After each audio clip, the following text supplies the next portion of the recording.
sorry I didn't restream afterwards, and I'll probably say it again if there's a few people that pop in. But the last stream we were working on some Jesop King as well as these three commissions here for Patreon. Not sure the name of the character, but he's from an anime called Mob Psycho 100. We got RuPaul, and we've got a Turian from Mass Effect. So what we're going to be doing is we're going to be working on the line art for these guys today. And it usually goes pretty quick, you'll see. I think tomorrow's Sunday. So Monday, I have scheduled to do the inking and the marker work and all that stuff. So if you're interested in that, I'll most definitely be streaming a lot of that. And if not, cool. I'll try to be. What I'm going to try to do as well, I don't know how well this will work. I might just do a test. Is when I record these things through OBS onto YouTube here, sometimes the quality is so like it shrinks it down for streaming purposes, right? So if I review it, the quality is not just as if I was screen recording. So when I try to condense everything down to like do narration over it, so we can have like little bite-sized videos that most people watch YouTube for instead of the big long streams. The quality is a little janky. So what I might do is I might see if there's some way that I can do a trial run and just see how it goes, and then we'll go from there. But yeah, so let's get started here. So I'm just going to merge all this stuff together here. Combine selected layers. Cool. And then we're just going to save a new version here. That way, again, we can always go back and adjust this stuff.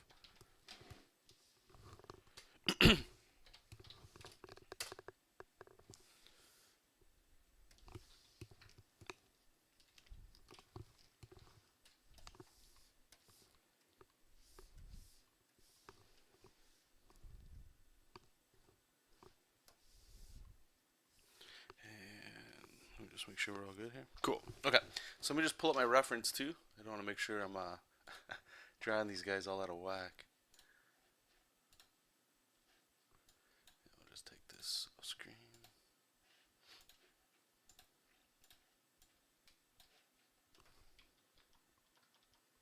Cool.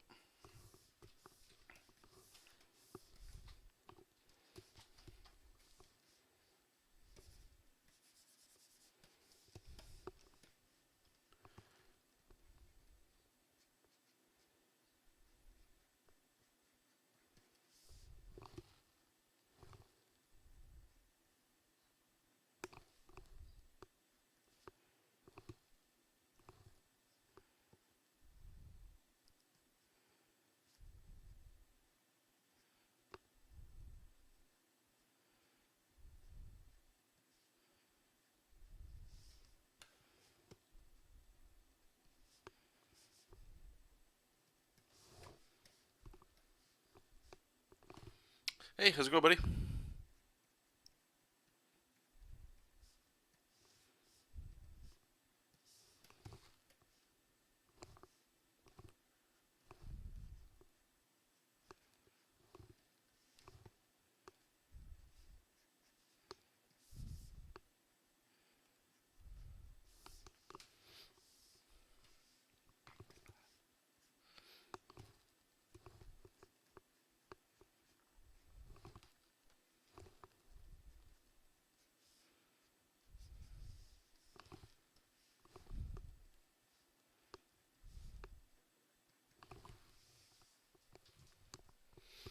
Thought I heard somebody through it. How's it going, Keeman? All the familiar faces today. Yeah, sorry guys. I was supposed to if you guys remember, I was supposed to keep streaming yesterday after that break, but I didn't get a chance to. I did some more Jesop King work, so you guys will be able to see that when we get back into the coloring. Yeah, I think we got 2 pages left to color. I think that's right. 1, 2, 3.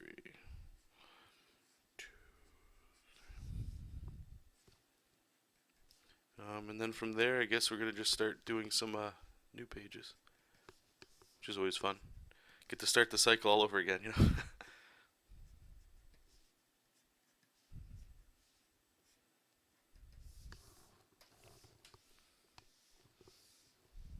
I'm good as well, thank you.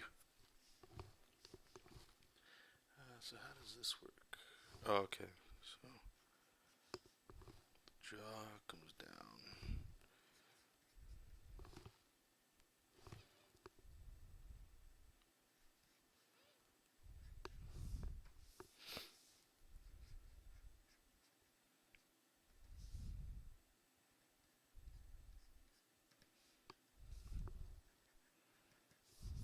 Just want to put like a little extra detail. I know when we get to inking, I most likely will add more detail to this, but the face is such a like, it's where all the attention is going to be, right? So I want to make sure that it's pretty much the most detailed area of the whole thing.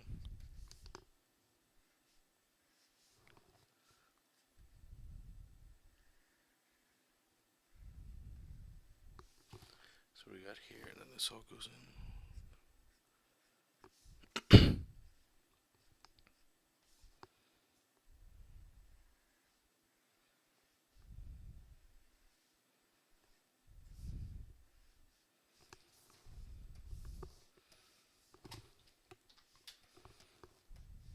I still don't know what's all supposed to go in here, so we'll probably just make it up.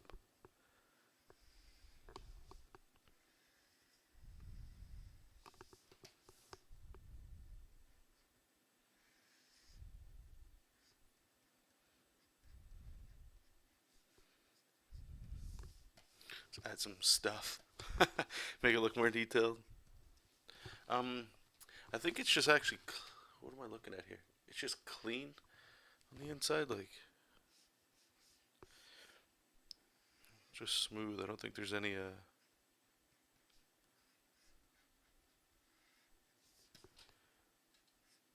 like tech or something in there, you know.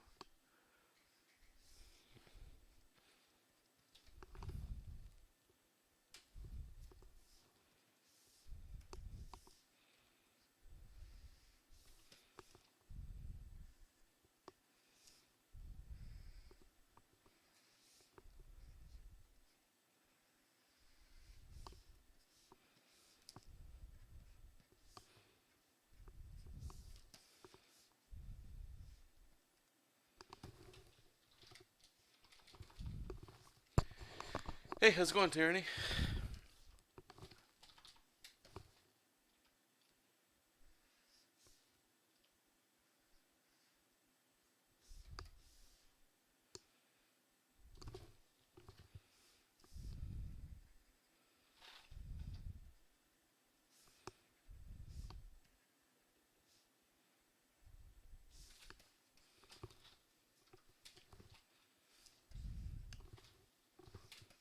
Okay, so let's get this shoulder pad action going.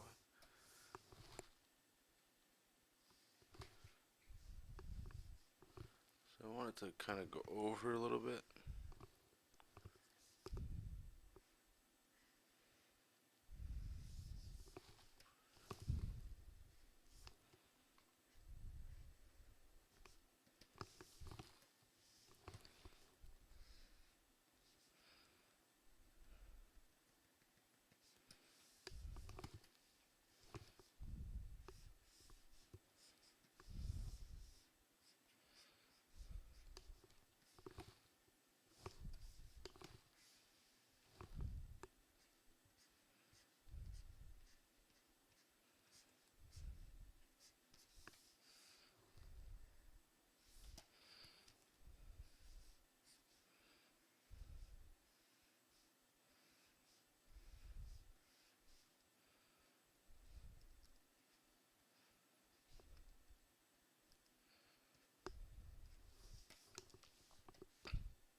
So what are you guys all working on today? You guys working on any projects or taking the day off? What are you doing?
Oops.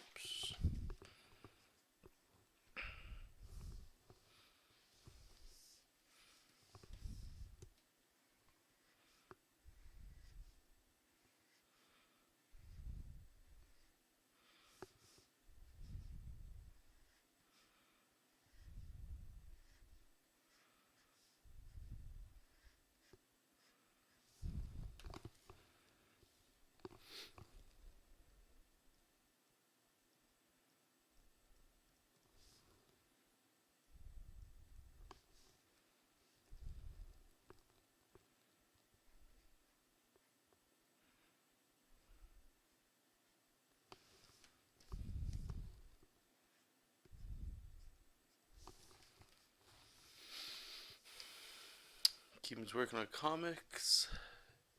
Terry's practicing drawing some poses and faces. Oh, nice. Doing some study. Uh, what's that? Today also marks the end of my 100-day challenge to make comics. Oh, congratulations for making it all the way, man. Or did you make it all the way, or are you saying that you didn't? You're in insomniac mode, but you're...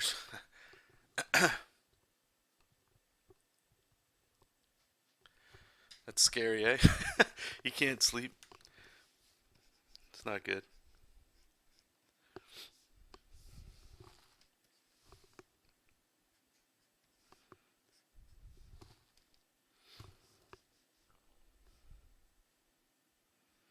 I think I got these bands all screwed up. What does it go big? Oh, it's right here. Okay.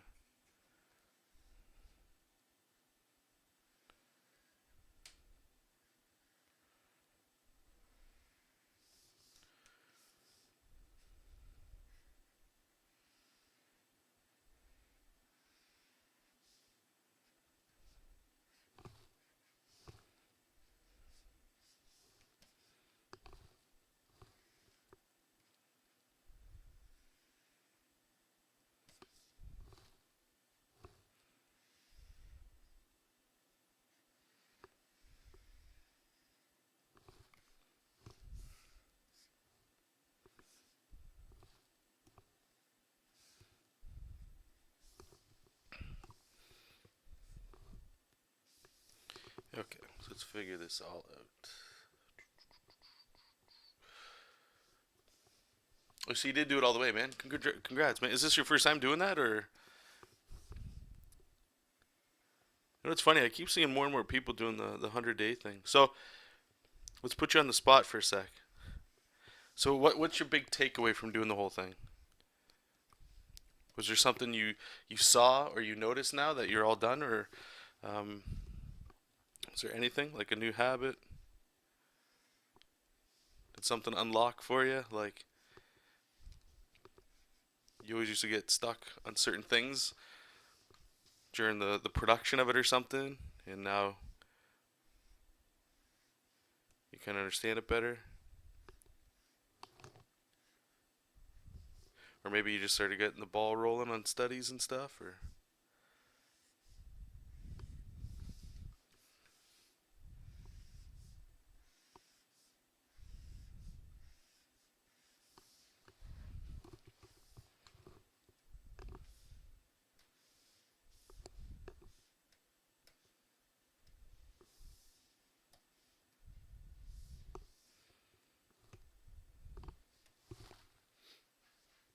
you're very three. Man, that's crazy, dude. Yeah, like how come? Why do you suffer from like insomnia, or is this just one of those spurts where that's just the way today's going kind of thing? Um, John, currently, oh, you're doing version of a comic that finished. Okay, sorry. So Monochrome is asking. Currently, he is studying scripts from comicexperience.com. I don't know if I've been to that site, but okay. Um, to make my version of the comic, and when I finish the page, I compare it to the official page. I think that's an amazing way to study. Freddie Williams actually has a video talking about that, and I've always intended to do that. And maybe I might start doing something like that because I need to incorporate more study stuff, like I keep telling you guys. And I made a video a little while ago talking about certain ways to study, and it's definitely helped. Of like you putting away time to study and then reflecting on the study that you did, I find has been tremendously helpful. Also piggybacking on that experience like I was telling you guys where sometimes you don't know what to draw or like what to study, so you study everything, but you're not actually doing the thing that you want to do. Meaning, so like if you want to do comic books, we'll just use that as an example. No matter what state of the game you're in, even if you think you're not ready to do something, make a couple lame characters just for yourself and do comic books, or like what Monochrome's doing is I highly recommend it, is check out scripts from other people and just draw them as if you had the job kind of thing, right? But the study part is look at what you're doing, and when you're done, especially in this comic book thing, grab or look online or buy them. A lot of those comics are super cheap, under $5, right? And buy the comic that you just redrew and compare what you did to the professional that actually did it. And you can and be critical. Don't just go like, well, I did this better. Just see like what did they change? Why did they do that? Like look past the art in a way, like for storytelling and things. And it's the same thing that I'm trying to say with the studying is that if you can go back and reflect on what you're doing by actually working, you're gonna see where all your weaknesses are. So if you're a really bad artist, we'll say you're new, right? And bad's not. I don't mean bad as in like you suck, but just bad as in, you know, you call yourself as a bad artist. So just draw, do your thing, and spend again I think we talked about this a whole bunch of times yesterday, so 80-20 whatever, 20% of your time is study. So when you're drawing your pages, keep maybe like a little notepad next to yourself. Like I've got like these stack of little notes here, and I just grab them if I have an idea so I don't leave the drawing table and just move. But imagine you're drawing, like just say I'm drawing this Turian here, right? And I'm like these hands are bugging me, right? So I'll just make a little note, hands bugging me or something. And then when you go to study, you can look at that and go like, okay, at the time the hands are bad, so you know what you need to study for, and it helps. It definitely helps. But yeah, Monochrome, keep doing that, man. It's great. Keeman, yeah, after today I'll be done with round one of the challenge. I still got a long way to go. Awesome. Oh, I imagine. It's good, man. Hey, Justin, how's it going? Keeman, for me, I was influenced by a couple of people, a couple different artists that took the same challenge. But Gazbot, aka Gaz Gretzky, was how I picked up the 100-day challenge. Sweet. You haven't been consistent on sleep since you were like 8 years old. Can't shut the brain off at night, which is especially bad during stressful times. 3DS until passing out is my best trick. Whew. But you know what? One thing I started doing, and you're sounding like you're in a different boat than I am, but I bought an alarm clock, like a $20 alarm clock, and I face it towards the wall so I don't really see the light bouncing off of it. And my cell phone, this was the hardest one, and I really didn't realize it. It's literally an addiction when the first thing, not the first thing you think about, but if you're thinking about checking apps or just grab your phone to check stuff, right? So what I started doing is I just put that in my spare room so it still charges overnight. It has an alarm on there in case my one alarm doesn't work or whatever, but it'll go off I think like a half hour after this one. Doesn't matter. Anyway, the crux of the story is once I remove that, now literally when I go to my room, and I have the 3DS too, man. By the way, Monster Hunter Generations, guys, wow, what an awesome game. Honestly, I think if Monster Hunter was on like more consoles, people would be into it. But it's a great game. Anyway, I started bringing that in there too, and I'd play. But what was happening was I was doing some reading, and there's something to do with blue light that hits you from devices that doesn't release or prevents your brain from releasing. Was it melatonin, which is what your body uses to help regulate sleep and to put you to sleep. So I tried it, and I've been doing it for about a week now. And I'll be honest, now when I go to my bedroom, all I can do is lay there. If I can't fall asleep, I just lay there. And the first few nights, I was always thinking like, well, I remember feeling like, go check your phone, go, just check it. You can't sleep, or just weird things like that. And I would just try my best. And now, honestly, like I'm out like maybe 20, 30 minutes that I'm in there at most. But the sleep schedule is around the same. Go to bed around kind of the same time. But maybe try, I don't know, you could try it. Basically getting all electronics out of my room that produce a light source that I could easily grab. I know it sounds like, well, of course, that would help you go to sleep. Oh, congrats, Justin. So you're all good to go, eh? How many pages you doing, man? Is there a deadline on the book, or is it you just do the book until it's done? Those are the best deadlines.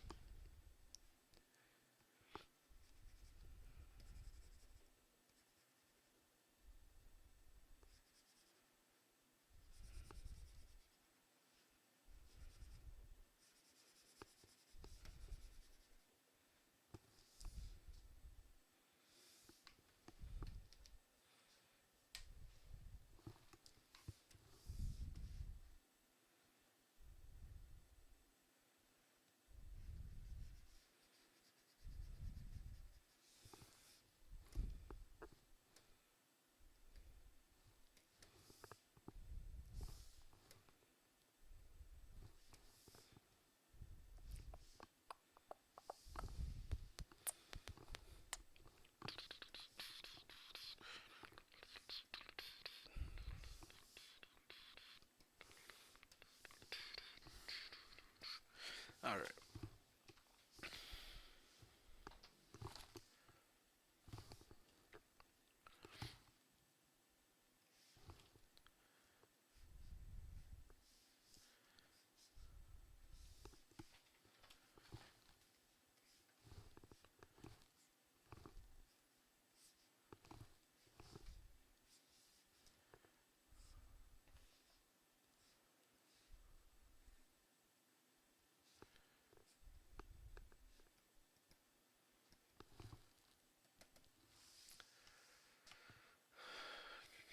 I remember back in the pre-internet days at age 13 or so, I had nights where I would just stare at the ceiling for like from 11 p.m. to 5 a.m. Wow. Jeez, man, I'm sorry to hear that. There's really nothing you can do except you say like the 3D. Yeah? Is it like you're just playing to keep your brain distracted so it doesn't wander off, and then eventually you just sort of get tired? Do you find that like you can't sleep because your mind's racing all the time?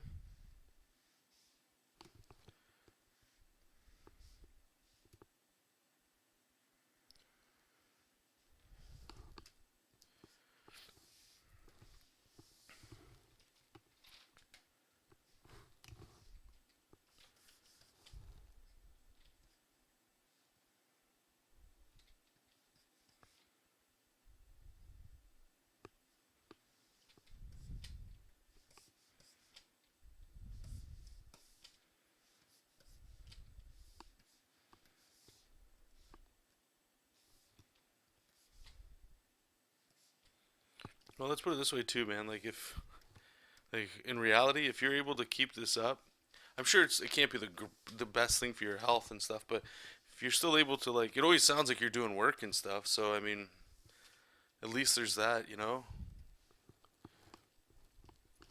Which is funny because there's lots of people that sleep too much and they don't work. Or not that they don't work, but they don't get the same amount of work done, you know.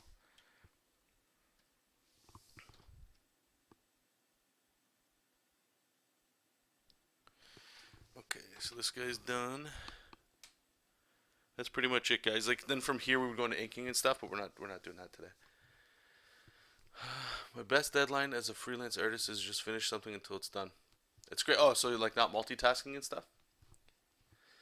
Justin, 37 pages and it's on my schedule, but publisher knows I'm in school, and since I wrote it, he says I'm the boss. See, that's the good stuff, man. That's all you could ask for.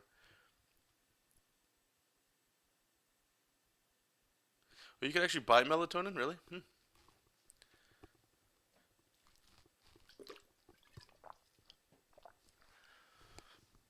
never even really thought about that. Melatonin. I was looking into it because I wanted to start getting back into reading before bed, and then that opened up a whole other can of worms. I have I don't know where it is. It's like an e-reader. Because if you guys remember, I think it was like a year, maybe 2 years ago, I was getting on this kick, or I'm still interested in it, the minimalism. But I don't know if you can see, but it's just a mess in this room. But anyway, and I had like lots of bookshelves of books, which is great. But I was getting into that habit of buying books before they were reading. I think a lot of people do that with any kind of entertainment, whether it's movies, music, anything, or video games especially. You'll buy them and get to them, but a lot of times you won't even get to them, and they're just sitting there. Sometimes it's still in the shrink wrap. Um, so anyway, I was getting books and stuff, but I wanted to make a very big effort to read more, and I'm so glad that I did. I'm gonna know that probably sounds stupid, but there's a lot of fantasy books I was getting into, and it really opened up my mind to like I felt like it unlocked something that I didn't have since I was a kid, which is that like expressive imaginativism, meaning like just say you grabbed like a stick with your brother or sister or your friends when you were a kid and you're running around and it's like Excalibur, it's like Cloud's gigantic sword, like it's you just use your imagination. And I found when I was reading that I was taking the author's words, but it's like almost reading a script in a way where you're seeing it and then I'd have to play it in my brain. And at first that wasn't happening. I was just reading words and I think maybe it just wasn't retention. I don't know. But the more I just kept to it, the biggest one that changed it all for me was Mistborn by Brandon Sanderson. They had like all these awesome things. I'm not going to get into it with you guys, but I mean, somewhere around halfway through the first novel, it just started clicking where I'm like, I can see the characters moving. But what do they look like? And one of the things that I'm still struggling with is remembering what a character looks like. Like when they introduce a character for the first time, they're like, oh, they got brown eyes and black hair. But after a while, like I just read that character, and then I don't remember all those like descriptive things. So I started to try my best anyway to give them a voice, and then I would start to associate things with that. But anyway, it started unlocking like just things that were helping me visualize stuff. So when I came back to do concept art or just draw, I have that visual library we talk about, right? Like I can remember that book and pieces of it and go like, I like the way he described like a citadel or something, and I could draw it based on that, but it's not copying because everybody's gonna have a different version of that, right? So I wanted to get back into that. So the blue light part was on my e-reader, and I'm like, well, that's no good. So maybe I just have to go back to paper. But then you're going to be reading by a light, and unless it's a I forget what it is, like a low, I forget the name of it, but it's basically like candlelight. But then I've also read that that can hurt your eyes and stuff. So I'm like, well, what the fuck? I've always heard reading before bed's a great thing to do. I don't know. Anyway, if you guys have any pro tips on that, you guys let me know. That'd be great. Sorry, Inkpot. When are you gonna be home, man? And the thing about melatonin is I just avoided medicines. No, again, V, you speak on languages that we're about the same. I don't like taking anything else as well. I think the only thing I take is a B12 supplement. That's about it. And it's just like a chewy pill. That's about it. I like, even when I get sick, I don't like taking medicine. I don't even like taking Advil or any of that. To be fair, I don't have like migraines and stuff where certain people, like, are some next level stuff. They have to have it just to get through a day. That's a different thing altogether there. Anyway, okay, so let's get into this is RuPaul that we're doing now. But this one, like I said yesterday, she's a drag queen or he's a drag queen. I don't know how the language goes with that, but it doesn't matter. The pictures I keep seeing online, they're of like magazine quality stuff, so it's 100% Photoshop to clear up any lines, like especially around the neck, and to smooth out muscle definition and things. Doesn't matter. It's still like it's a beautiful woman is the image that is here. So that's all I'm doing is going in approaching this as a female. The arms, I'm gonna just a little bit of muscle on them. Thinking more, I guess, along the lines of like Amazon or something. I don't know, like a Wonder Woman kind of feeling. We'll see how it goes. Let's do it. And obviously the most important part here is the face. So let's try not to screw this up. Justin, John, is there a tool to create custom panels because I have unique panel layouts? I'm not sure. There would have to be. For me, what I do is I skip this whole panel creation thing in Manga Studio. I just skip all of that. I used to use it in Manga Studio 4 because I found it to be easier. But nowadays, all I do is there's a whole bunch of ways. You can use your marquee tools. Like here, I'll show you. Let's say we have, like, I don't know, like a panel here. Panel here. I'm holding shift here to keep the selection. Have like a guide on your comic page too. Right, let's say this is just simple stuff, right? So I would just fill it with black. Then you could reduce the selection by however thick you want the panels to be and just hit delete. And just make all your layers underneath of it and draw underneath of them. If you want the white gutters so that you can't draw past it, I can show you how to do that if you care. But if you're getting into a little bit more like crazy kind of panels, one thing I would do is, again, I showed you guys this yesterday. I'm just going to grab a bigger brush. Just hold shift. So click, hold shift. Unfortunately, you can't make a straight line like you can in Photoshop, but just eyeball it. But you might get panels that are a little more diagonal or something like this, like. And that's usually how I do it. It's quick, it's fast, I don't like spending a whole lot of time doing stuff. It takes the energy out of it, but I think there are some videos on YouTube. Oh no, there has to be videos on YouTube of people showing you tutorials. I think Doug Hills has actually a couple. But again, I haven't looked at it enough to like give any kind of like tutorial or anything on there. I just don't use them. A lot of people do though. Jersey Joe's I talk about all the time. Last time I saw he was streaming, he was still using them. Reach out to him maybe.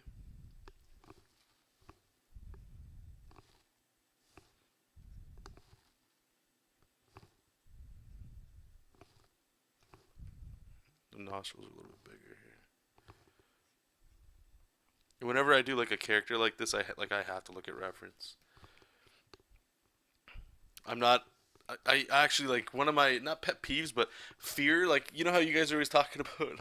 Not everybody, but some people have like a fear of drawing certain things or characters. Mine is always a real person, 100%. If it's like here, draw my dead grandmother or draw so and so, like an actor you like or something. We had Lemmy that we drew from Motorhead. Like I hate it. I absolutely hate it. Just because it really highlights, I would say, my failure as an artist or my weaknesses might be a better word. Just in the fact that there's when you read anatomy books and stuff like for faces, they'll have like the Loomis method, right? But I don't like drawing like that. I like to be a little bit more organic. So unfortunately, what happens because of that is sometimes art or the pictures I'm drawing, they don't come out like spot on. There's something weird about it, right? But that's just something I'm okay with. But when you're trying to draw a face that people recognize, it's almost like you either have to get into caricatures or you have to start, like nailing down specific areas that are like perfect, and I'm very bad at it.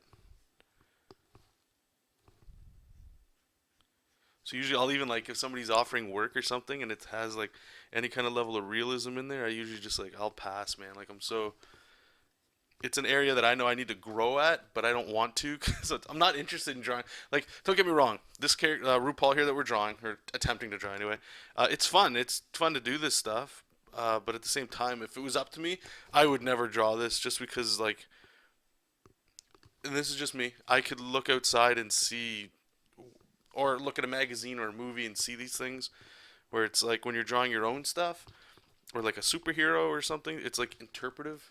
And I always feel whenever it's a real person, you have to kind of like the interpretation, even though it should be there to make it actually look real. I always feel like I can't do it. Get in my own head with a lot of that stuff.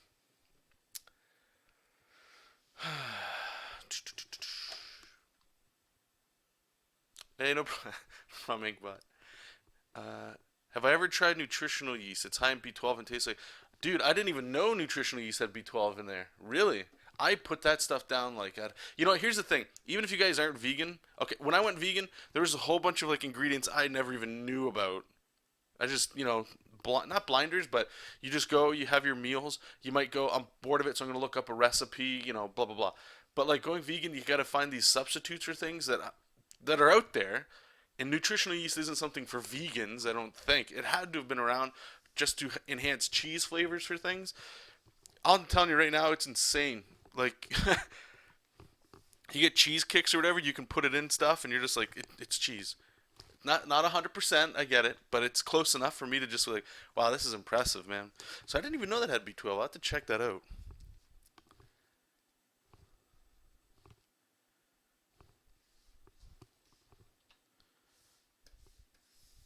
And the only reason I take B12 as well is just in case to make sure I get it, because like I don't go outside.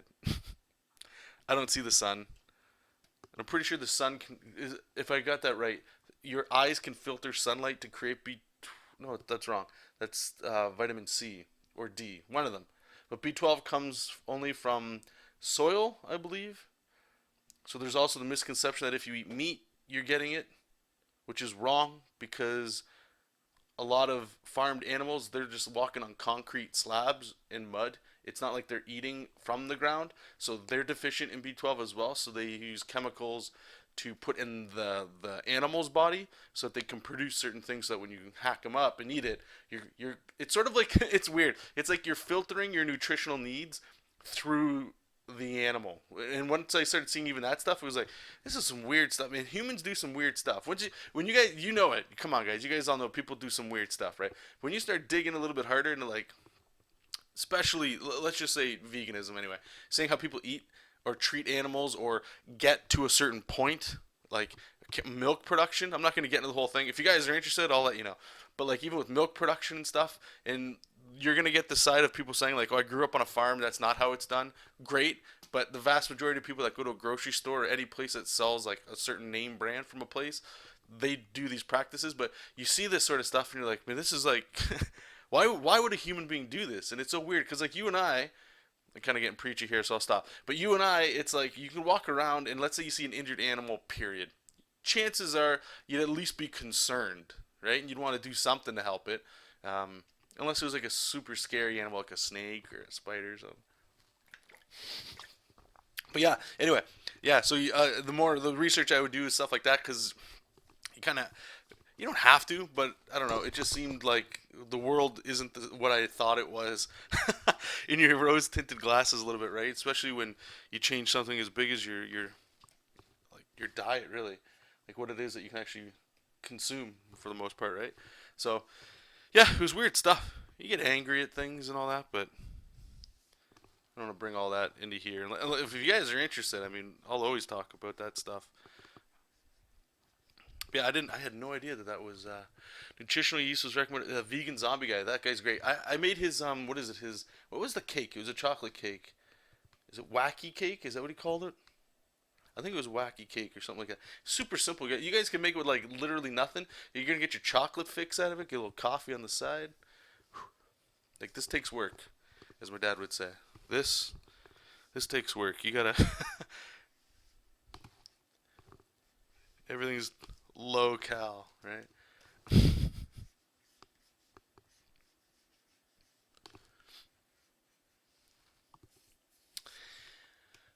Tyranny, tried to be vegan for a while, but I couldn't do it. I still try once in a while, but it's really hard. Okay. And I'm not going to bash anybody. This is an art channel. I would love to just make the total switch and be a vegan art channel, trust me. But there's no real reason for it. That's getting into something that. Oh, no, that's not that there's not a real reason for it. I just don't think I got the balls to do it, to be absolutely honest. So, can I ask why you couldn't? And I'm just asking. I'm not. I'll never attack anybody for this stuff. Unless you're just being like a jerk. You know, why did you find it tough? I'm just gonna guess, and you can let me know. I would say it was social things, like out with friends or family, going to any kind of like family dinner over a holiday or something like Thanksgiving or Christmas, birthdays. Um, those are usually the big ones that I always hear like why somebody struggles with it is being like because you do end up being like that the odd one out.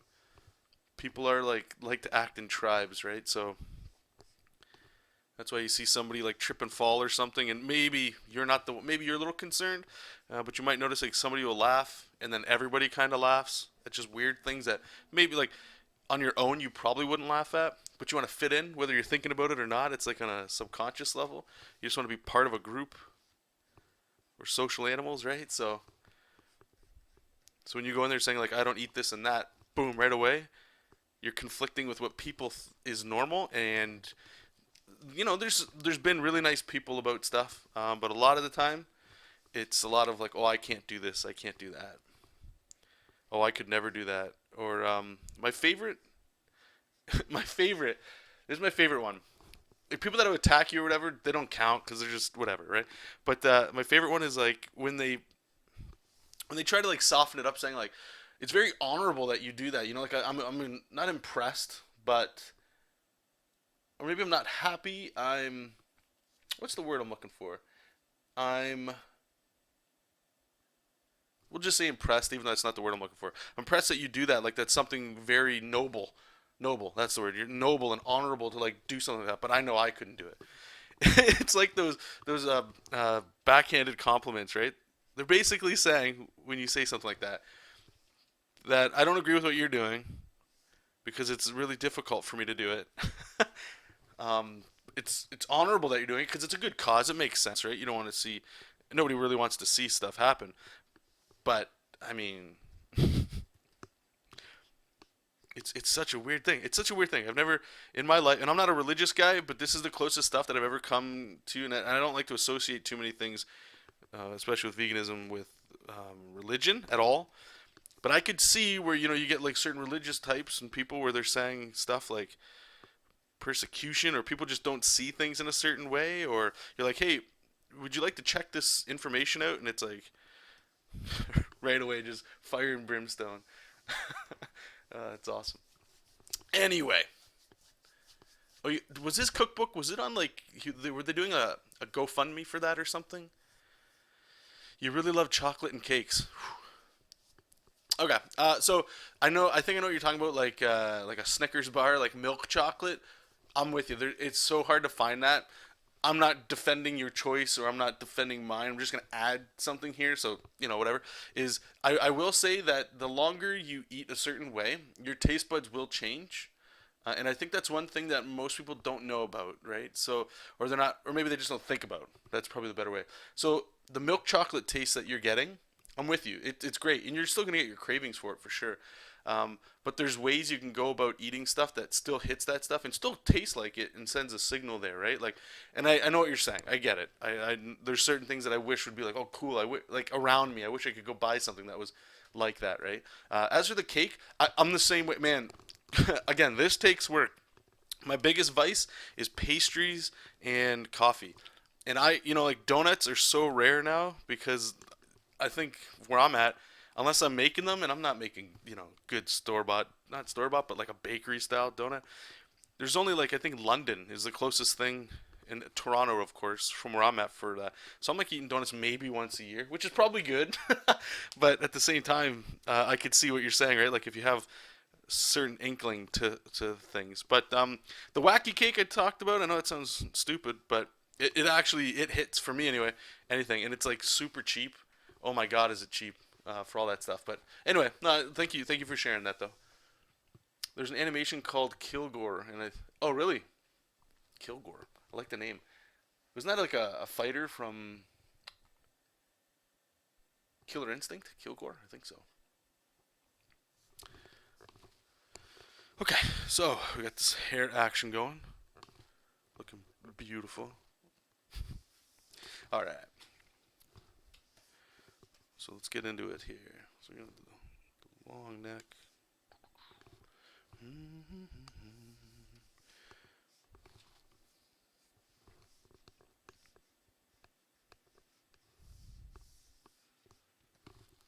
I'm gonna put the clothes over top here, but so I just want to make sure that the anatomy here, a little bit, not ripped, but a little bit of tone.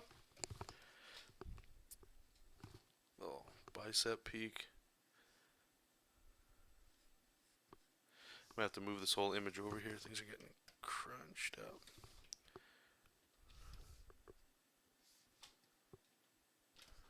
Why is it not over? Okay.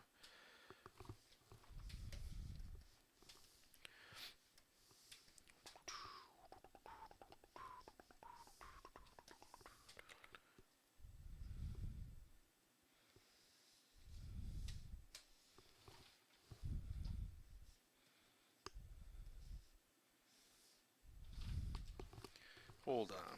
I gotta turn this off. This anatomy's getting way out of control. Like, what is this? This is no good.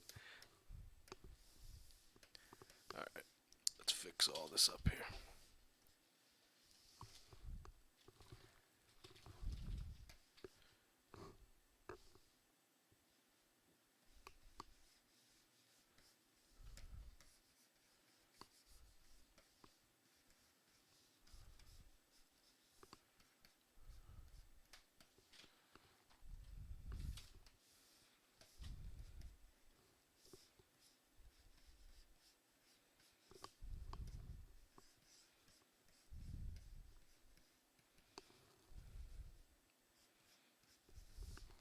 All right, let's try it again. Try it again.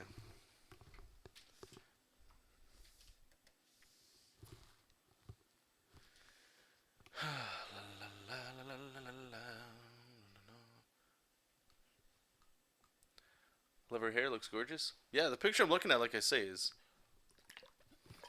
I'll show you guys the. I don't even know. I can't link it. You can Google search. It's like RuPaul or whatever, and just scroll down. It'll be her with like a perfume thing, with flowers in her hair and stuff. Looks nice. Hey John, I've been looking over some of your old work. 2009 old. I wondered why you moved away from such lovely pencil work. Well, thank you. So, two reasons. The main reason, and I've talked about this before, is uh, when I moved to Toronto, I needed work, right? And I was working at EB Games, uh, part time. I think I was getting like maybe 25 hours a week around there. And at the time, I also was working on the Standard. With John Lees. You guys probably remember. Well, maybe you don't. But anyway, it was like a graphic novel project, and so I had that stuff to look forward to, which is where I had that stuff to lean on. But times were getting crunch time, and I needed more work to get, just to make sure that I would always have enough at the end of the month and stuff, for rent and food, basic things. And that's a scary way to live, guys. If I can give any other advice, uh, art is great, and I wish everybody could just do art. But if you're struggling to put money in the bank, like I would highly recommend, and it breaks my heart to say it, but like getting a job or finding things to do, like on the weekend, go to like a thrift store, buy the super cheap stuff, like board games and stuff, sell them on like eBay and things. Like find little ways to make money, so that you can keep drawing. But when I hear people say, like, I get very scared when people say that. They have no money in their savings account, or I don't know. But that's a different thing. Anyway, so yeah, I needed more jobs, and all the places that I would normally look for online to get comic book work at the time, which was like digital webbing and what was the other one? I didn't have really any success on DeviantArt. Digital webbing. What was the other one? Comic book. No, not comic book resources. Pencil Jack. That was the name of the other one. I don't even know if these places are still around. But anyway, so what I was noticing was that everybody that was looking for artists, they were looking for people that could ink their own work. And like you're saying, if you look at my stuff, the guy that taught me really how to draw a lot of stuff, and I still think all he does nowadays is pencil too. Um, but that's what I learned from, and that's how I always drew when I was growing up, was with pencil. So yeah, nowadays it's like more and more people are just using like things like Manga Studio because it makes it so much easier to do what you're doing, and not that your art gets better, but you have a lot more tools at your disposal. So you have more options to tell better stories, or things that maybe might have been a little bit more difficult for you to do while you were working. If you're just working with pencil and like analog tools, right? So that was a really long-winded way of just saying I basically just ditched the pencil stuff out of necessity. Necessity for work in the fields that I was, or the places I was looking in, that usually yielded pretty good results. So I made the switch. And digital, like I always had Photoshop on my computer. I had an Intuos for coloring for like a long time. So I just looked around. I really found nothing. I was using Illustrator for a time to ink. I forget the guy's name that had a few tutorials online at that time. But then again, stumbled on the Freddie Williams book. The rest is kind of history from there. Even still, though, like you guys can remember going through the channel, I'd always flip flop still, because that's me. Just call me flip flop. Going back and forth between like inking styles digitally. I'm kind of thinking I'm just going to remove all this stuff here. But yeah, like this sort of like dead line style, it took a long time to enjoy it. Because coming from like pencil, you can build up as you go. So when you're working like this way, it's sort of like you'll get there. You're this stage here, and I've heard it say, or Freddie said it before, and I've heard people say it, and it makes sense now that I've sort of turned off the ego and just listened with the right ears of people just saying, this basically prevents cheating. So I can't hide my art like I used to with the pencil stuff you're talking about, when I would draw with heavy shadows and run it here. Just for everybody else, I'll just show you like an example. We go to DeviantArt. But yeah, like I would hide bad anatomy with shading. I would hide anatomy with rendering. A lot of the art was like, I don't even know if you guys could tell, but I was hiding weaknesses with that. So when I would jump to moving to like, let's say this stuff here, It was harder to do that because I wanted to just jump into pencil stuff, right? And you can't. You can, but like I said, when you're putting your earphones on, your listening ears, there's certain things you got to do to just get better as an artist. And for me, I'm glad I did it because pencil's great. I don't hate it. Here, this one's pretty. No, I want this Juggernaut. I always like the Juggernaut. Pencil is always great. I'll never have like a ill thing to say about pencil. Can I zoom in on this at all? Let me just do this. Um, it's a unique way to work. It's fun. I love the rendering. You can sit down and I would just lose myself in this. Uh, but what I gained in hindsight, or even now with working with digital, I don't ever want to go back to this myself. It's fun. I'll do it for sketchbook stuff, but the fact that I could go in at any moment with digital and fix things or adjust things, I feel like I can get a better image and I can generally make things clearer or just I don't know. It's different, right? Like this is different from other things. And what I would used to do too is I would take this, scan it into Photoshop, and play with the levels so that it looked ink, and then I would have to clean it up, and it wasn't fun. Okay, everything I've always talked about is like go through this stuff quick. Here we got like Venom upside down. To me, like I can understand from a technical standpoint how this looks like. Oh wow, this is some cool stuff or whatever. But like this to me is so boring looking, and it's probably just because it's mine, right? Like look at this. Here's a great example. So we got like this hand's I don't like that's a really good hand. I don't even know if I draw hands that good right now. But then he's going into his forearm, and here's the elbow.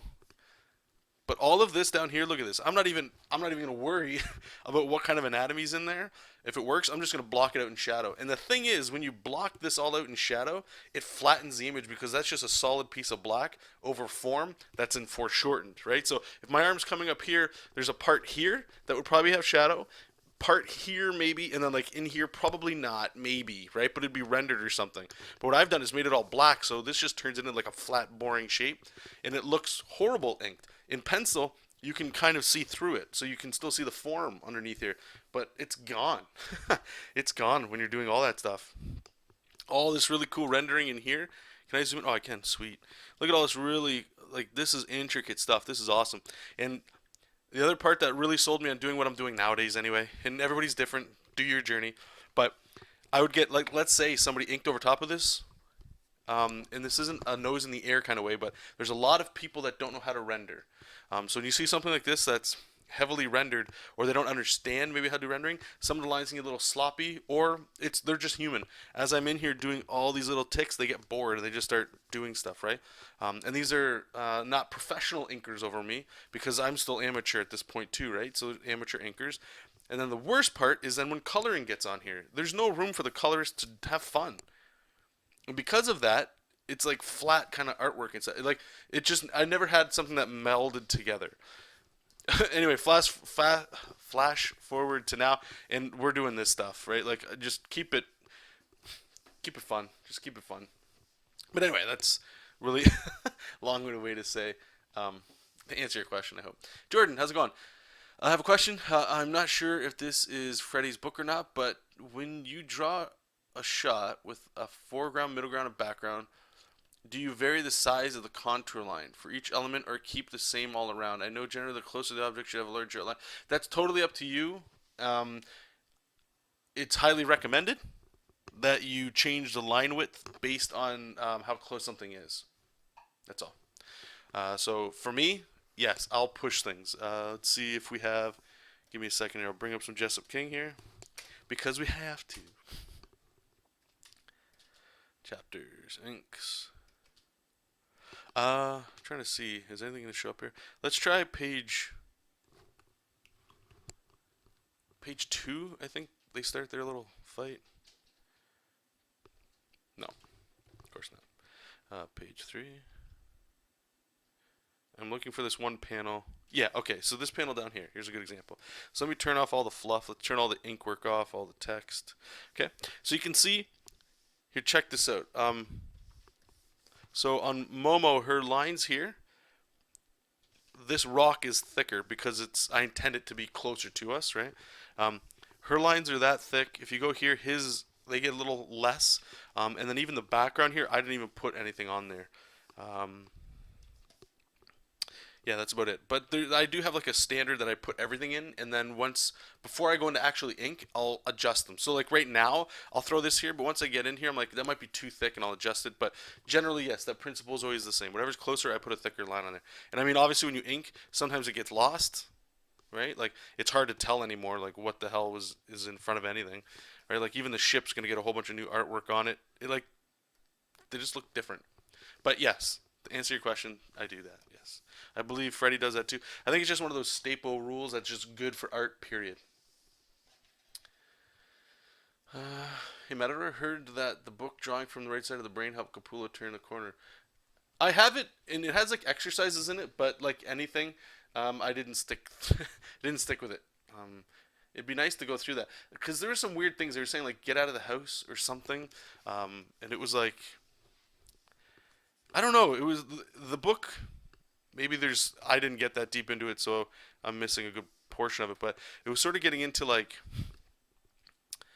having the getting life back into your art.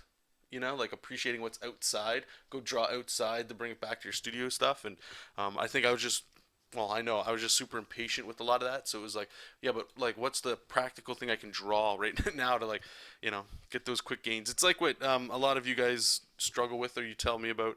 Um, that it's like, okay, is there like a certain book I should read to help me draw quicker, better, faster, that kind of stuff? And they don't exist, and I know that, and I tell you guys that, but I still act differently sometimes with them.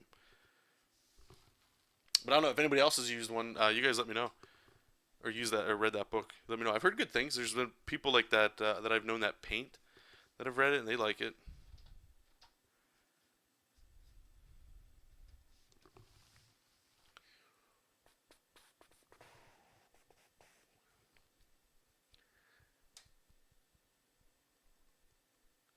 We got a brush made. Oh, so you're doing dragon? Oh, nice. That might be pretty sick.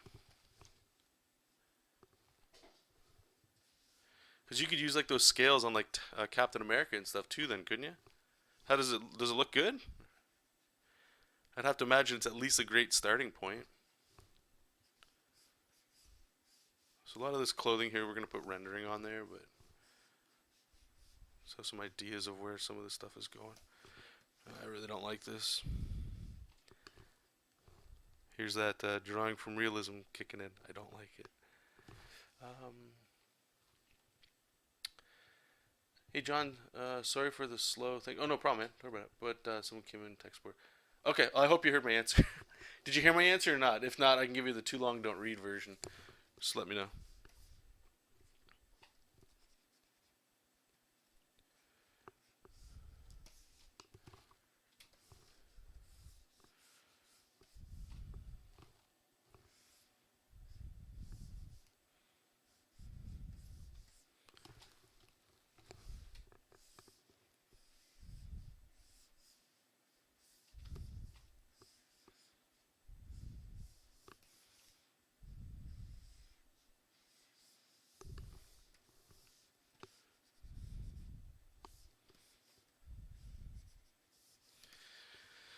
All right, start running away from this now because when we get to inking, it'll hopefully give us another shot at fixing some of this stuff. Just the insecurities of this kind of thing. So if I can move through this one, then I think inking is Monday. So we'll most likely be streaming if you guys are interested. We'll be inking all three of these here and get them sent out to our patrons. So I'm just closing all the lines right now because what I like to do is get that contour layer on it. I'm just holding shift down right now to I'll show you why. Because if I remove this border, you can see like what I just made was a frame. So when I use my wand tool, it'll still select that stuff as the border of it. And just make sure this hair is all good. Okay, so we're going to hit Y, turn this border off there, make sure we're selecting all layers. And we'll see if we got lucky here. Cool, cool. Run our action script. Put that down to everything. And again, this is that contour layer, right? Like I can adjust the thickness here before I go into inking. Whatever you like. My default is like 3 for this. Um, Cool. All right, let's save it up and get out of here because there's some issues in here that I think I'm gonna have to fix up no matter what. Okay. So let's save this one here. Line art. See you later, Justin. Oh, you can rewind the stream. That's sick. I know, eh? We're on VCR. Betamax. Betamax. I didn't even know you could do that, man. That's cool. Alright, I forgot all about that. Okay, so let's turn that off. Roughs. Make a new layer for lines.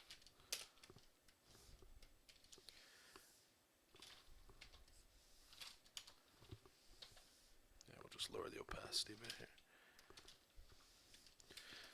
Cool. Alright, so I'm going to grab my reference here. I'm going to take just a quick, 5-minute break here, guys. You can feel your bones rotting? What? Why are your bones rotting, man? Alright, so line art's done there. Line art's done on this one. Who do we got left here? Hey, Jojo.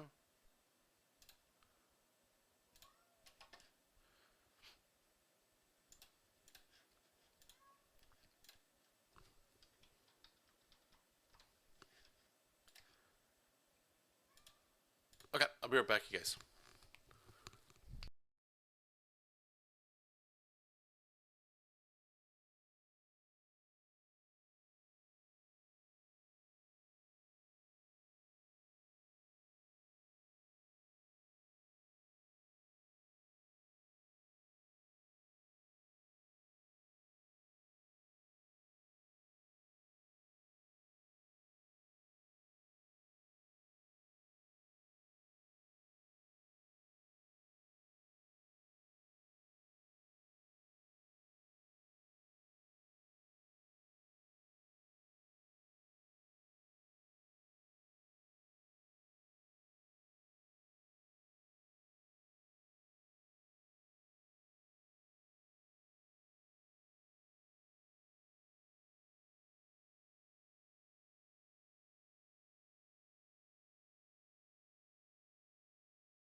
Hey guys, so I'm gonna do something highly unprofessional.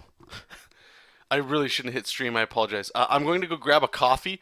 I'll be back in about 10 minutes, and I'm gonna grab a bagel too because I'm getting the hungry pains. I thought they were gone, but totally unprofessional. So I just want to make sure I'm missing nothing here.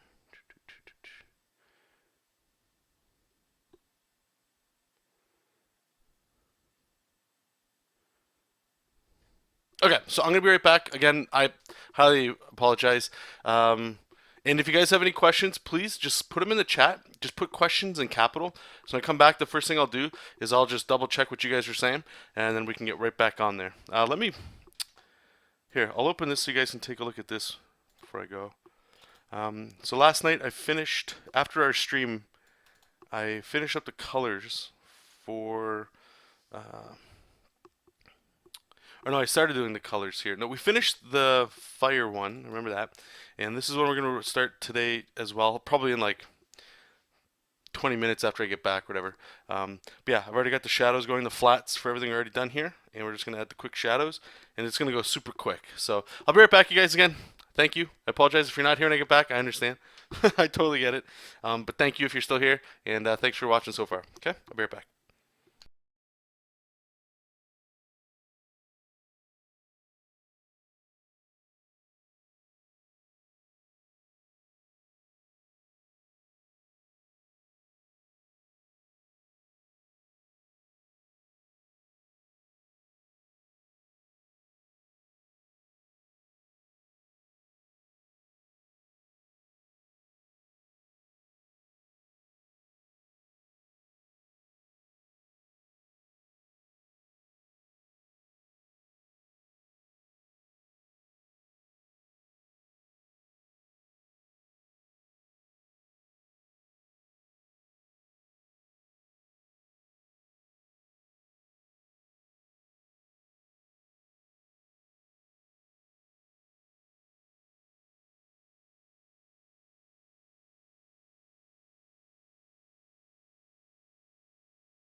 Okay, I'm back. Thank you guys. I apologize for making you wait there. Thanks for sticking around. So, not that you guys care. Got some gross food and put that there. And a little bit of this. Some. How's she going, eh? How's she going? Alright, let that son bitch cool off. Okay, so yeah, thanks, Keeman. I appreciate that.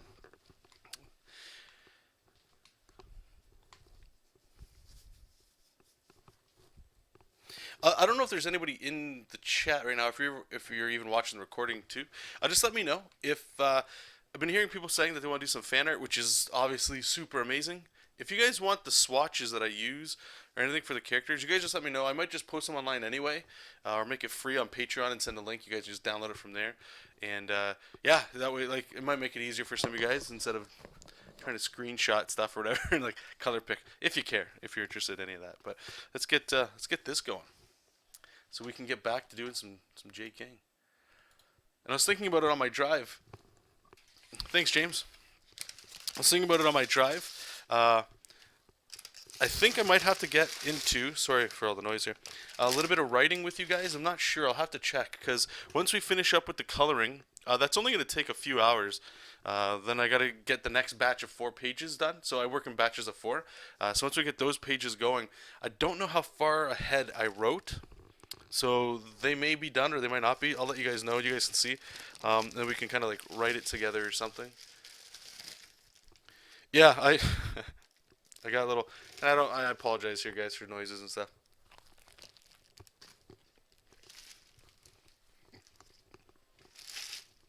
I don't know where to put this stuff.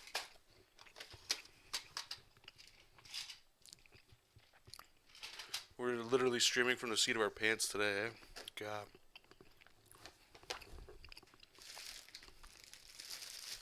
We'll call this episode the shit show.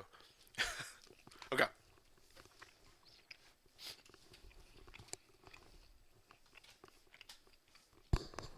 Let me know if I'm chewing, if you guys can hear it. I'll totally pause it while I'm chewing. Because it's pretty disgusting to hear people eat.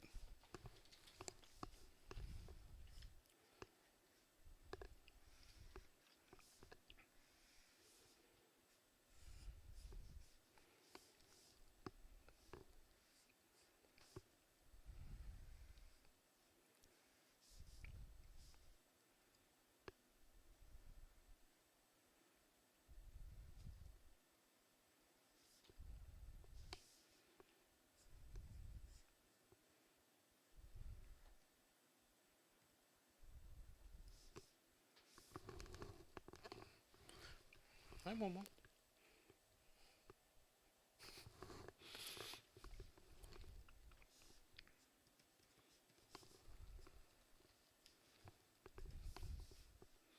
Refreshments, though. I like that, Keeman. I like the way you worded that.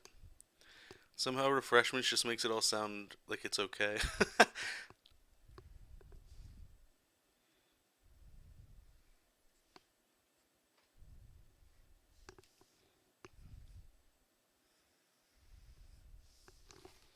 So does he have anything? Just 2 bands on here.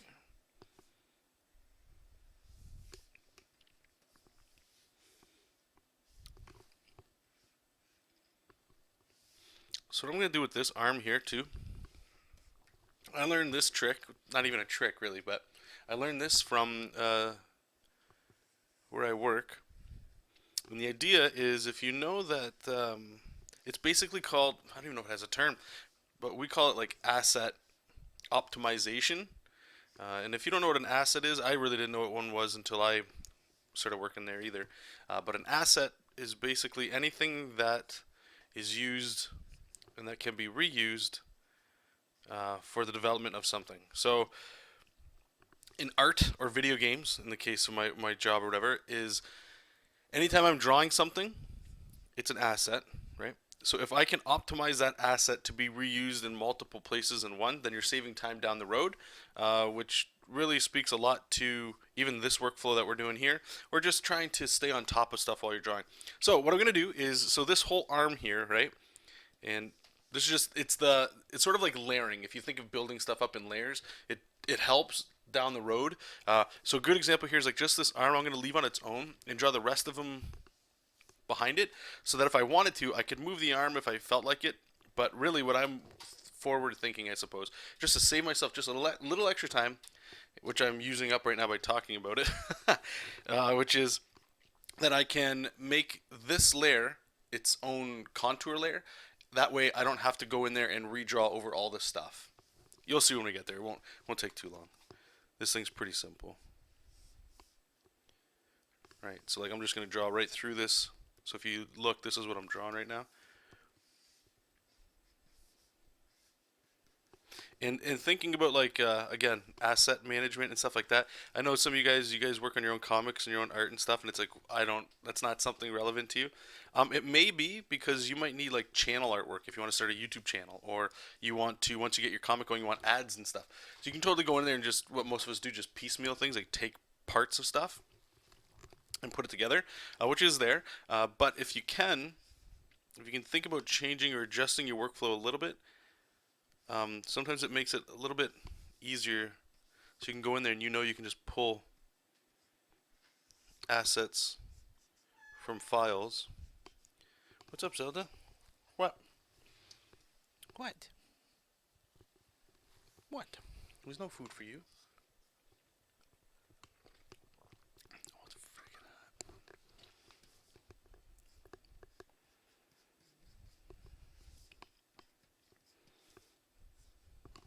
So how is he? It's just like a shirt that he's wearing.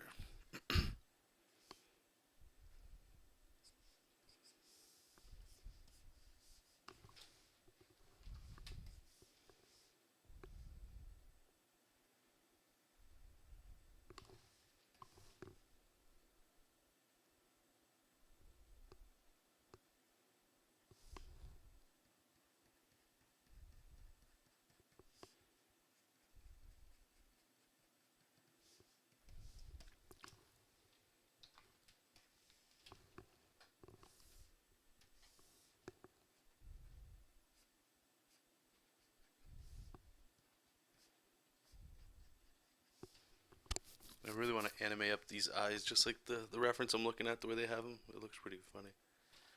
I think I might just grab our texture brush here.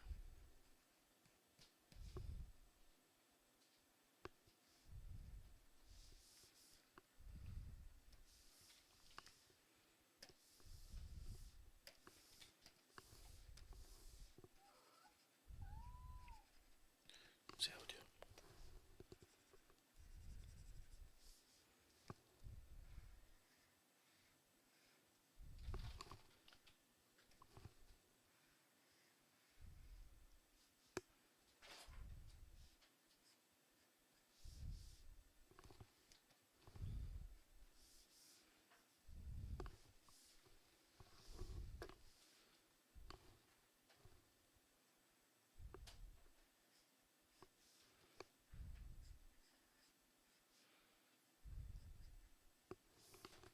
Zelda, what are you doing?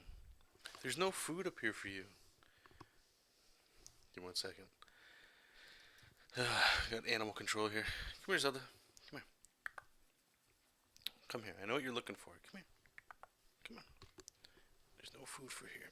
Okay, come on. Alright. There you go.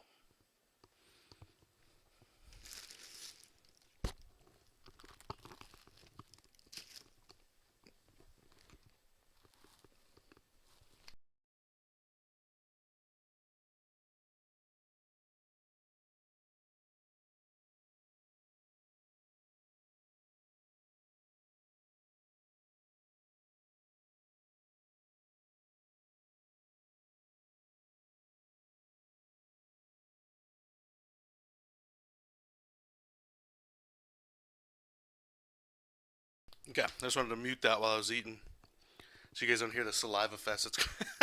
The saliva fest that's going on. Okay. Do I store the assets separately? Not for like in production. If this was like a video game or a movie or something, like 100%. If this was a team project, yeah, like we have like folders of stuff. So the idea is anybody at the team, hopefully, when if they need like an asset, like a picture.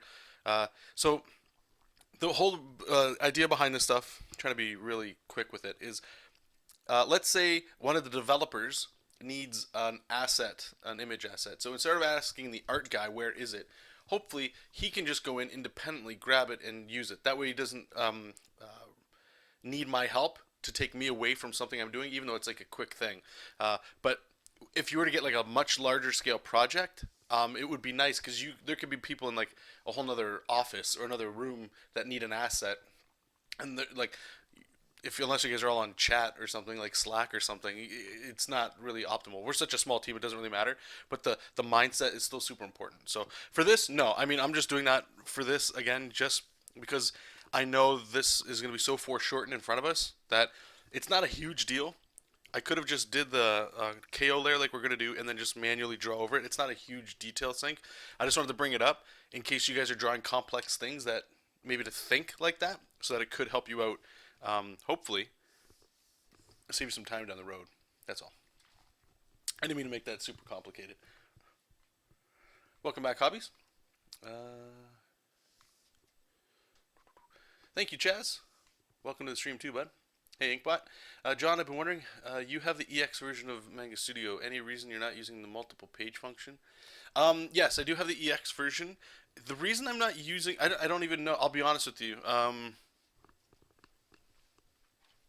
I think the first time I tried... Here, let me keep drawing while I'm doing this. I start drifting. The first time I started using Manga Studio, I don't think the EX version was out yet, right? So I couldn't do the page function. Then once it came out, I'm always confused when I start with like page binding and then always having to adjust pages and stuff. I don't know. Do you guys, those of you in the chat and stuff that are using Manga Studio, do you guys find like that page feature for the comic book? Does it do a lot for you? Is it like game changing? Not game changing, but I'm wondering. Maybe it does make sense because then you can just quickly glance at things and open it instead of like what I'm doing. Oh, and that's the other side of it too. You guys let me know about this one.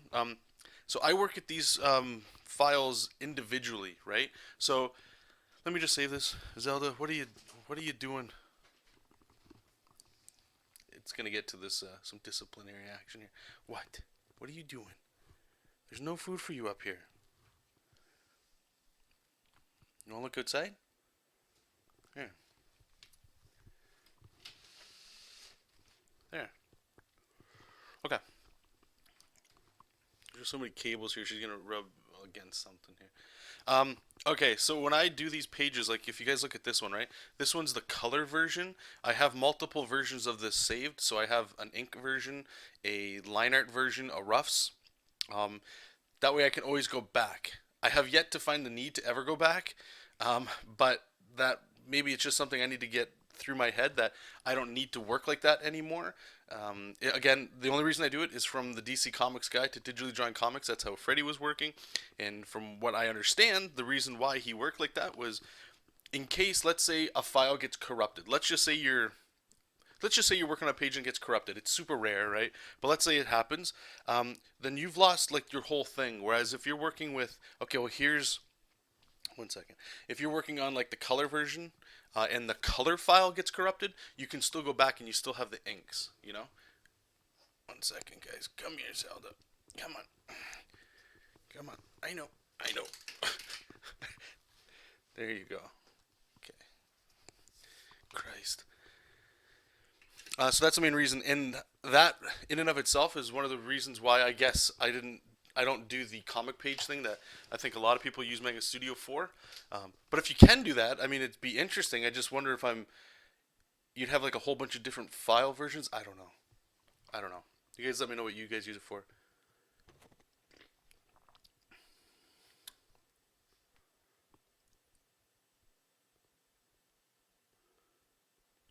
I use it for color picking between pages mostly. Okay, that's a smart thing too. Because like I'm doing like file open and you know, you kind of have to find it that way. I guess my methodology for it is still like stuck in the Photoshop way of working. And since I partition almost like the entire workflow, it's I don't know if Manga Studio is suited for that. And a lot of it's just based off the fear, right? So like if I keep saying, if a file got destroyed or something, and I'd have no access to that.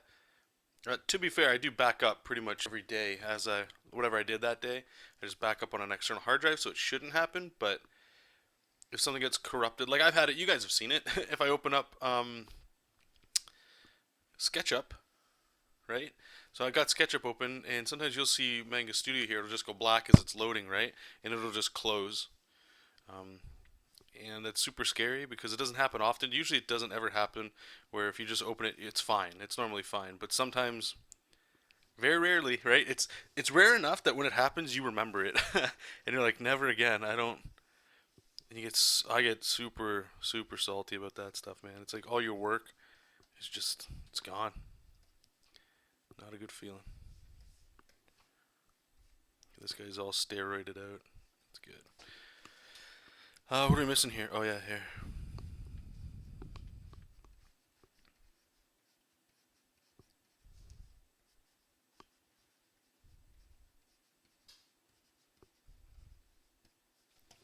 And let's get some bandana action going.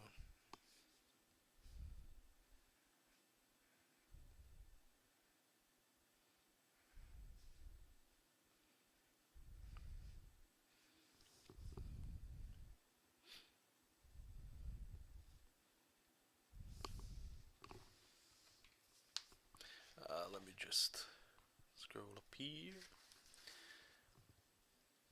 I'm curious about the 3D book preview thing you can do. Yeah, I've heard about that. Has anybody used that? I haven't.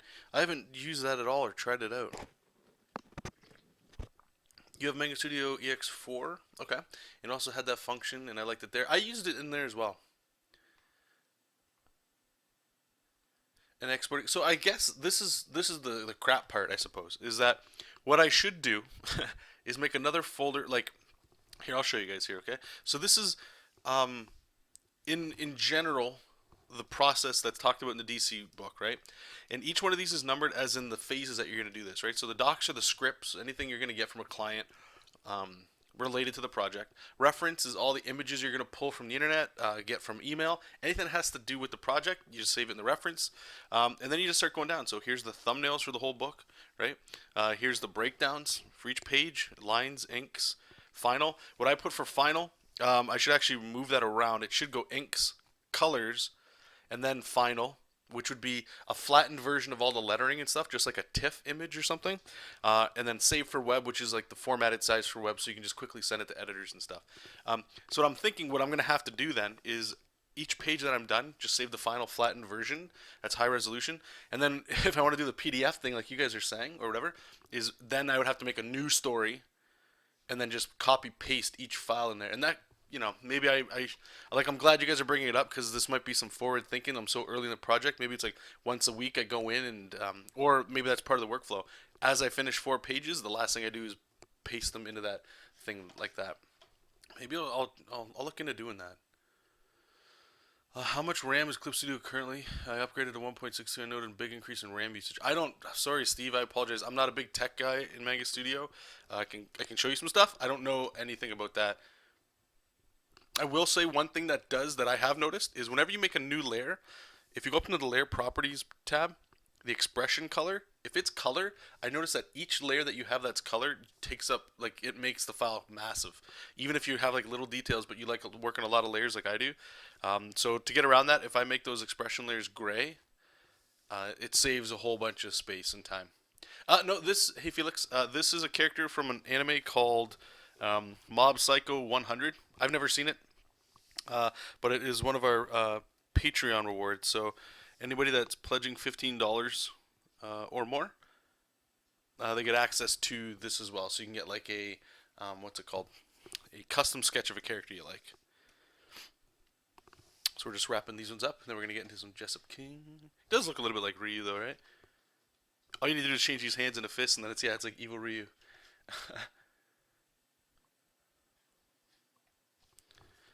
Okay, so what is this going on? He's got like a shirt, right? Okay, so let's just do that. And I'm gonna cheese this out here. I'm going to do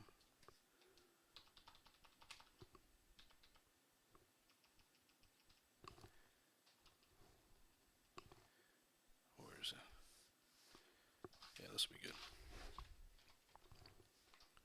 So we're going to use our wonderful digital tools here. And these are like the carved out shapes. You'll see what we'll do here. But I want these to be a little bit more pointed, so I'm going to grab my lasso tool, just kind of cut in a bit, hit delete. I just want to make sure that each one of these sides is like sharp, because that's what the character design looks like. Okay. So we have this going in there.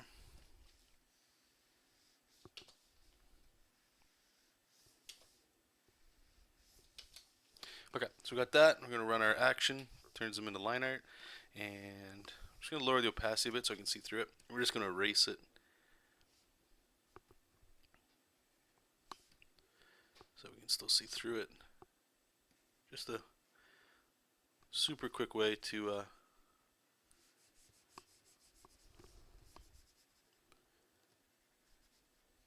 get line art. You're not going to see that. You're not going to see that. Okay. Let's take a look. Let's get rid of all this. Seeing his face would be nice, right? Cool. So have that. Let me just erase this side too. I guess we're gonna have to add a line there. No, that's fine.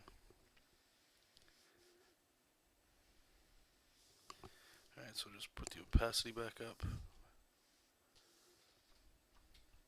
Cool.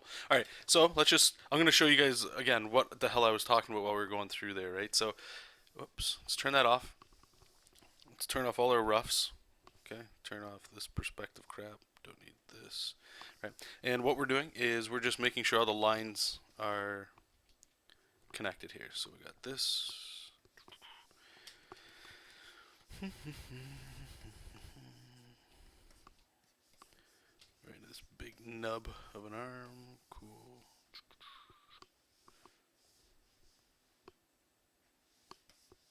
Make sure all the hair's good. Okay, so all the lines are connected. So we're just going to grab our wand tool. Let me turn this frame off. So we're going to select and just make sure none of the lines go inside. Okay, we're good. Click up here. We're going to run our action, right? So we got our, bring this all the way down. This is like our knockout layer, right? Our contour layer around everything. And again, remember what I said, I just did this to save a little bit of time. So we've got this giant arm in the foreground. We grab our wand tool. Whoops. There's a hole in here somewhere.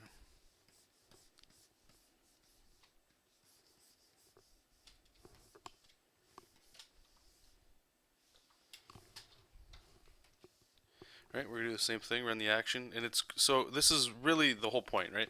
So now that that stands out, I can, if you don't know it, Manga, so you guys can't see this, so let me pull the layer property out. If you look at this, you can click this button, which changes the line art to like a color, right? But right here on the left, this is called border effect. It'll add like this black outline to a shape. So if you have a solid white shape, you can just add this quick thing on there. It's like, okay, if you use Photoshop, it's like a blending mode. The stroke is what it's called, okay? So I can just use a slider, right? We can make this huge, whatever. This is just to get us to inking, right? So I'm just gonna, like double the size, just to make sure that it pops a little bit more.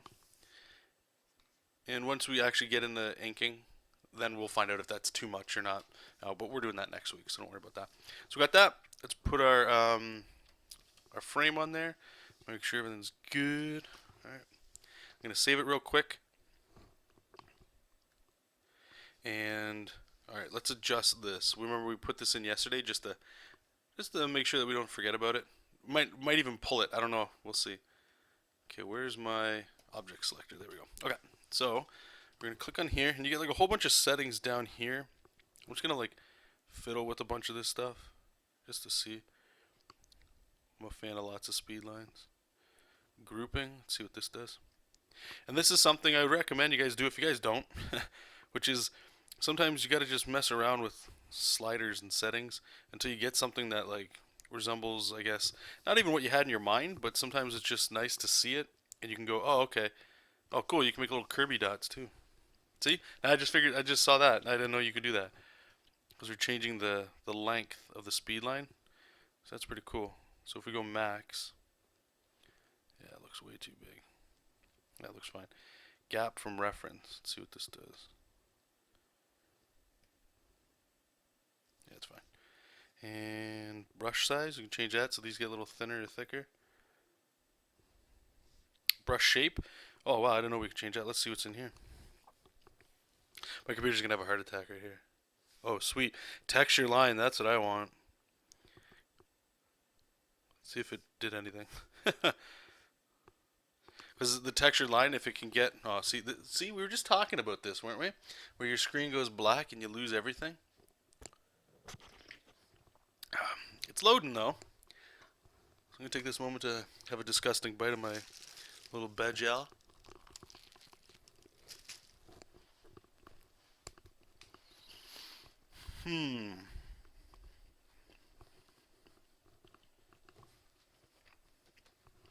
Hey Kevin.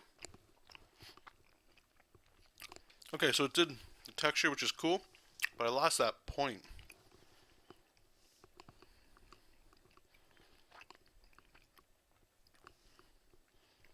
I clicked the wrong one. So we'll let it load again.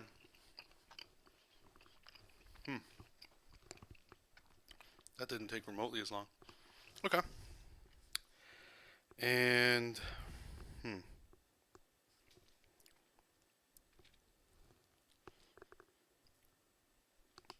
Alright, cool. That's fine.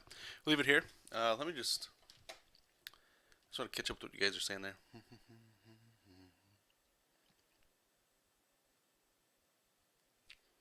Yeah, so Monochrome's hooking you guys up. That's the name of the anime. We talked about it yesterday too, right? It's by the guy that does One Punch Man.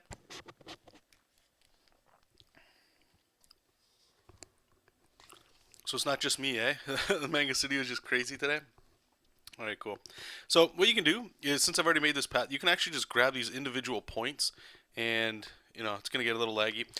It's usually not this bad. I can guarantee it's from streaming as well.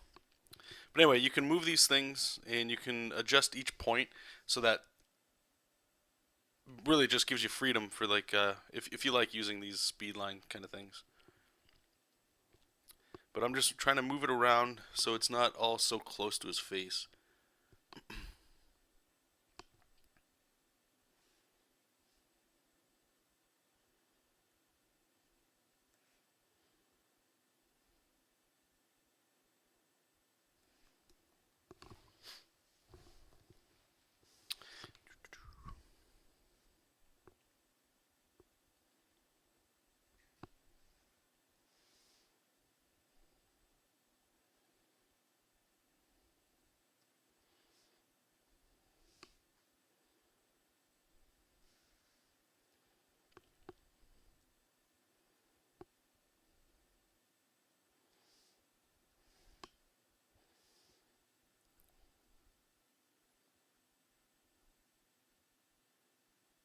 Okay, let's see how that looks. Let's turn that off.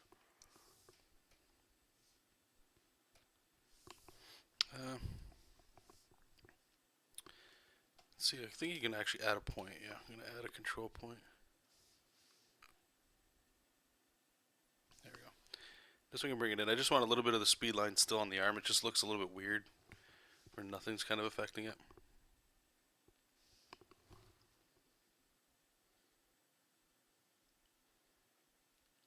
Oh, Mob's like, okay, gotcha. Thank you for that clarification, man. I need to like really up my anime game. I gotta make a conscious effort to start watching some anime. I think I talked to you guys about it. What I started to do when I was in Toronto, which was really fun because I wanted to watch the Jesop King stories I had in my mind way back then. Still in the same vein of like all ages, right? Like cartoons that I used to watch when I was growing up, and but I hadn't watched a cartoon obviously in so long. So what I started doing, and this is just going all in, but I would buy cereal, like the most sugary cereal you could get, and I would save the box or whatever, right? And I wouldn't eat the whole box, but like it'd last like maybe a month or something because I'd only eat it on Saturday. And Saturday I set up my own sort of like thing. So I found these streaming sites online, and I'd have a rotation. So the first one was I'd watch an episode of Ninja Turtles, and I think I went into He-Man. What else was I watching? I forget, but there's like probably a good 2 hour chunk that I just devoted to every Saturday morning. Get up at like 7, right till 9. I'd be able to like squeeze in. I had no like commitments to anything at that time, so I was able to just watch that, eat some cereal, kind of go back in time for a bit. And it was kind of hard to watch some of them, to be honest. So Power Rangers for sure. And but I would take notes when I was done of little things that I would try to remember. That way, the idea was trying to surround myself with things that made me happy growing up, and like the project itself, like the vibe and the attitude, sort of like learn a moral lesson at the end, just kind of have fun with like some action, obviously, and all that cool stuff. So I really think I need to get back into something like that, but really start sprinkling in some anime, because I feel like I'm missing out on like so much. Okay, so this one's done. Cool. So we can save this guy up. And I want to make sure I'm saving all these layers here so I can send you the Manga Studio file and the PSD. So in case you wanted to just click it around, you can figure out sort of how I built it up. Okay, so we can close that up. Nope, we're good, and we're into the good stuff now. Let's get into some Jesop action. Oh, is it? That's funny.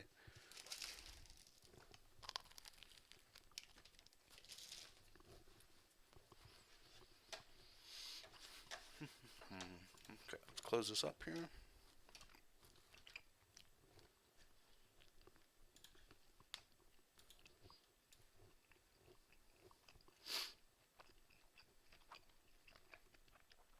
You can get up to a gig with one file? Oh my goodness.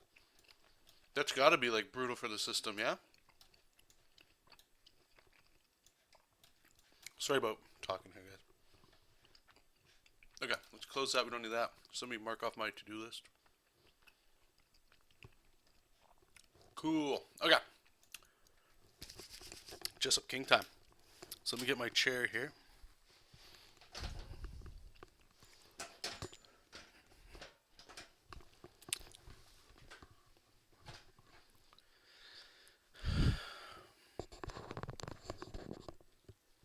Freakazoid, oh my god.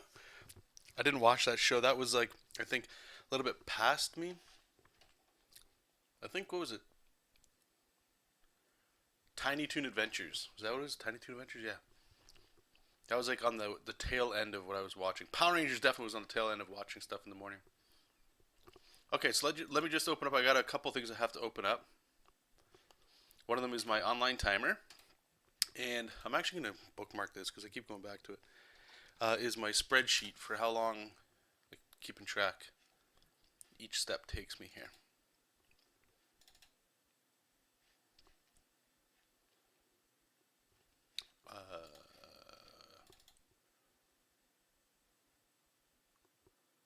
Excuse me.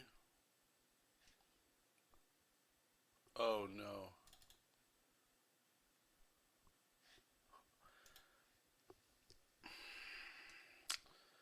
Okay, I think I may have just fucked something up real bad here.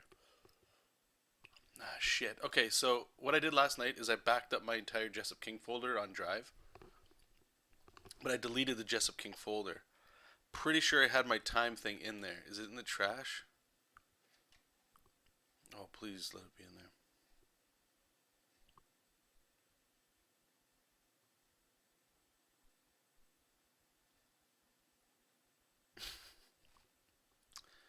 Oh, that's unreal. Just give me a second here, guys. This hurts. I'm gonna do a little bit of digging here if I can find it.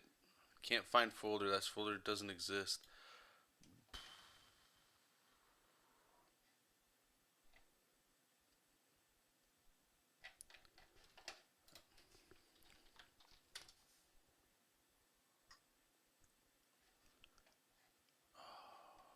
Jeez.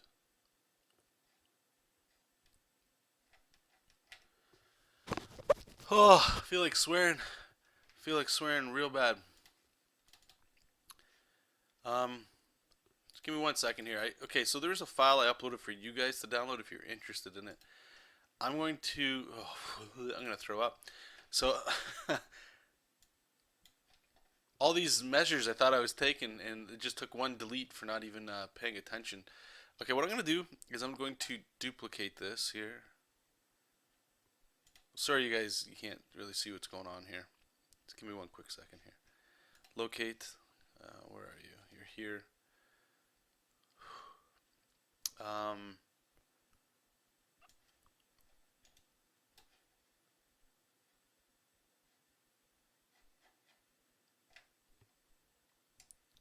wow. So we'll put it in the Jesop King thing, and I hope, I guess, I don't know.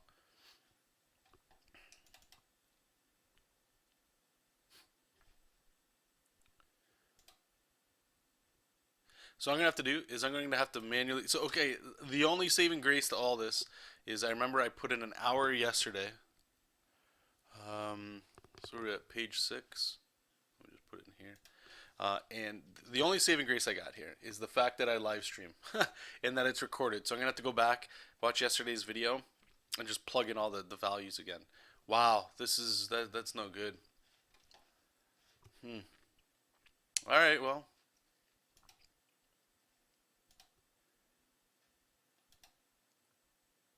wow, that's unreal. Okay, well, it happens. Oh, gross. Okay. Anyway, let's go. Let's keep it going. You guys don't care. It's fine. I get it. Let's just see some cool artwork. Yeah. Anyway, if you guys have any questions or you want any help with anything, by all means, it's always up for you guys. If you want to jam in the chat with a question, I'll do my best to help you out. Okay. Let's turn all the text off. So where did I end up? Panel 2 was done. Panel 3. Okay.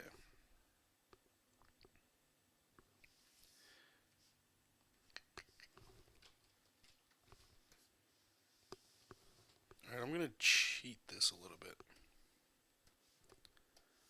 So let's get our shadow color.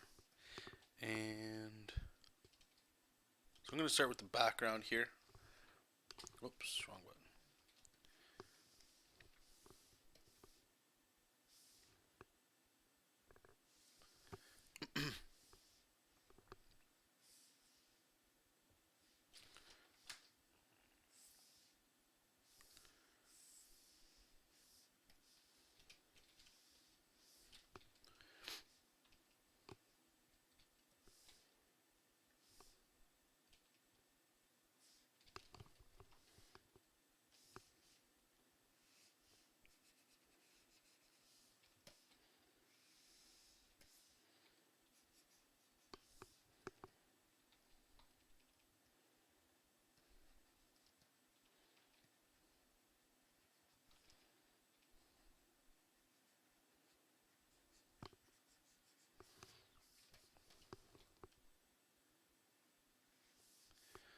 So what I'm doing here is I'm just trying to block out the background.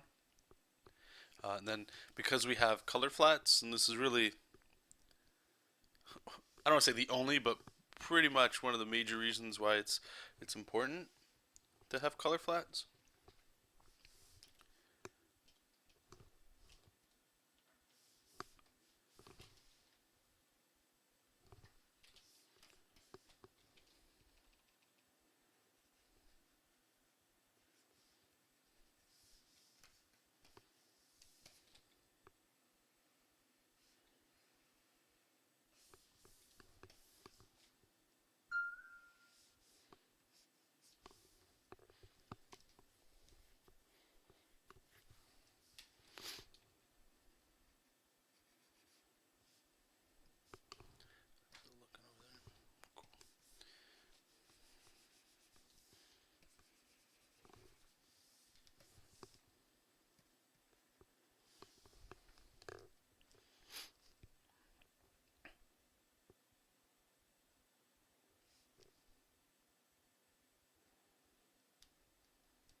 So in these couple pages here, we got a pretty standard lighting, just to keep it easy. It's a cop out to be honest with you.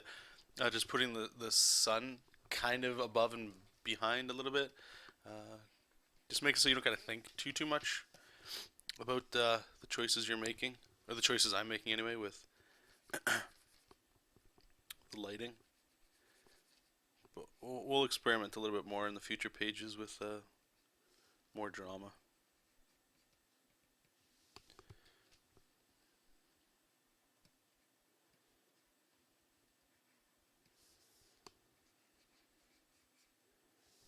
Oops.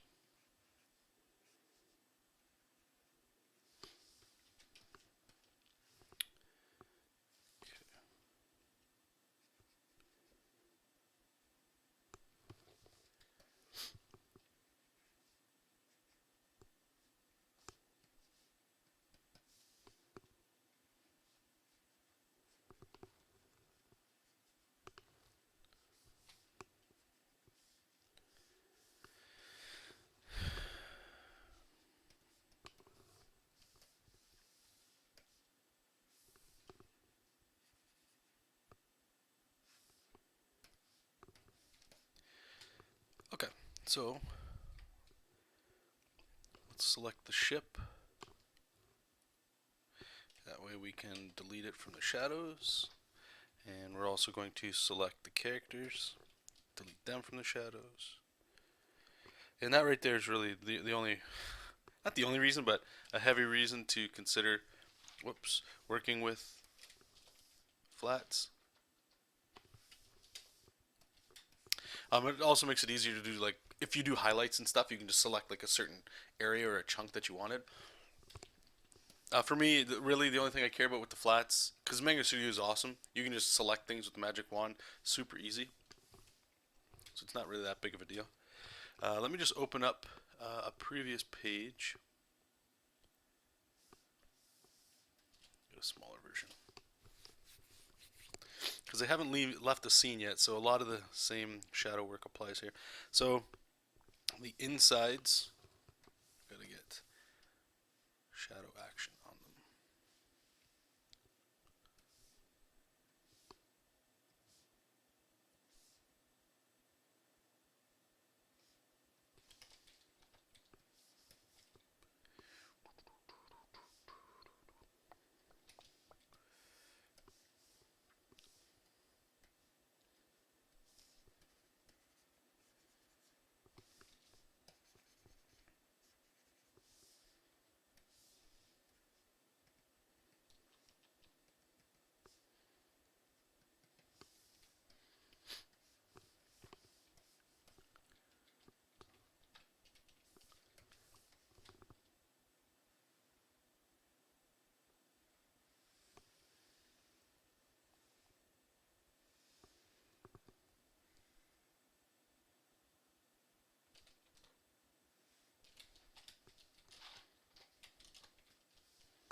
over there. It's alright.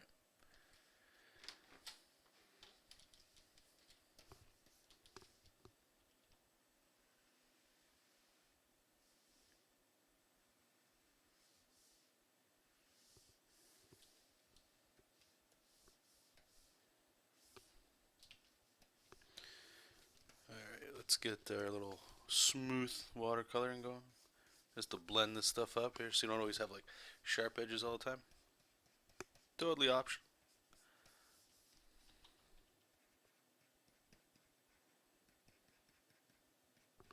I just like the look it gives. It just, I don't know, softens some areas out a little bit. Try to do some on the ground here too.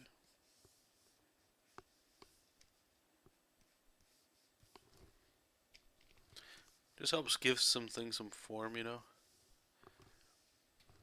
A little more than I guess what's there. Again, it's not needed. I just find it. I just enjoy the way it looks.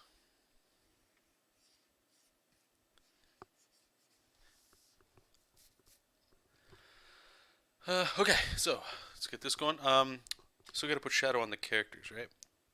So let's do that. Let's start with Momo first here. Color. Whoops. Multiply. And they're so small here, so it's like you can just go with a real disgusting shadow job. Shadow job. Sounds weird. Okay. Now we'll go a little down here too. Cool. And where's Jesop?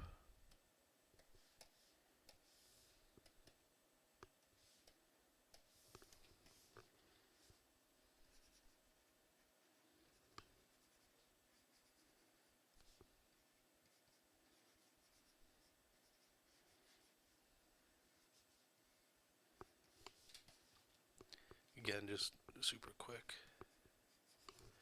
They're so tiny, right? People are going to spend like at most 10 seconds on this panel, right? So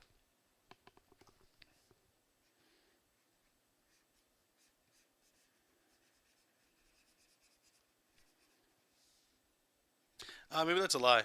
I'm trying to think because sometimes, right, like if we're going to do the page a day kind of stuff, you know, people might spend a little bit more time. Unless they're going through like the catalog, and then it's like, let's get to the new stuff, the new hotness. How's that looking over there? Okay, cool.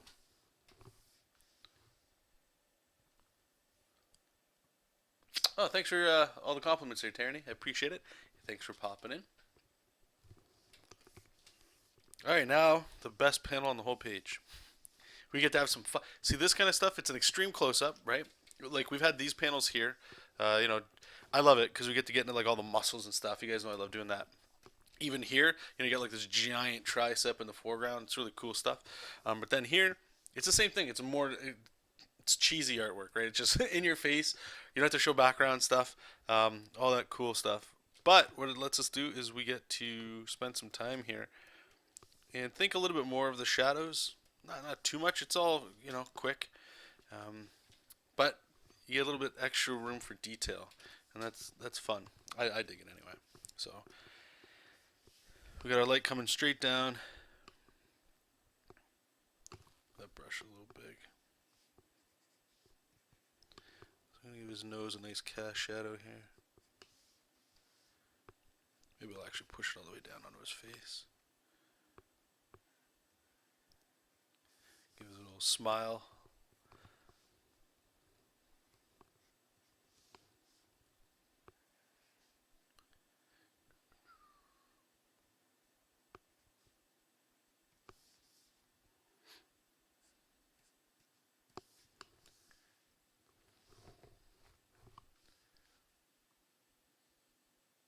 Hey David, I like this. I've been working with Manga Studio 4 in cell coloring. Oh, right on.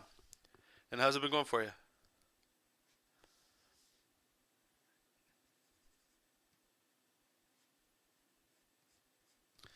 The reason I'm going with cell shading myself for this comic is it's just, for me anyway, I find it to be a lot quicker than having to grab an airbrush and necessarily soften things out. I am using the watercolor thing that I just showed you guys to like soften some of the edges, but it's not the same as grabbing a airbrush and doing either like the lasso selection and sell like a comic book style coloring, I guess.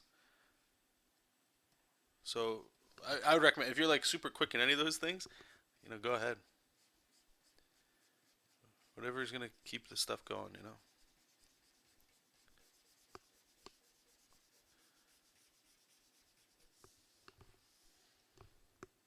I gotta find a better way to do hair.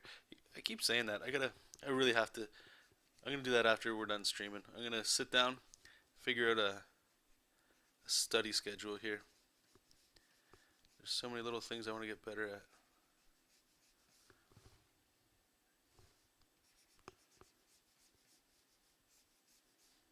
But I'm not making time for them, right? So it's not gonna happen. How's that hair looking? Yeah, it's okay.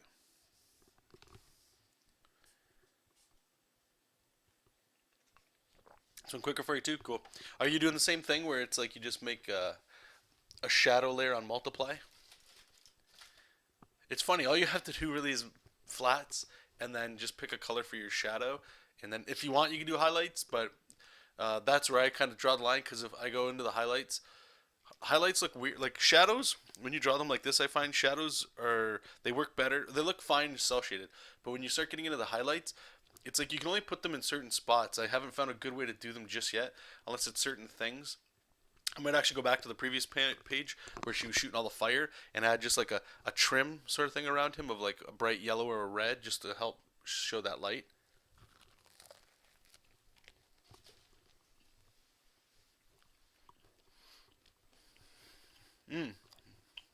So you're doing the whole digital treatment, eh?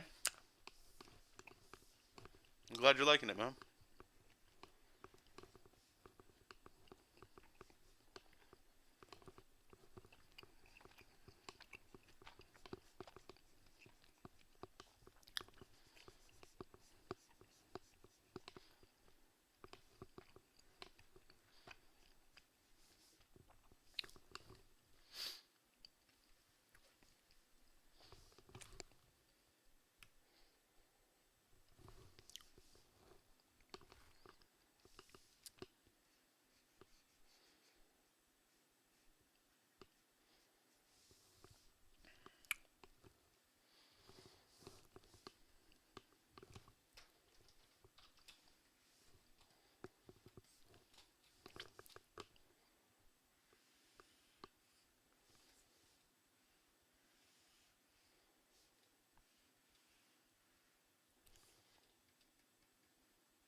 So I'm gonna do a bunch of like shading here on his forearm just to give him show some of those muscles off.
Yeah, you're right, David. You're 100% right.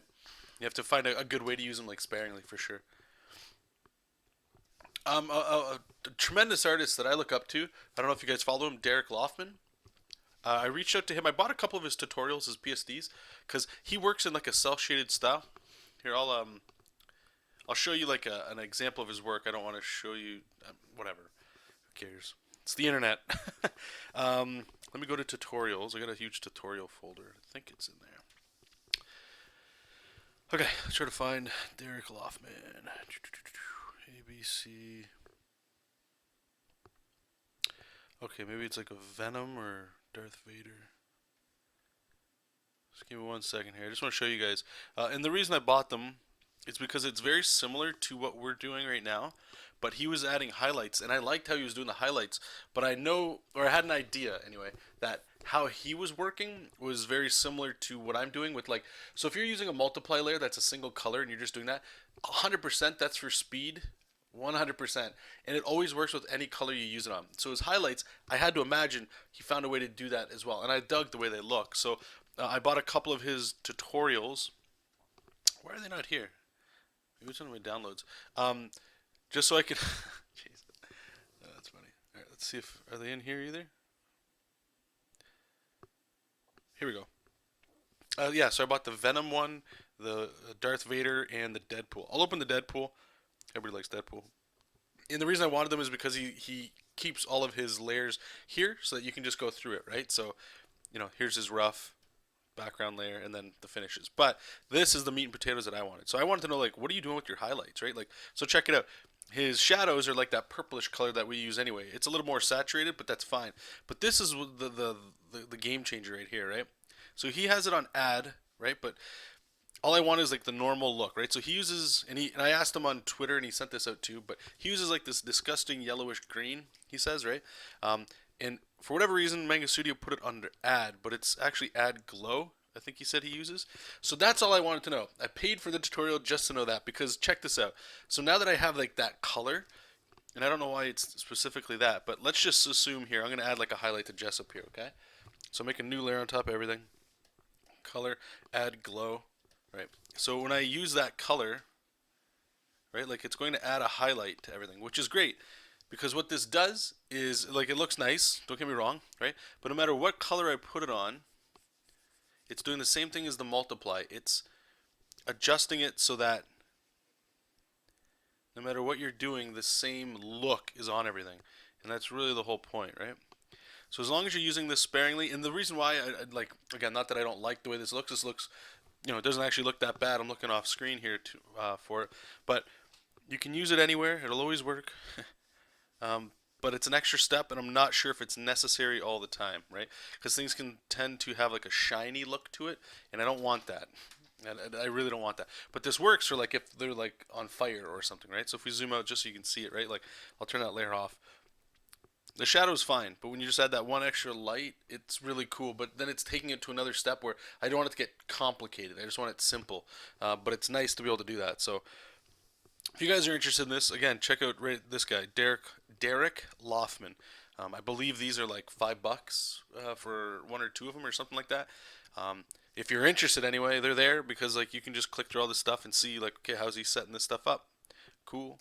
He uses gradients too for his shadows and all that sometimes. So just different things to check out. And then I like it because, and I recommend you guys try that stuff out too as well, because it's hard to find certain looks when you want them. And sometimes you can see an artist is doing something very similar to what you would like to be able to do. You just need to know like a layer setting or something, right? And screen, hey Jake, how's it going? Screen does do the same thing, but it acts a little different. Let me see if I can go back. So here, we'll just take a look at this color. We'll see if it actually changes or not. So I'm going to go there and I'm going to go to screen. So let's see what it looks like. So you see, it's very similar, but the vibrancy has gone down. And you might like that. And the trick that I wanted to know, though, was it's not necessarily just that. But I wanted to know, like, what is the color you're using to get this? The layer, the blending modes and all that, that's, you learn that over time. But sometimes you learn little tricks. You're like, oh, wow, I never thought of using screen or add glow, right? But it's the color that you're using. So, like, I've had people say, how do you do the shading? this, and it's like, oh, it's a purplish blue. So once you learn like the color, then it's easy to go, okay, now I can start to manipulate this stuff. So with the highlight, I wanted to know because I just go to like a yellow or something, right? But in this case, it's like this. It's almost black. It's like a baby crap green kind of color. Totally not what I think would look like this. So that's anyway. That's why I was checking that stuff out myself.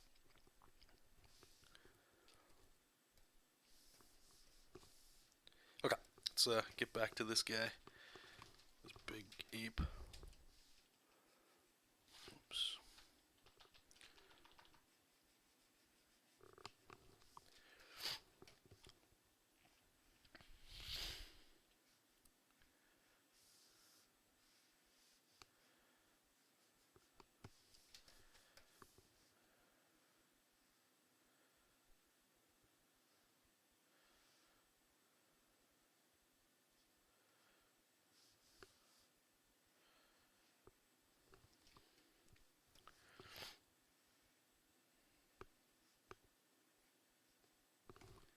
Yeah, no problem, man.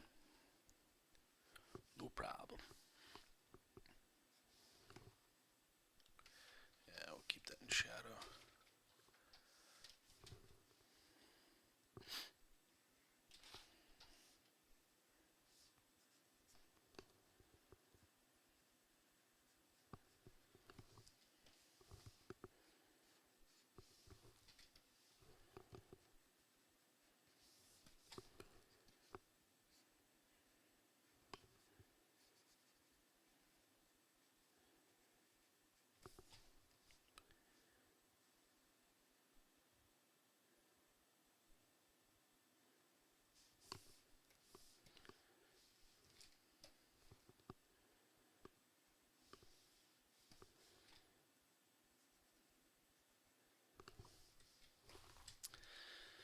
Ba-ba-dee-ba.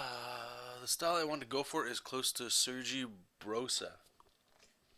With a last name like that, the art's got to be good. Let me just check.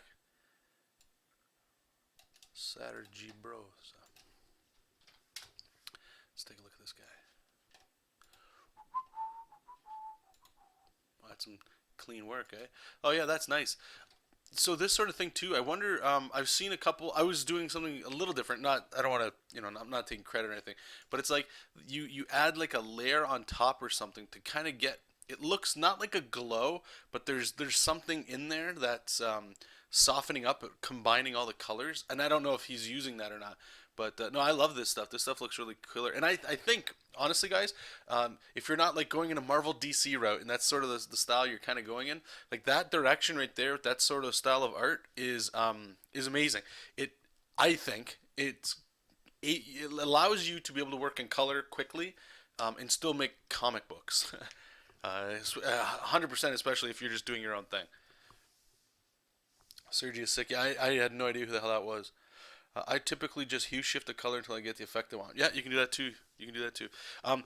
Again, the blue or whatever that I'm using for the shadow or the highlight color, I like to just have that starting point, and then you can go in from there, and then start doing the hue shift that you want. But whatever's going to get you to what you want, right? Okay, I'll be right back, you guys.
Okay. Got a cat here on the mic.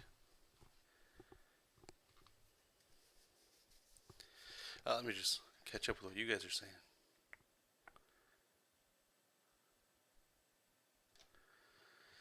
See you later, V. I don't even know if you're still here or not. Let me open up that. What was his name again? Brosa. Okay, I just want to have that open so I can look at that when I'm done streaming. Did I see the new Zelda trailer? Even if you're not interested in the game, the trailer. I did. The trailer. I mean, it's Zelda. The last Zelda game I played was Twilight Princess. I played them all up until then. I was a big Zelda fan. Um, Skyward Sword came out, and I like Twilight Princess was good. Ganon's my favorite like Nintendo character, followed by Bowser. I like the villains. So when I saw a lot of that stuff, I was like, cool. Ganon was amazing in Twilight Princess, and then I heard in what is it called? Sorry, Skyward Sword that he wasn't in it. I didn't even play it. If Ganon's not in it, I usually don't play it. I saw the trailer and it looked like there was like this purplish smoke, and it looked almost like a pig. I'm assuming it's Ganon, but I'm very interested in it. I'm not interested in the Switch just yet. I'm hoping like Zelda should still come out on the Wii U, right? Do you guys know? Just let me know below if it is. But I haven't even turned my Wii U on. Like that might be the last game for the system that I pick up. I'm interested in it for sure. Right now, I'm really absorbed with Monster Hunter Generations for 3DS. That game has like, it finally clicked for me, and I wish a lot more people played it.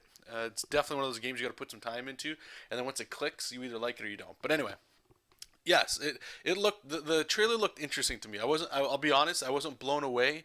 The art, everything looks great. When they started showing characters and stuff, I was like, nice, this is looking good. I've played Skyrim, I've played a lot of open world stuff. I just hope that there's something unique about the Zelda thing. Wide open games, like going from, let's say, Skyrim. Uh, I'm not interested in those anymore. I'm more like I want my time in there to be worth something. Like you're always learning new things and stuff. I don't know, but I'm gonna check it out. I don't want to shit all over it. I'm not a Nintendo fanboy, but I love like Zelda especially. I love it. Metroid's my favorite Nintendo thing, followed by Mario. Zelda's still up there, but when I was younger, it definitely was. I don't know what I'm saying here anymore. Let me just. But yes, it looks. Are you guys interested in it? It'll be on Wii U too. Okay, cool. I know Ganon was a pig in the old cartoon series. Yeah, and that's what makes Ganon so cool to me. Anyway, he's like his real form is like a beast. It's like a man. I guess a man pig. I don't. I like that. Gives him like something interesting. You know, like he's not just like the big bad wizard or something like that. He's got. He's a cool bad guy. I like him. I'm definitely one of those believers where the bad guys make the story good. Like if you got a shit bad guy, like the whole thing potentially could fall apart.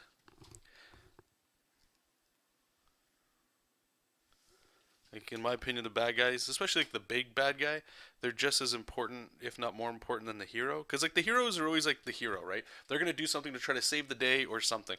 But the villain has to be so badass enough that it causes somebody to change what they're doing and be a hero to stop them. And usually bad people aren't just bad because, or I mean the best villains generally, they're not just bad guys because they just want to see the world burn kind of stuff. Not that those people can't be really good bad guys. It's just like world destruction is great, but what's the reason for it? But anyway, like I say, a lot of the villains, like Bowser's a great example. Mario wouldn't be anything unless Bowser is stealing the princess, right? Like they're important. They're super important. Um, so I've always really enjoyed villains in video games, especially if they're really good villains. And I mean, arguably, I mean Bowser's probably not like an amazing villain, but he's cool. Ganon is Ganondorf's inner monster made manifest. I like the way that sounded. Made manifest. I was interested in Breath of the Wild before. The new trailer made me really want to play it. Sweet. Are you getting the Switch? Or are you grabbing it for the Wii U? Or do you know yet?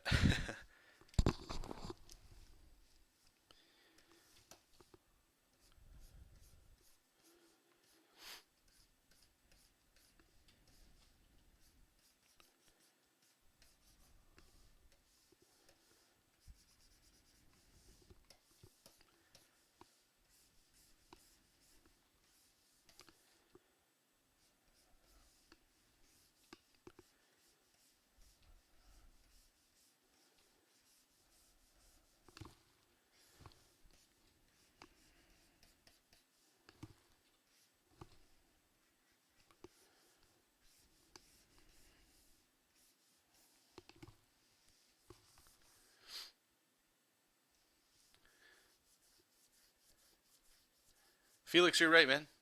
You're right. Most and think about it too, guys. Like most people that are bad guys, like the good ones, like okay, even the world destruction one. I forget where I read this, but it made sense, and I don't know who to compare it to. But it's like let's say you have the most generic thing a bad guy would want, which is to watch or to destroy the planet. Okay, destroy everything on it. Okay, that's like the worst that it could maybe probably get. So like if that's all it is, it's boring, it's one dimensional, right? But if you start adding things to it, where it's like the reasoning why they want to blow it up, if it's let's just say it's based on reality, like humans have just taken so much from the planet that they need to be extinguished so that the planet can heal itself. Humans have had their time. Even like that just little thing, it's generic for sure, but it adds like an extra dimension to your villain. So they're not just the bad guy. Their intent is good. They want to help the planet, but how they're going about it in the general consensus is bad, right? And the thing is that's funny is like there's certain things that most people would agree with, right? Like you just can't kill people. But people are alright with killing people if the reasoning is okay. So if somebody's going around raping people, most people would say they can die. They're not contributing. They're actually hurting more people. War is great. So you get two sides that don't agree with each other, and they send each other after each other to kill each other and hurt each other, so that you cause them enough pain and you kill them enough that they won't be a problem anymore. Okay, so that's great. In the context of that, both sides are right. One's right and one's wrong to each other. But if you were a third party, let's just say you're like I don't know, you're an earth or you're like a plant person or something. Okay, so you're not even interested. You come and you check this out. These two people are fighting each other for what I just said, and it sounds absolutely ridiculous. Like, why aren't you guys getting along? So, like, both those people could be bad guys, right? That's what makes it interesting. Is if you can manipulate and twist it in a good way or an interesting way that makes you go like, what you're saying isn't 100% wrong about what you're doing it, but most people feel that your way of going about it is the wrong way. And that makes it start to get into, okay, now we got some good stuff going on, like we can work with this kind of stuff.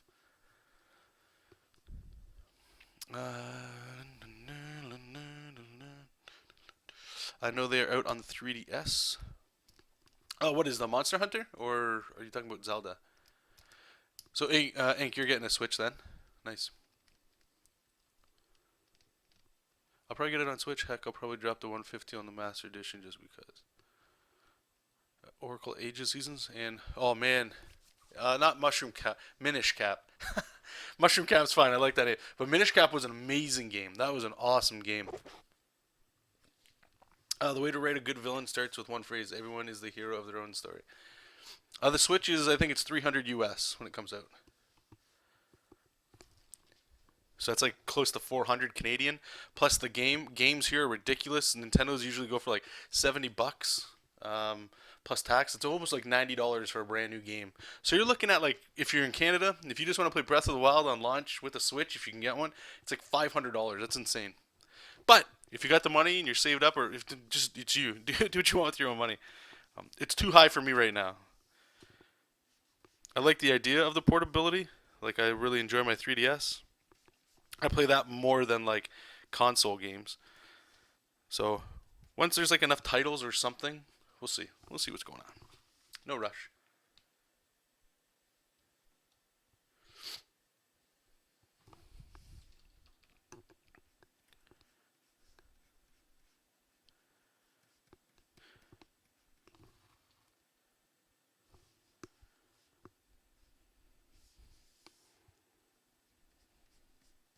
Just finding little areas on his face to soften up. Okay, so Jesop looks like he's done. So let's do Momo up here. Make a new layer.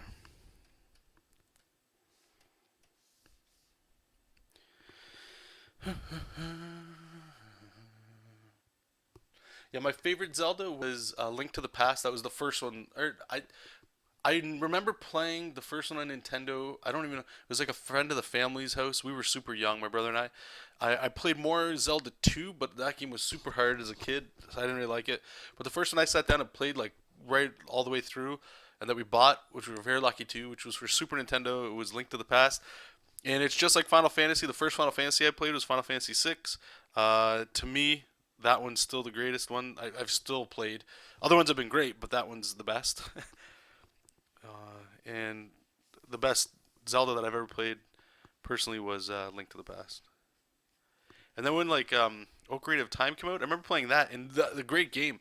But I just remember always making like little connections. I'm like, I remember doing that in A Link to the Past. It felt a lot like A Link to the Past, but in 3D. There's some truth in that too, but at the same time, they're different enough that they do hold a weight and water on their own. Uh, Capcom was cool. Yeah, Capcom's still there. I mean, Street Fighter Five is it's good, but what the hell is under here? But I haven't really. I don't know. Anyway, Magneto. Never played Ocarina of Time or Majora's Mask. My brother loves Monster Hunter, but last time he played was on PS2. So, like, if you guys don't know what Monster Hunter is, if I could give you just an example. So, you can play online with other people. I'm not doing that. I'm just playing by myself. So, it's got a lot of, like, MMO gameplay. Like World of Warcraft, all that kind of stuff. Like, go out, kill these guys, or go out and pick this stuff. So, it has that stuff, and I know that can turn some people away right off the bat, and I get that. It's the tutorials. They're the worst part of the game, but the general like loop is you get a quest, which is either go pick some stuff, go mine some stuff, go whatever, or the other ones are go hunt these giant monsters. And the crux of the game is it's basically just like a collection simulator. You're gonna go out into the little map. There's a bunch of different ones, and they all have like a little area in them. But you go in there, and there could be plants to pick, bugs to get in a net. Use your fishing rod to get fish. Mining things. You can mine stuff for like ore. Trying to think what else you can pick. I think that's I might be missing something, but generally, so you pick that stuff. That all sounds super boring, whatever, right? But then there's the monsters, and you can pretty much kill any monster you want if you can, and they all have like their own little tells. It's a video game. It's very well done. The combat isn't just like hack and slash. Like it's very. I can see it's frustrating because there's times when I've tried to attack, but the monster moved a little bit, and it's like, and I'm wasting all this time.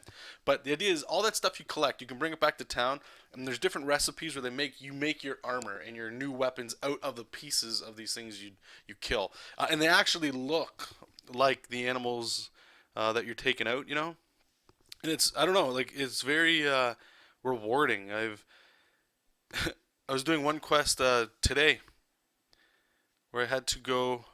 You just have to go out into the wild and find stuff to bring back, just like rare collection things. And there's this little meteor chunk, so you get your mining pick and you mine a piece of the meteor. But what you have to do is you have to hold that meteor chunk and bring it all the way back to where you start. And it sounds super boring, I know, but you bring it all the way back. And you run super slow because this thing is heavy as F. And if you run out of stamina or if you get attacked at all, you drop it. So it can be really frustrating. Anyway, so I'm doing that and I'm bringing it back. And then all of a sudden the sound cues that like, okay, one of the not rare, but a boss monster just showed up. And I'm like, okay, I've got this thing that I have to bring back and this giant monster is here to fight me. And it was just a shit show. But it was like, it always feels unique. Like, exciting. When something brand new happens, I have yet to just go like, okay, who cares? But I can understand why there's people that might like some people don't even probably even know about it. Or just the things I just said is kind of like a turn off. Like I don't want to collect stuff, you know. Man, there's some days you wake up and draw anything. Today I can't. Oh, so you're yeah okay. Well, those are the worst. And everything you're doing is crap.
I tried a Monster Hunter demo on 3DS. Didn't really grab me. No, I'll tell you right now. I don't know which one you played, but the demo, like, it took. I don't know. Like, I bought the one for. I bought actually for 3DS. It was Monster Hunter 3 Ultimate, I think. Then I found out that you could buy it on the Wii U. So I got the Wii U, and then I tried it there because I'm like, maybe it'd be better on a bigger screen. All that stuff. Still didn't grab me. I just didn't I didn't see it, and I don't know what it is. The tutorials, I remember going online so many times just trying to go like, these are fundamentals that should be explained better, and they're not. Like the UI, everything it's atrocious. Um, then I saw it again on the 3DS, and I'm like, you know what? Like, I love the concept of it. I want to try liking it. And probably maybe a week and a half, 2 weeks ago of just playing it, it's like I'm familiar with the crap UI. I'm familiar with the core cycle and the loop of the game, and now I feel confident in going forward. And there's a lot of learning going on still, but I feel like okay, I can still play and do what I want to do, and it still feels good. It feels really good. But I get you. It's like people saying like Final Fantasy games. Final Fantasy, what was it, 12? With Lightning, I think. Yeah, I remember getting that game and it got such shit reviews, and everybody's like, "No, the game is actually good. You just have to get past like the first 6 to 10 hours of the game." And I'm like, I get it. And Monster Hunter, I find if you don't have somebody else helping you learn it, it can be super difficult for sure. And that's sadly the one of the biggest faults of the game. I would 100% say. Uh, really sounds amazing. I'll pick up all three. The Zelda games and Monster Hunter today. Oh well, okay, Monochrome. I would try another demo though, dude, just to see. I don't want you throwing money away on it. If you do get one though, if it's Monster Hunter Generations, I think we can swap codes and we can like I don't know how this will work out, but we can do hunts together and stuff. That'd be pretty fun. Yeah, I don't think you can talk, but like it's guys, I'm telling you, it's cool. So imagine here, I got to do this. I'm gonna just gush for a second here. Monster Hunter Generations. I just want to see some pictures here and just show you like an idea of kind of you know WTF is going on here. So let me grab. I don't want to grab something that's like a lie of a screenshot. Something that's very representative of what's going on. Okay, here's some early bosses, I guess. Yeah, okay. So let me just use this one because it shows kind of what's going on, and it's pixelated all hell. Oh, sweet. Okay, so they're using a hammer. That's what I use too. I use a hammer as well. And what's cool with the hammer, I'm gonna make it real nasty and pixelated. This is a handheld game, okay? So just just remember that, right? So this thing, I forget what they're called. Can't remember the names, but they all act differently, and they have like tells like a video game boss fight would, right? But what's unique about it is like, okay, so if this creature keeps attacking you with its tail, like it's swiping you, and it's got like needles and stuff on it, what you can do if you have a certain weapon, like a sharp weapon, you can keep attacking the tail, and most often you can cut pieces off. So if I cut the tail off, it can't use that attack anymore. But you're not going to know if you can do that unless you try it. Now, when you carve, like when that piece is on the ground, you can carve it, and usually you get like loot from it, right? And so sometimes you might get things like a spike from the tail, and that can turn into like the next sword you can make or something, right? But what I like is like what this character's using here are these giant hammers. And what you do with these is if you can keep hitting their feet and they'll sort of like like stagger a bit. If you keep hitting them in the head, they'll get dazed, right? But I can't cut the tail off because I have a hammer, right? And it's just unique situations like this that make it so cool. But like some of the people you can, or not people, but some of the things you can fight. Let's see if I can go back here. Just so you can see like some of these big bosses and stuff. Like look at this dragon is sick, man. It's a bubble dragon.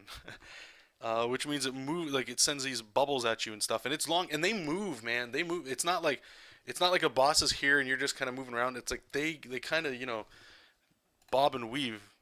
Here, let me just see. And I apologize, guys. You guys are gonna get stuck here for a second here. I want to see. Okay, here we go. Here's a big freaking thing. An Astalos gameplay. I don't know what this looks like, but let's take a look. Do some full screen. Hello everyone. Oh yeah. Look at the latest and greatest. Stop. Okay, so we got the cutscene. Don't care about that. Right. So I can't. I'll tell you this right now. I haven't seen anything remotely close to this yet. I have no idea how the hell I would fight with this thing. Like, it just move. It just looks way like really big. So you see how they're moving, right? So you can do little things where it's like it's going to set up attacks on you, and you have to like see how they're swinging like this, right? Like that character, they just timed it so that when they stood there, they could hit it. There's times when you'll just swing and nothing happens at all, and I know this looks like total chaos and stuff. But when the monster gets like hurt, it'll actually leave, and you have to go try to track it down, and it'll either be sleeping to get some stamina back, or you'll see it eating other animals and stuff like that to get its health back. They can do cries, or they bring in other things. I don't know. It's one of those things I just wish more people played, and I wish I got into it a lot sooner than I did. But it's a very unique game that I haven't played anywhere before. And like Inkbot saying, it's like anything. You might like it and you might not, right? David K. Sorry, I know you're asking a question here. What is that yellow object she's wearing? What did you? Sorry, what you did gave it some depth. Nice. Oh, okay. It's a crown she wears, and it's just getting knocked off her head because he's giving her a little hug. So yeah, just adding like just the shadow at the top. Just helps give it like a plane, so it looks like it's like the top kind of thing. It's a really simple, cheesy crown. I'll be explaining the crown itself later in the story, but I also want to do this. We're gonna put a little cast shadow, and watch this. This is gonna look real cool. So cast shadow is just a shadow being cast from one object onto another, right? So if we just do this and we fill it on his arm, now all of a sudden like it's got some real depth. Right? Do you see that? Like now it's actually casting shadow onto the arm. It looks really cool. So if you can find little opportunities like that for your art, if you're using shadows and stuff, I would recommend playing around with that. All right. So let's get our watercolor. We're almost done this page here.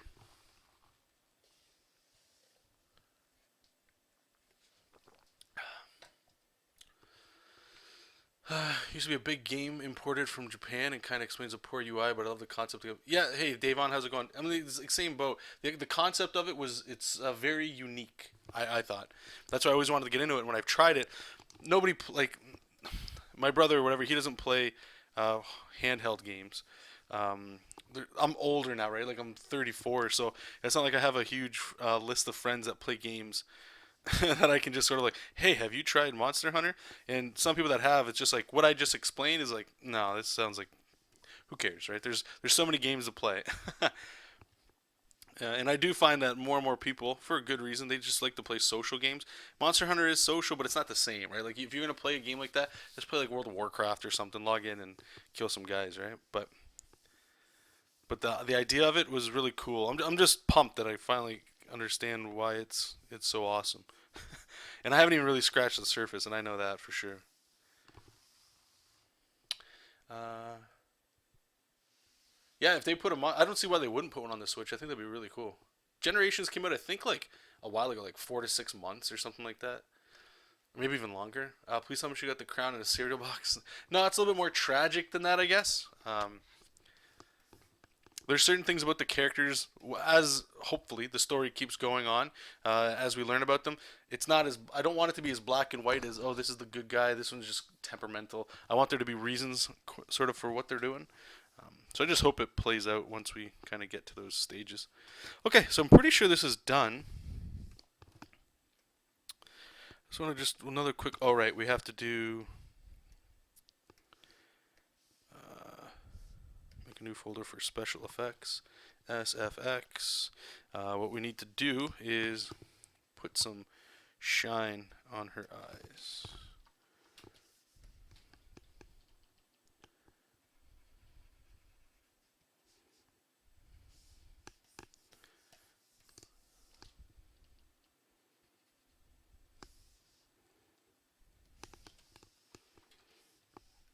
And one thing I forgot because it's up here is the fire that's still on Jesop from that little fire spell she cast in the previous page. So let's save it. I got to open up that previous page here. Alright, open. Colors.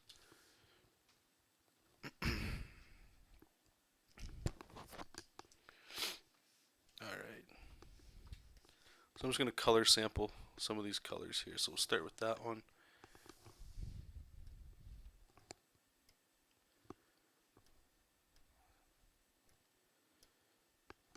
Oh, I don't know if that's gonna work. Let's see.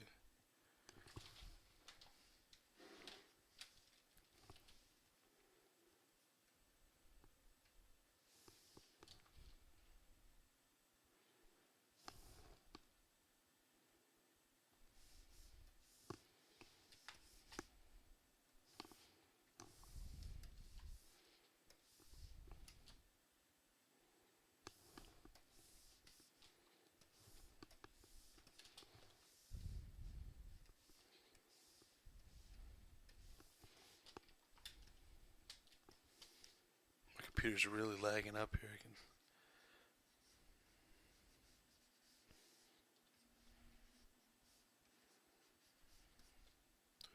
I have to go a little darker than this here.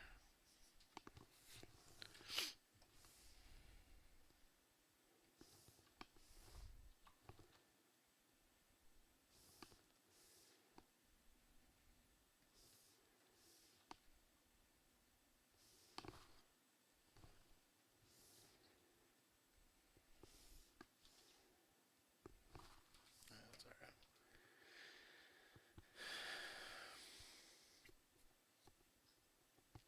Oh, thanks, Monochrome. Yep. Those two, I will say, what you're talking about there. Okay, so Patreon, for those of you that don't know, they finally introduced polls, which is great because you can ask the people that are actually supporting you on there for whatever you want, right? And what I'm doing is, I think if you're a Patreon at the $3 or more level, every month I release like it's geared towards comic making tutorials. So I've talked about writing, mostly geared around Jesop King, but there are some other things as well that are on there. But since they added the poll, what I try to do, and I want to do this going forward, is any kind of content that's updated for that stuff, I just want to ask the people that matter, you guys, right? If you guys are the ones that are able to donate money and pledge money, like that's crazy. So anyway, I have one on right now, going for this month. I think the topics are how I color comics in general. So if you guys have been here for the whole stream, you kind of understand. It'll be a condensed with more like points, like why, the more of the reasons why, I suppose. And then the other ones are, I think, writing. And what else is there? There's writing, portfolio development, and what's the other one? Damn. I think it's a general project overview of like how I'm making the comic and stuff. So if you're interested in any of that, by all means. Again, thank you for the plug there.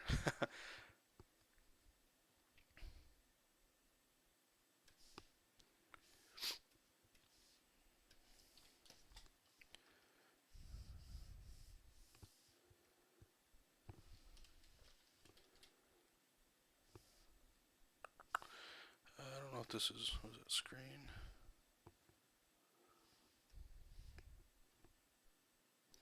See, so why is this white? Ah, fuck. That's why. So I don't want to do this too much, but just with like the special effects stuff, just to add a little heat.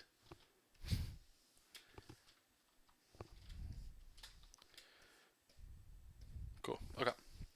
So make sure everything's good with the text.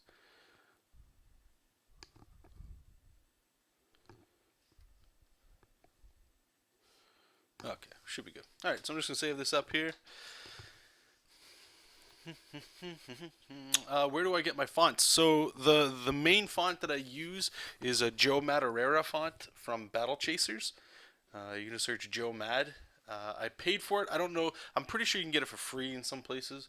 You can get anything for free on the internet, but yeah, you can. I forget. I think it was comicbookfonts.com I bought it at or something. The only reason I bought it is like I don't need to get into it. It doesn't matter. So that's one of the font that I use. Sometimes, a lot of the other times, I'll just write the font, like the screaming stuff or whatever. I'll just sort of write things.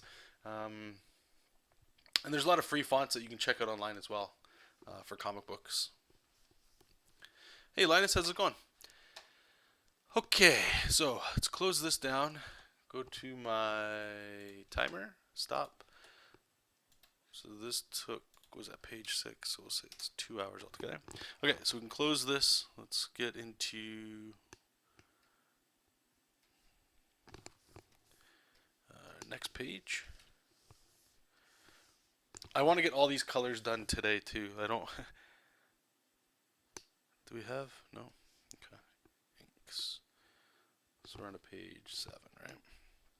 All right, I remember this page. Yeah. So this one feels like it might take a little longer, but it probably shouldn't. So let's turn the text off. We don't need the panel borders. All right. And for those of you that weren't here yesterday, check this out. I will show you guys some stuff here. We're gonna do the flats and all that, and it's super quick. Like this whole process goes really quick. Whoops. So what I want to do is I'm combining all of my artwork onto a single layer here. Okay, so you're gonna see it happen over here. Now, if you were to scan in artwork, you can quickly remove the line art from the white background so that you can color the line art, which is super important. Like if you just saw me drawing the fire, if I wanted to change the line art so it's not black outline for the fire, it's like orange or red or something. So all you have to do is just go up to Edit, Convert Brightness to Opacity, and it just pulls it right off. Just as simple as that.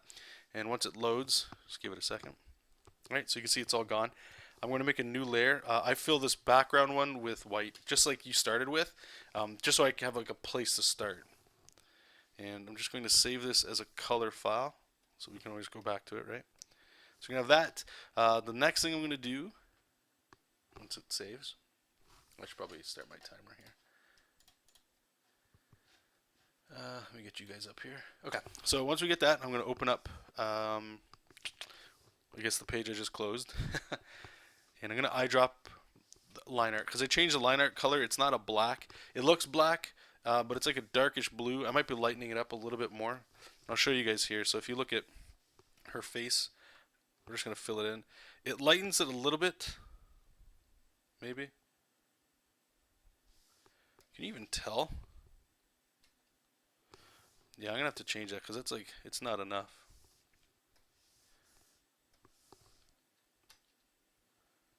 Because I want it to kind of be a little bit more blue like that. Maybe that's too blue. Give me a second here, guys.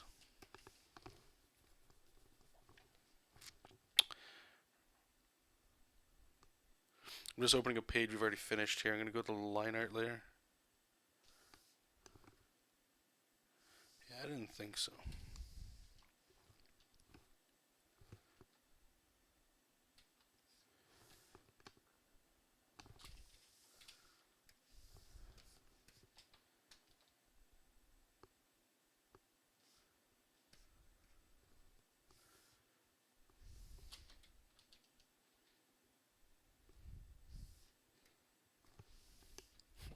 It's so hard to tell if it's even doing anything.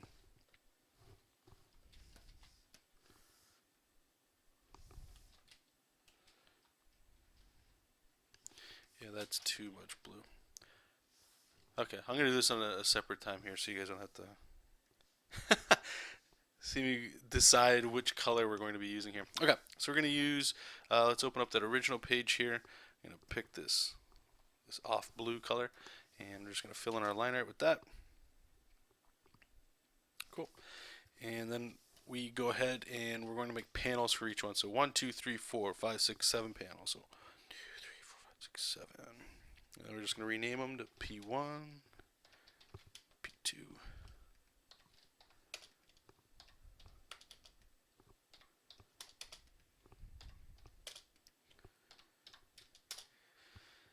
Blambot's a great site too. Thanks, Steve. Yeah, Blambot's awesome. What days do you stream and do you stream schedule? Because I never get notified, and the bell is set to. Yeah, because I think I don't know. So for some people, you do get the notification, and some people you don't. We talked about this before. I would like to see if I can get something set up for the to start scheduling these events. So if you guys see it in your feed, it'll let you know that you can set up a reminder that'll email you and stuff. Because these are mostly like, okay, I'm all set, except for this morning when I had to get some food. So we just hit live. I really don't have a set time, to be honest with you, or day. I would like to get back into the Wednesday stuff, but as I said yesterday to some people that were asking, before I get into any of that, I want to get like a good portion of work done for this project, because I'm capturing how long it's taking me for each step, so that I know how many hours a week I need to devote to the project, because then it lets me know if I can open up some streams with you guys. Like even though I'm doing it right now, this is more of like I could stop it at any time. I'm not locked into from this time to that time, right? So I asked for a little bit of patience, and I'm excited to get back to doing that with you guys. It's just right now this is sort of like the priority for some of that stuff that's going forward, you know.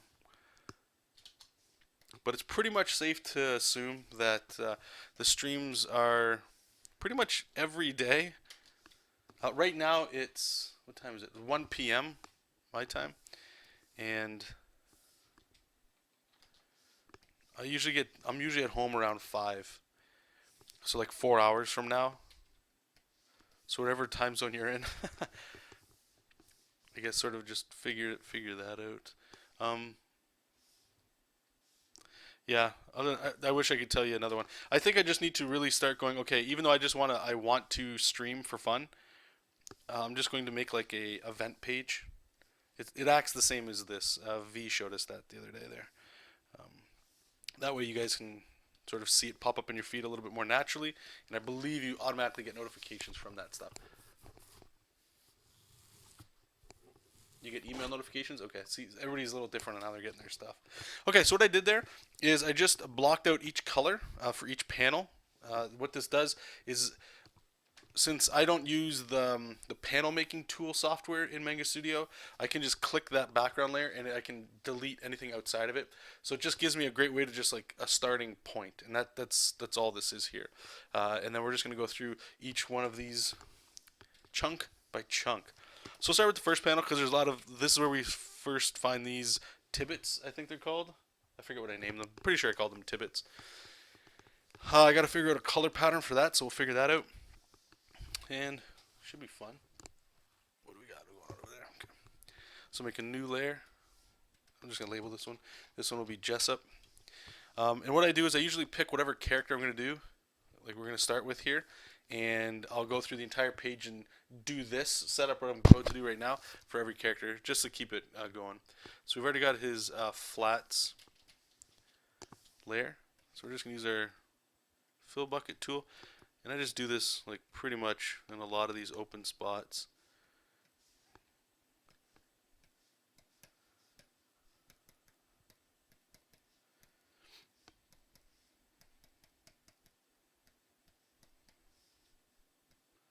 Super quick. It works a lot better with bigger open shapes for sure.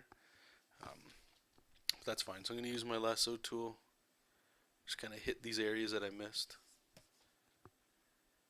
This tool, I swear to God, I praise the hell out of this thing. It's so good.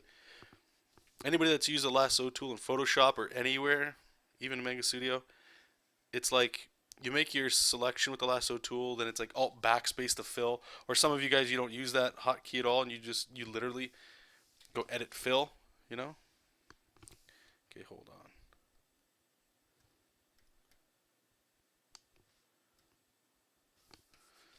So sometimes you get this crap.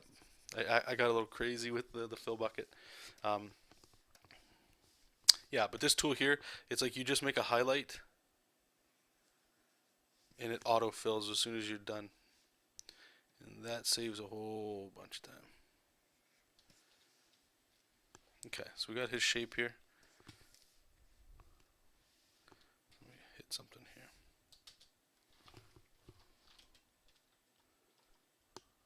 So I'll make sure. Okay. Oops. So we duplicate the canvas just to move it off screen. So I can get my second monitor here for color. It's a good way to just, if you got two monitors, I always recommend duplicating your document over into the second monitor so you can see. And hey, how's it going, Shane? Appreciate that, man. So you can always see the color, but I'm using a Cintiq here, and the colors, it's not shit, but it ain't the same. It's not what's representative anywhere else. So when I look off screen, I can see things, and I'm like, okay, that's how it looks, so it's great. You can have it in like two little separate spots.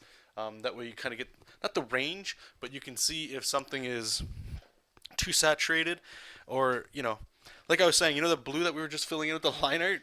I just looked off screen and I'm like, oh no, it is actually much more blue than this monitor's showing me. It's showing me it's more black here, so I know that it's fine. So it's just a little fail safe there. Okay, so we just made our clipping mask for Jesop. Where else is he? He's in this bottom panel here. I like this panel. This last one. I don't know if you guys remember. We did it during one of the streams. But what I liked about it was I just copied the panel that we just did, pasted it here, and then redrew the arms to slink them forward a little bit more. And look how big that arm is. I just love it. Looks so good. So here I'll show you. You can use like this lasso tool. You don't even gotta finish the connection. It'll just wherever you have it. So I can go up here, let go. Up here, you can just do this stuff so fast.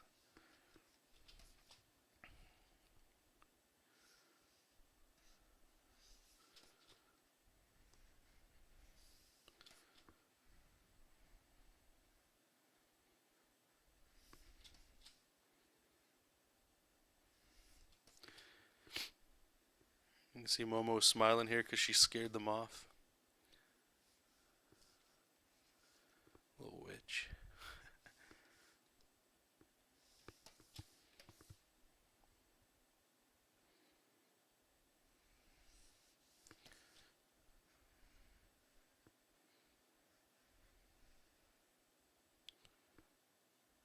I'll also be posting these 4 pages on Patreon too. I was supposed to say that a little earlier today, but I forgot.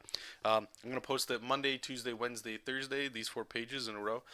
I have the first 4 pages up on Patreon as well, but I call them all tentative because at any point I haven't clicked live or put online or anything just yet. So uh, anybody that's on Patreon, obviously you guys, the money that you guys are able to help me with at any moment, or even sharing whatever, is it lets me put more energy and time into this stuff, which is highly appreciated. So I want to share like the entire documented process of this thing.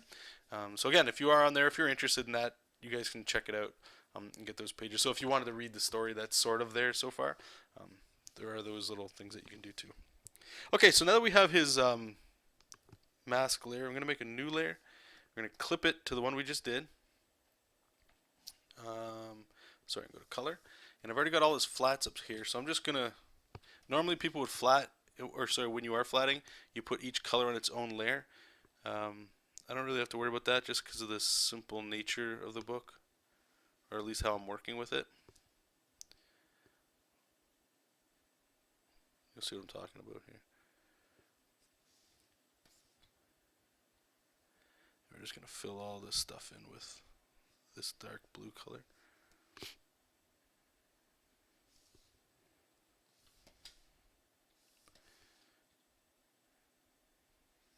Did I put these speed lines on a separate layer? No way.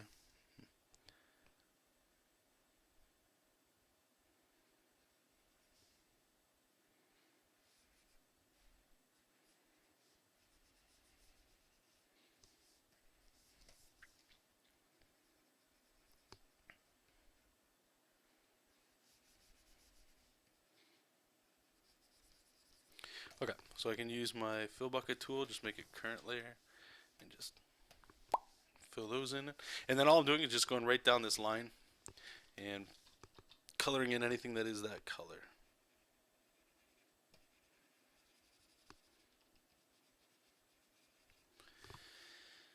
Okay, what do we got? This little color here.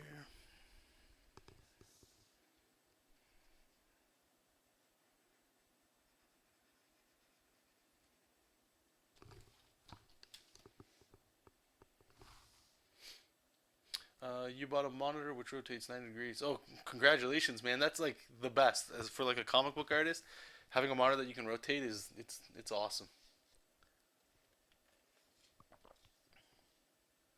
It's great, especially if you're working like 11 by 17. Even actually, here's a cool thing. Remember we were talking about the vertical scrolling style comic? If you imagine, you can just get your monitor right now that's widescreen and just turn it this way. It's basically a phone, right? And it's great to have that off screen because then you can format your pages better. It's also great if you're working in print or something similar like what I'm doing. Most people's device or monitors are this way, right? But just being able to rotate it, it might shrink in the sides, but you could see let's say you're doing a page. You could look over and it's almost like you were drawing it. It's got the size is very similar to the off to the side. I think it's a great investment if you're doing digital work myself. It's not needed, obviously. I do think if you can get two monitors and you're working digital, that's like a second monitor's that's probably up there as like almost like a necessity because the more room you can get for reference or whatever, it'll make your day. Or however you can jimmy rig something together to get that going is probably in your best interest. If you can. If you can't, you'll still survive. I actually forgot to color his belt. Tisk tisk. So people were asking yesterday about like why is the J on his belt? And I just wanted to put it on there, not in like a Doctor Doom way where it's like Doctor Doom has it on his belt because he's Doctor Doom and he makes sure everybody knows who he is and he's the guy. I just put it on there more for just like a little tip of the hat. The old comics that I like Doctor Doom's awesome. Galactus, they all have like I don't think the new design, but the original design where it's got just a G on your chest, like so everybody knows who you are. And I like that. I think it's a fun little thing to put on there. Even though like it doesn't suit his character, probably shouldn't be on there. Like he's very humble. He'll do whatever he can to help you out. Optimist. Even in the worst situations, there's always a peaceful resolution kind of guy. He'd rather spend his whole day petting soft animals and stuff than, hunting evildoers. So he's kind of not passive, but he's seen enough of his own, enough of the other side of it. So far, I've come up with a. Let me see if I can pull it up here. An updated. What is Jesop King about? Let me just see if I can find it here. Yeah, so this is pretty much like that one sentence pitch so far. I'm still kind of ironing some of the details out here because I think there's some words that are a little like common or whatever. But Jesop King is the story of an exiled princess who befriends a discarded war machine as they adventure through the cosmos. So that's why I keep saying Jesop. He's got like that history to him. He's seen some shit kind of stuff, but now it's like that passive warrior kind of route with him. So when in the story when some really big bad stuff's gonna happen, I can't wait because then we get to see like the War Machine version of him and stuff. It's gonna be really cool. But for the most part, it's kind of like I'm tinkering with that like tease kind of thing where it's like, is it gonna happen here? Is it gonna happen here? I would like that to happen. Of course, you guys may have seen that artwork where it was like I was drawing pictures of Jessup where he's just like playing with butterflies. Like that's what he's doing. That's just he spent so much time like destroying worlds or something like that he doesn't want that's not him. He's sort of got like his own I don't call it UI, but like his own way of living now, and he doesn't have to be that guy anymore. So it should be I don't know. I'm kind of excited to see where it goes from there. Since the start of the weekend, I felt super jazzed about getting to draw again. Now I'm kind of getting into the flow, drawing my character. Awesome, Hank Bot. That's good, man. Take whatever motivation you can get.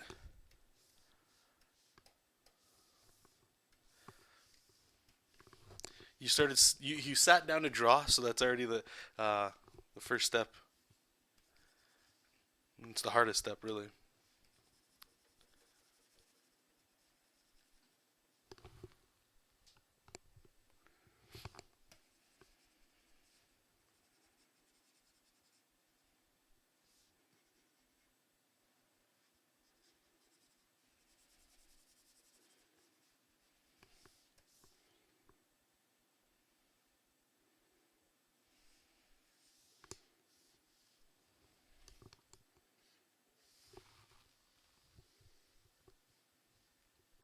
Jessup is Bastion. Who's Bastion?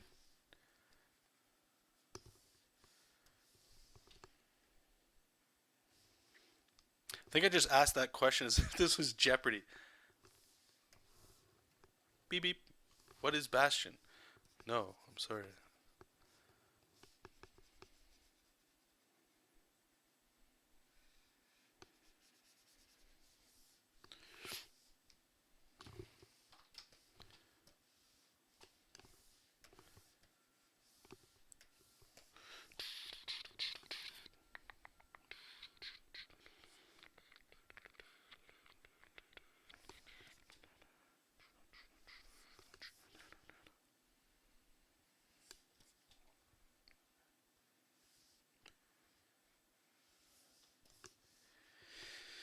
Okay.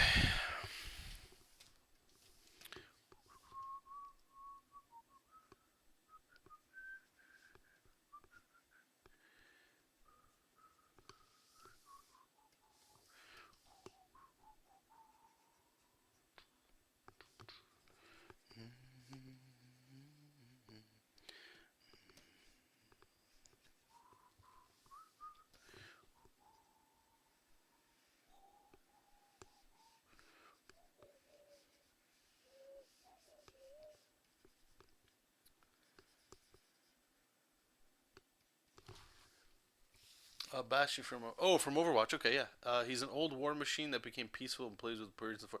Yeah, so I guess that's pretty much exactly the same thing. Yeah. There's I've always been. It's an old adage. Like there's nothing new with characters anymore. It's just like maybe you can get unique things like a spin or something. But it's like the hero's story, right? Uh, if you guys are familiar with the hero's journey, that's like the same thing in a lot of stuff. So there's always going to be you'll always be able to find a parallel of any character you like in something else. So, but yes, what you're saying is very similar to sort of like his story there. There's a little bit of a different, not a twist, but there is differences where I hope it doesn't come across as that. But if it does, that's that's the way she goes. But I always enjoyed that the whatever it is that is sort of seeking like maybe not exile, but just want to remove themselves from the world and enjoy or they just see something a little different in the world and they don't want to be that what they were before. So I know I'm speaking in like just broad terms that just don't make any sense because you guys like we haven't even gotten anywhere in the story just yet. Like right now, he's trying to show her a rabbit kind of creature that showed up, right? So there's so much more that I'd love to get to one day. Um, but like I will say too, there's going to be I don't know if it's after this story or maybe after. I don't know. One of the two. I don't want to drag it on too much, but there will be other like Jesops that we'll see. They won't necessarily look just like him, but he is like something that was made for destruction. But that was a long time ago, and that stuff doesn't. It's not. The world's not like that anymore. So like the war, or whatever they were used for, it's over. So all these machines are pretty much deconstructed or decommissioned or destroyed. A few of them have left. They're outlawed. That kind of stuff. So that's the serious side of stuff that I'm talking about that I can't wait to get to. This initial stuff is I want to show this side because once I start talking about like the death and destruction side, it immediately gets serious, right? But when you're starting off with this kind of thing, I'm hoping anyway that it lends itself more to like he's just a big, big kid. Or I like to think of him maybe not as like a dad, but he's always got the encouragement. He doesn't want to think about the bad stuff. It's part of life. But life's also part of all the little subtle beauty things, right? Like taking the moment or taking time out to just appreciate like what he wants to do. Go through this. He hasn't been here. The last time he's been to this planet was he was here to destroy it and kill like some stuff, right? So now that he's back and it's different and he doesn't want to think and it was a long time ago, he's coming back and he's remembering the little things that were beautiful, and the things that were there's something to me anyway. What I like, and this got into the space talk that we were kind of talking about yesterday, was just like how often do you guys? I'm just speaking in generalities here. When was the last time you guys daydreamed? Like you just went outside, sat at a bench or on your porch, or you're waiting for the bus or something, and you just started like staring at the clouds, or just looking at a tree blowing in the wind. Just little things that are like it's happening around us. Most of our time is just stuck onto this for sure, but like just looking at it differently and not appreciating it, but like watching a bird hop around and stuff, and just looking at it in context. There's something magical there, and that's sort of like the thing I want to bring into this character, where the opposite of what he was doing before, not his fault, not in his control, and we'll get into more of that. But that's not he's not that he's not happy, but that's not like a lot of regret with doing that sort of stuff, even though it wasn't, again, it wasn't like it was his decision to do it. Um, so anyway, I know I'm talking like it's everywhere. Uh, Jessup having an alternate battle mode. Oh yeah, man, he's got some modes. He's got some modes. There's like I'm looking at it right there, where it had like these side panels on him and stuff. It was pretty cool. But yeah, like we'll see. There's this one part where I want his back to like open up and like these big piston kind of things come out, so he can like do some fast speed stuff. So, oh, you're all done, Kevin? Okay. Like he's not physically imposing enough already. No, well that's see. So now we're kind of getting into it. Like, so we haven't seen a human yet, right? So this is when you see Jessup here, and the tentacle creature. Most people would look at Jessup and like, oh, so that's a human, right? So that's why I've given him 3 fingers, so that hopefully people don't go, okay, well maybe he's not human, or I just don't know how to draw. I forgot the 4th finger all the time. Whatever the reason, right? He's human-ish, but he's not a human at all. So when we start to see humans, there's no context yet, right? So one of my fears, and this is something you're supposed to do in storytelling, and I'm purposely not doing it, but in storytelling they usually say no matter what, even if there's elves and dwarves, you have to show a human or something that's very close to a human, because that's as us as viewers and readers, we don't know anything about this world, and we're going to connect through that. So if you see humans killing elves or something, you're going to think, oh geez, okay, so elves are bad. Or if the perspective is from the elves, but you see humans killing them, then the humans are the bad guy in the story, right? So you're showing that. So in this case, Jessup's just all muscle, right? Like you look at this bottom panel, he's just a tank, which is great. But we don't know, like, because I don't have like, Spider-Man standing next to him, you don't know the scale that he is, right? So I always imagine him to be like that 10-foot tall like Hulk, right? So when we see like a human next to him, hopefully it's just like a joke. Like this guy's massive, right? And even Momo's got some size to her as well. Humans aren't like the thing in this universe, right? But it also plays into, like I was saying, with the War Machine aspect, where he is supposed to be like this. It's not. He's not built to be just passive, even though that's the life that he's kind of doing now.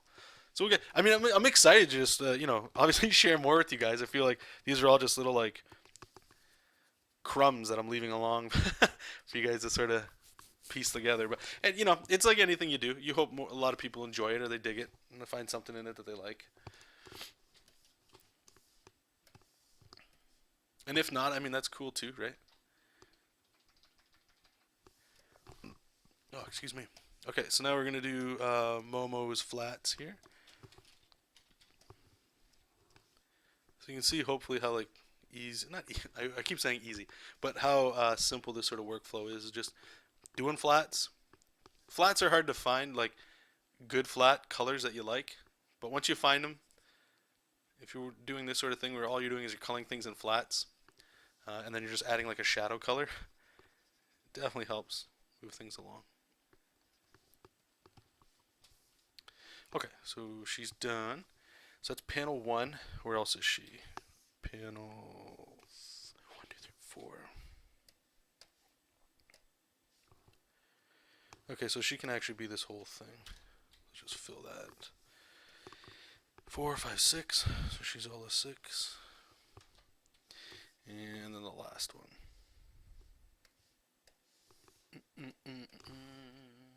David, can you talk a little bit of the process you went through designing the character? Yeah, sure. So Jesop King first started off as, I'll bring this one up. I always like bringing this up when this question gets asked, so you guys can see the humble origins of it is, but it's not. It's different, but so it was originally a character called the Mighty Mustache. Where would I have put that? Let's see here. Maybe it was in comics. Mighty Mustache. So there's a whole bunch of things here. I'll just open this one here. This is whatever, right? So this is Jesop King. Like his name wasn't Jesop or anything. It was just the Mighty Mustache. He was designed for. I stumbled across. This would have been around 2009, maybe 10, maybe even 8 actually. A website called. Actually, here, let me just pause the time here because we're gonna go into story time. Art and Story was the name of the podcast. I still recommend going back and listening to all the old episodes. I believe they're still up. There's like, I don't know, like 200 episodes or something crazy.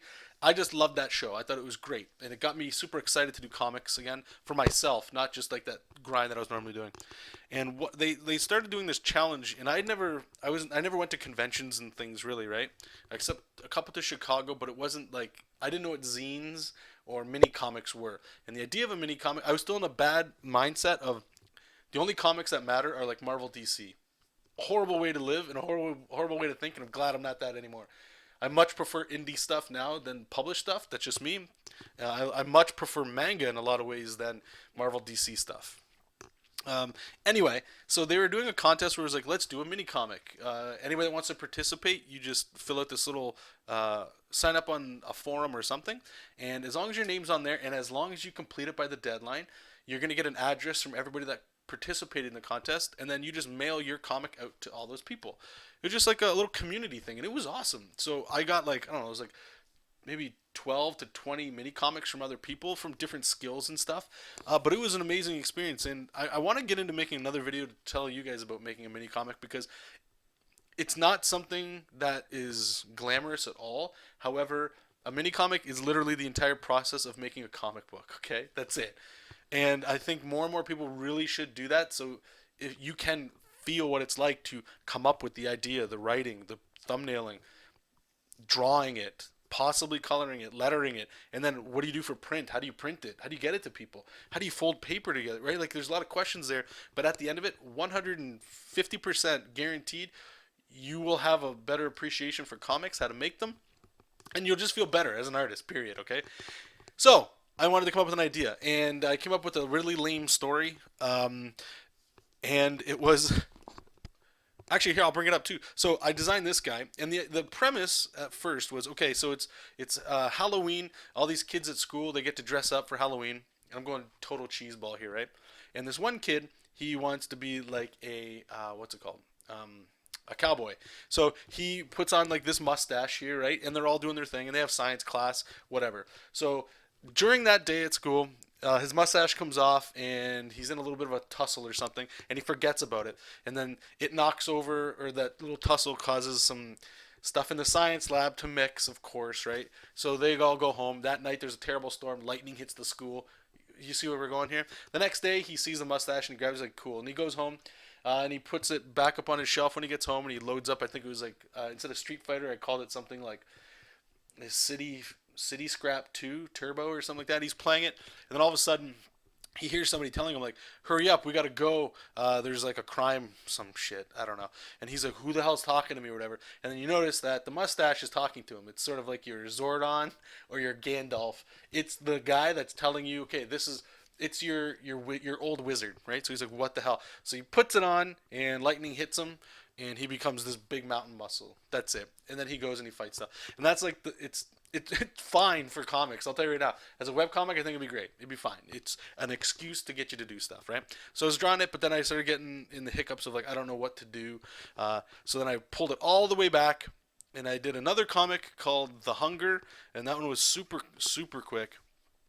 Let me just see here. Mini comics. Yeah, it was called Da Hunger because I was playing World of Warcraft at the time, and that's the way trolls talk. Okay, so you can actually here. I'll show you guys this here. It was an 8-page mini comic. Let me just move it over here so you guys can see it. Okay, and these would have just been like the thumbnails. So he's getting a little grumble in the tummy, and he's like, "Oh, he's so hungry. What's that?" And you look over, and it's a bird. Okay, so he points at it. He goes, "Oh, that's tasty." Picks up a rock and throws it, and it misses the bird. So he's upset now. So he just happens to have a net, and he throws the net, and it misses the bird. So now he's had enough. So he grabs a spear, and he's like saying it's time to die, and he throws it. And the bird just loving life. It's getting closer. It's still loving life, and the bird just totally misses him, right? So now he's like super upset. He's like, I can't, I'm just furious. Then a shadow appears behind him, and the intent was it's a big monster, so he's got a bump on his head from a rock that hit him. He's got a net draped over him, and now he's also got a spear stuck in the side of him. So the idea was, and then he says to the monster, "Wow, you look hungry," and then the monster chases him off. So it's super lame, right? He's trying to attack the bird, missed it all, but he was hitting this big monster off in the distance. So the monster's pissed, comes after him, blah blah. So I started doing it. I'm like, this is great. But then I got stuck. Like I'm doing some designs here for the goblin, and this is all for the mini comic or whatever, right? And I'm just like, these two designs right here. I was like, I'm feeling those or whatever. But I forget what it was. It was just maybe like a few days later. I'm like, I don't like this guy. I want more muscles. I want more muscles. So I basically just did the exact same story, except I just switched him for Jesop. Let me see if I can find it. Might actually be in here. And I'll just go through it with you guys. See if I can find it. The Hunger. Here we go. And I think, oh yeah, we even got some fan art in here too. That's awesome. Save for web. Yeah, I remember sitting at my dad's kitchen table doing this. Yeah, so I did this with like ink brush and stuff. So here's Jesop King as we know him, okay? This is him. And this is the stuff that I can't wait to get to, right? Where he's got like all these tentacles and stuff like sci-fi. It's just an excuse to draw cool monsters and stuff, right? So he's fighting something. I had this little thing. I got rid of it now, and his suit's a little different. But anyway, so you can see I wanted to draw muscle, so it's there. But his suit had like this little like display unit on the side that would say like what his shield percentage is at, whatever. Anyway, so here we go. So I'll just read it to you guys if you want. So he's like, ugh, nothing like getting shot down from your bounty. Oh, I should note he was also a bounty hunter because that's the only thing sci-fi characters can be is bounty hunters. He's like, nothing like getting shot down from bounty. What will this be? What, the third ship this month? And then somebody off screen is saying, fourth, Captain. And he's saying, technicalities. Now let's find something to eat. So his suit has like an AI in it. So that's who's talking. So it's not just him talking to himself. I needed a second character without designing one. So I just made his suit talk. So the suit's saying, yes, Captain, scanning local area for edible life. Targets found directly above, sir. And then he says, add a girl. So you can see it's all like heavily drawn. I was still learning digital at this time too. So if you remember, this is the exact same thing as the story I just showed you. He looks up and he sees birds, right? That's all this is. So now he's going to start trying to eat them. Okay, let's fix it. Yeah. Okay. So I need a name. So a lot of this script is just done as we go, right? So he says like a big, tasty, juicy flock of wanjays. Snatch. Picks up a rock and he says giddy up and he throws it and it misses. So she says, shall I adjust battle settings in your suit, Captain? Increase accuracy? And Jesop says, funny girl, one more crack like that and I'll uninstall you so fast. Enough messing around. And this is where the Pokeballs are. So he takes one off and he clicks a button. And we're going to see all this stuff too. I'm keeping this in the new stuff.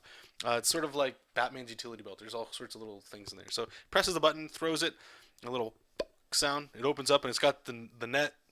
And it's going for the bird. And it misses. And he's like, oh, I don't even.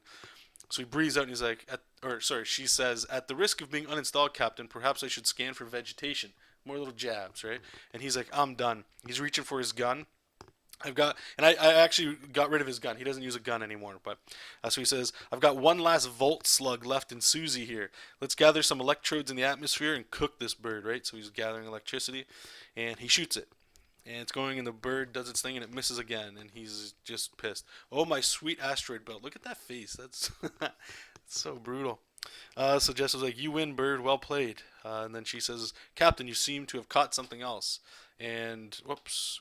This was like the inside cover. That was supposed to be the monster. Let's see if I leave you guys on a cliffhanger. Is there no last page?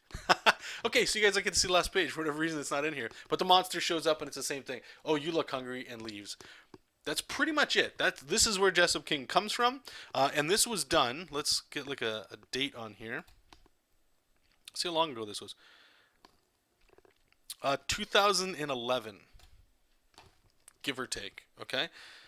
Actually, it's had to have been before 2011. Had to have been. I think that's when I got my new computer. So it's at some point around here. What is this? What did this say?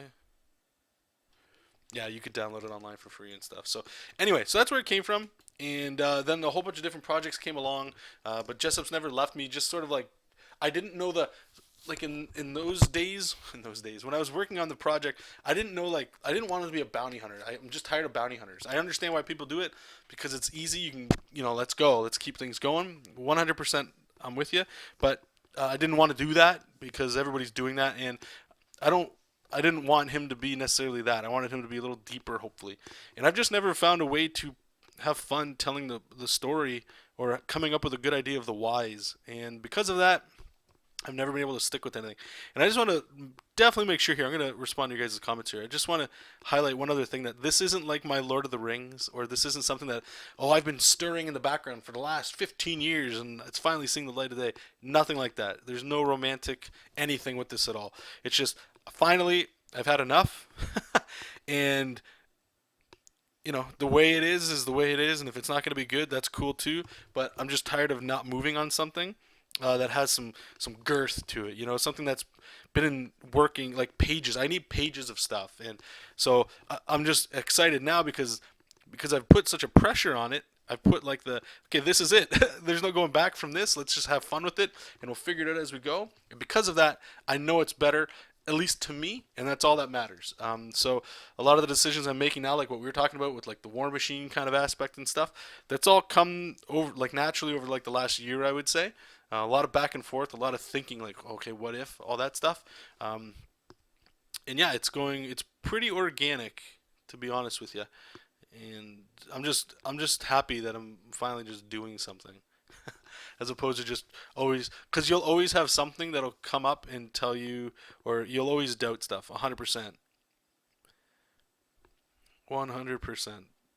And I have found that the longer you wait to do something, the more, not excuses necessarily, but the more problems or maybe adjustments you'll find that you need to make, whether it's in your skill or whatever. There'll always be something that'll come up. If you get stuck in the process of just making, like that's what I'm doing right now, is I'm just trying to keep myself so focused that all I'm doing is making pages. I don't have time to think about, like, is this the right format?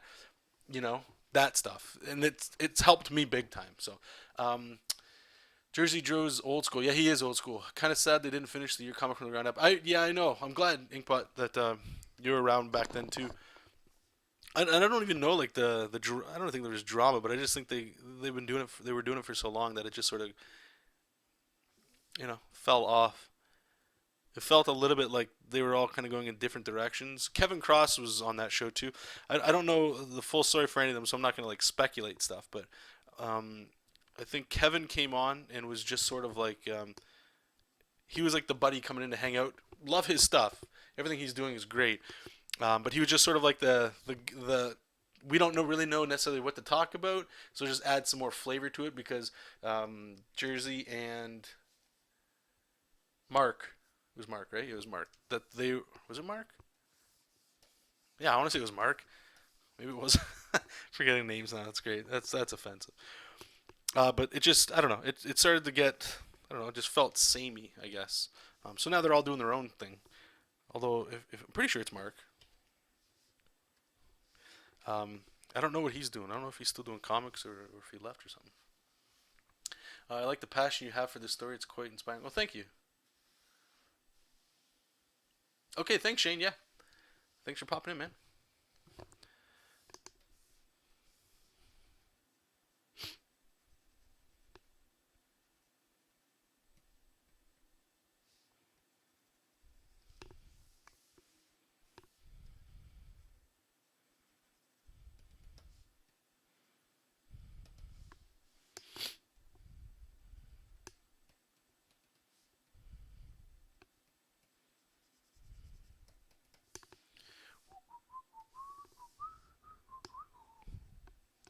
I didn't even give her an eyeball. That's nice. All right, well, let's make one.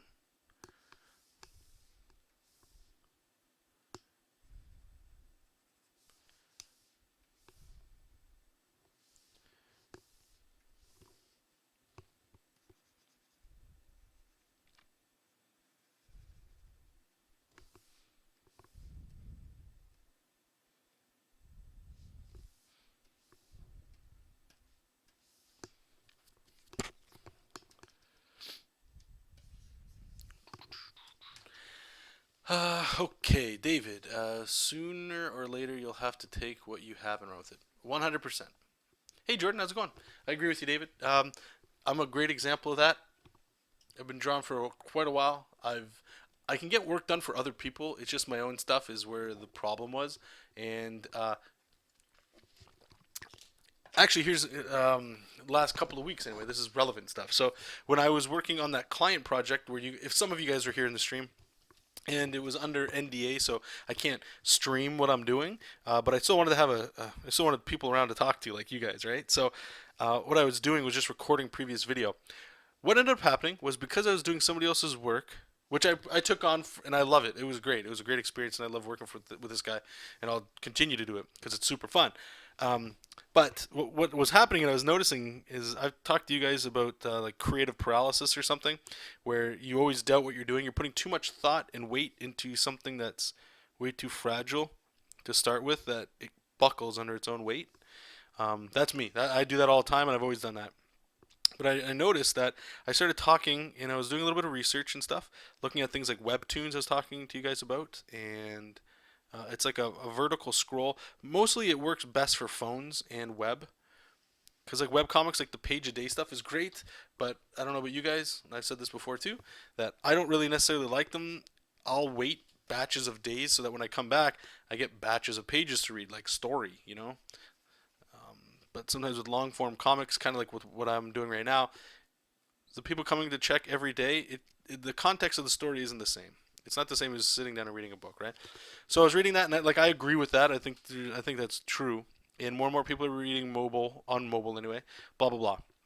What I started doing was going like, okay, well, I'm only 4 pages, kind of 8 pages. You know, I'm wrapping the 8 pages up right now into the project, so it's still young enough that I can just adjust what I have and format it for these other things that I think are a lot better going for the long run.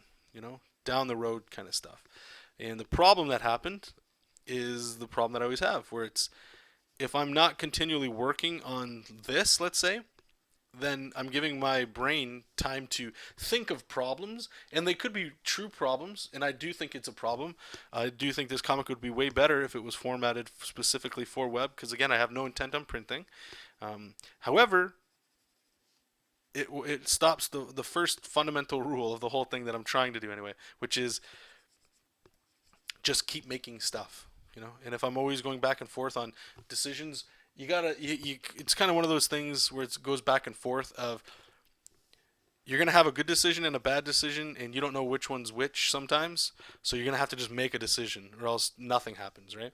And that's where I'm at. And I'm like, you know what, I'm just going to keep doing this, because when I do this, I don't even think about that stuff. I'm just thinking about making this stuff. I haven't even shared any of this stuff with you guys yet, right? So still lots of room to learn and figure stuff out. But yeah, that's basically what happened. It's the same thing as what David's saying there. I'm just, you know what, this is it. This is the project right now. Let's just go for it. Figure out the problems as they come.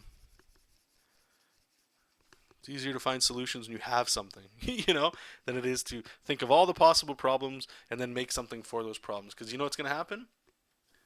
New problems are going to show up. 100%. They're going to show up. So if you know that, come on, you know, just keep drawing.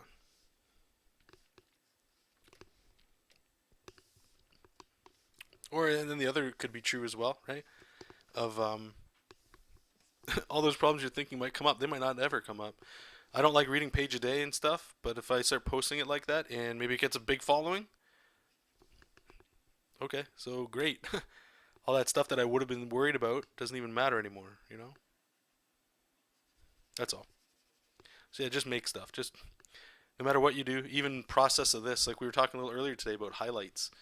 I don't want to do highlights because then you got to highlight everything and blah blah blah. You'll question every single thing.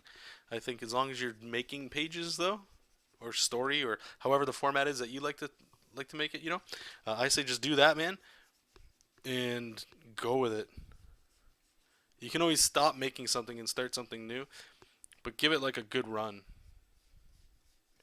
And don't be afraid if what you do is gonna suck, because most likely it will suck. Everything we all do, you're gonna be your worst critic. Like I love a lot of what I'm doing right now, right? But I know there's gonna be people that are just gonna like shit on it, and that's fine. So if I know other people are gonna shit on it, there's no reason for me to do that, right? Just focus on just make stuff. Keep it simple. Hey Vishal, how's it going? Oh, my neck is just getting messed up. Alright, I've been sitting for too long.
Alright, so I think we got all the main characters colored up. Alright, so let's get the ship done. I'll make a new layer. The sagging one. This one is Momo.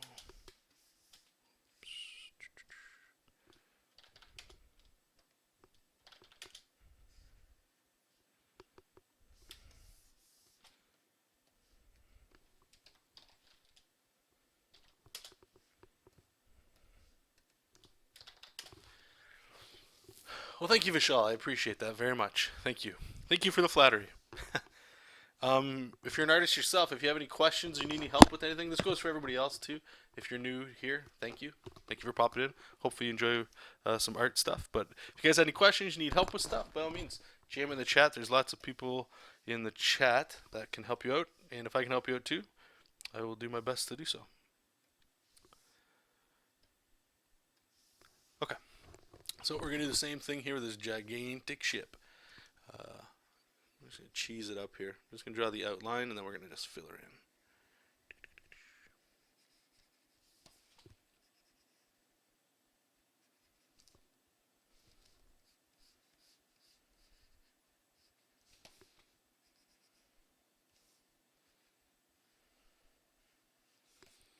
And I'll just all the way around. Should work. Juicy. Okay. Is the ship anywhere else? Just in this blast panel.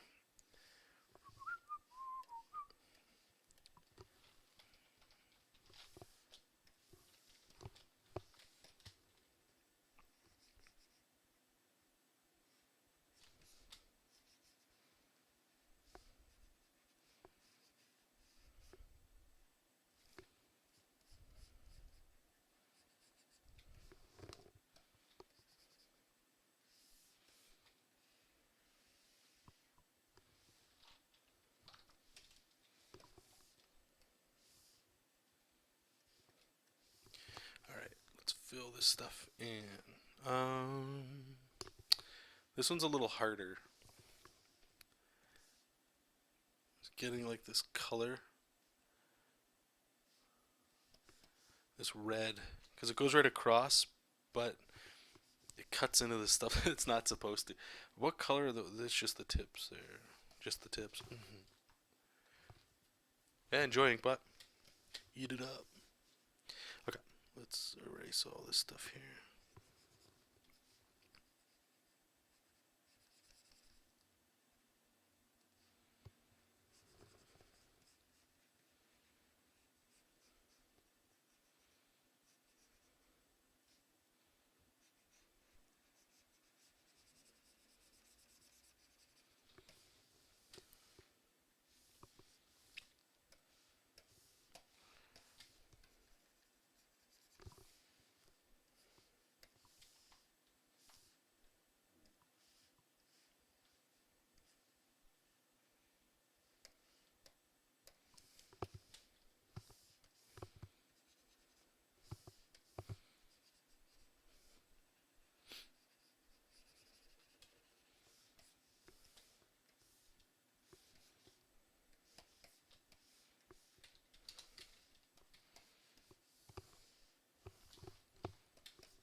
Put it on there. No.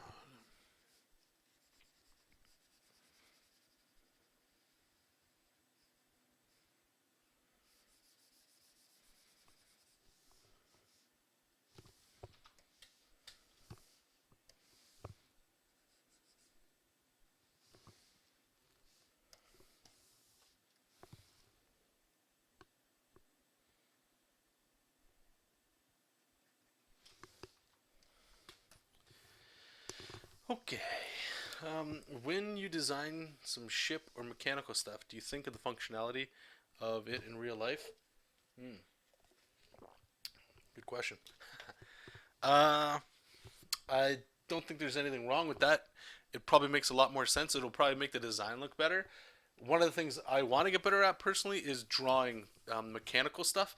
Now, in saying that, this ship here, it's a 3D model. That Pillowhead in the chat, I don't know if he's here. Maybe he'll pop up. He designed it. So I can use a program called Google SketchUp, and even Manga Studio you can bring in 3D files, but for whatever reason that model it doesn't really work that well in Manga Studio. However, you just sort of get the position you want, and then I export that image and just paste it in here, and then ink over top of it to clear some of the stuff up. So that's what I do with it. Um, but it is something on the long list of things I want to get better at because this is science fiction that I'm drawing. There's going to be starships and spaceships, and as much as I would just love to take 3D models of everything and put them in, because it's faster and I don't really enjoy drawing it, to be honest. I like drawing big muscle characters and characters, right? That's what I like to draw. Um, so, yeah, to answer your question, the really long way of getting there, 100%, I would agree with you. Design something for functionality as opposed to just looking or the way it looks. At the same time, just know what it is you're doing, right? Like if you're gonna spend way too much time going like, okay, well I got to put a wing here because of a piston or something over there. That adds time to what you're doing. So if it's too much time, then you might not be getting as much work done as you'd like, you know. So there's a balance there for sure. I don't think one's worse than the other. If you enjoy what's it called? If you enjoy doing like ships and stuff, then you go crazy. Go crazy. Because I know there's lots of people that are like the opposite of me, right? Where they don't really they enjoy characters. I think a lot of people enjoy drawing characters, but they really enjoy doing like let's say what's it called? Like background work and stuff, you know, or vehicles. That's a great example. I'm not that guy, but you always have to do what's best for the story, you know. So if I'm doing sci-fi, which I keep saying, if I'm doing science fiction, it's almost in my best interest to kind of learn to draw vehicles and stuff a bit better because I need to find a shorthand way of doing it, right? Like anatomy, like if you look at this guy's anatomy, it might make sense, but there's a lot of cheating going on with foreshortening and stuff that I've learned over time because I've drawn a lot of anatomy. I still have a long way to go. I don't, I in no means want that to sound like it's just sort of like it's an easy thing. It's just a lot of my time was more into that as opposed to like vehicles and stuff like that. So my art suffers in those areas that I didn't really study, right? So yeah, just add it to the list. Stuff to do. But if you can find, especially if you're doing like comic books, if you can find shorthand ways of doing stuff, and by shorthand, I really just mean like gesture. Jake Parker, I'm sure a bunch of you guys know who he is. If you don't, check him out. He does a lot of technical drawing, but it doesn't really look like technical drawing. You know, it looks almost like he's just putting little rivets and pistons and pipes and stuff in things. But he also there's a look to what he does that feels a lot like how it would probably look if it was real, you know? So I know when I do my study, I'm going to check out a lot of his stuff because he has a way like it's a simple look, so you can convert that into like a shorthand version, so you can move along faster. You don't want to have to sit down and spend so much time drawing little details on stuff, right? Or maybe you do. Maybe maybe you do. I hope that answers your question. I felt like I just rambled a bit on there on you.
Oh, you're welcome. Again, I hope that helped.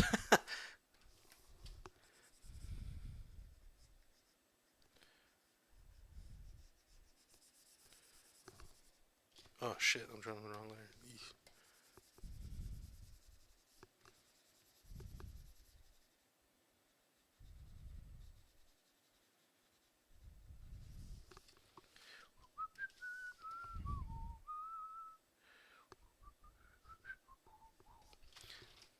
check this out. The next page, guys. I've been putting this in the back of my head to sort of, maybe my brain, without me having to think about it, will figure something out. So the next page, there's the last panel. I want it to be like, okay, now we're getting into some sad stuff, right? They can only be fighting back and forth for so long before it just gets old, right? So they're still fighting or whatever. Whoops, thought I had here. Let's get white. But we got this bottom page right here where he's like, let's go follow him. I bet they blah, blah, blah, blah. And she's kind of drifting off over here. But then you get down here and she's like, you don't care about what I want. You're so simple, blah, blah, blah. You're more interested in insignificant critters instead of helping your friend. But it's one of these classic silhouette shots, right? Where it's black. It's very striking, this kind of thing. But it also has a different feel, right? That makes you feel focused more on the character and hopefully feel a little bit isolated or sad with her in this moment. Even if she's right or wrong, doesn't matter. But I'm trying to figure out what I'm going to do with that. I might just leave it black and white. I don't know yet. I'm just trying to think. Maybe a little gradient maybe in there. I don't know. We'll see. We'll see. We see. Okay. So I think this ship's done too. So we all done with the ships? Yep. Sweet. Okay, so the last one we got here are these little... what do I call them? Tabbets? Ridiculous name. I'm just going to turn that layer off. So make a new layer, and we will call it a tabbet, which is a clear rip on rabbit. Super creative, aren't I, with these names? Okay, so we need some sort of color here. So I know the ground. So this is what like the setting is, right? You got like an orangish dirt kind of ground with like a blue sky. So these creatures here, I want them to be cute. I'm thinking maybe more going along of a white, like a rabbit. But I want to think a little bit deeper. I was thinking maybe like stripes on it, like a zebra. Just like, what is its defense mechanism, right? A lot of animals are like lighter on the belly and darker up top. So if you're looking at it from like if a bird was flying by, let's say, and they look down, if the back of this creature was kind of brownish like the ground, you wouldn't be able to see it necessarily as easy. Whereas for whatever reason, if let's say you're a snake and you're coming at something from the bottom, if the bottom looked blue like the sky, it'd be harder for you possibly to see it. That's just nature stuff, right? So I'm thinking about that, but I don't want to make it just the same color as the backgrounds and all that. So if the brown, maybe we can go into like like maybe yellow. Yellow is such a hard color to work with, but maybe we can just go like a really. What color is the ship? I don't want to. I'm just gonna use this for now. We'll see how this goes. We can always adjust this stuff.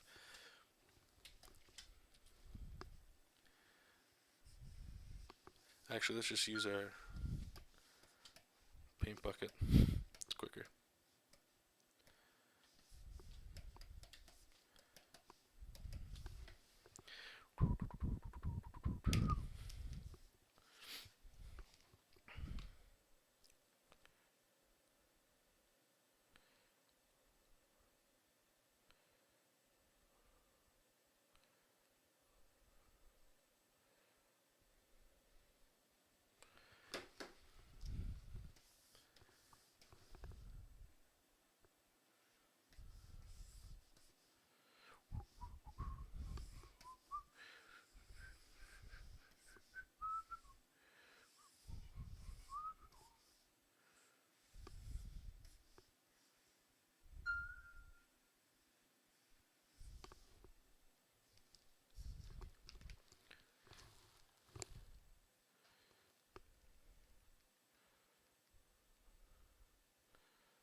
Do I have my timer going? Let's see here. Okay, we do. Cool. Alright, so this thing. Alright, so we've got our flats on there. Now, I just want to make sure that it doesn't blend with the ship. Unfortunately, the ship is like a cream color, so make sure it stands out still. I might have to just see it in context. I'll keep it. Yeah, what the hell? Yeah, we'll keep it like this for now. And then I'll put the backgrounds in all these things. So panel 2, I'm going to put Tablet 1.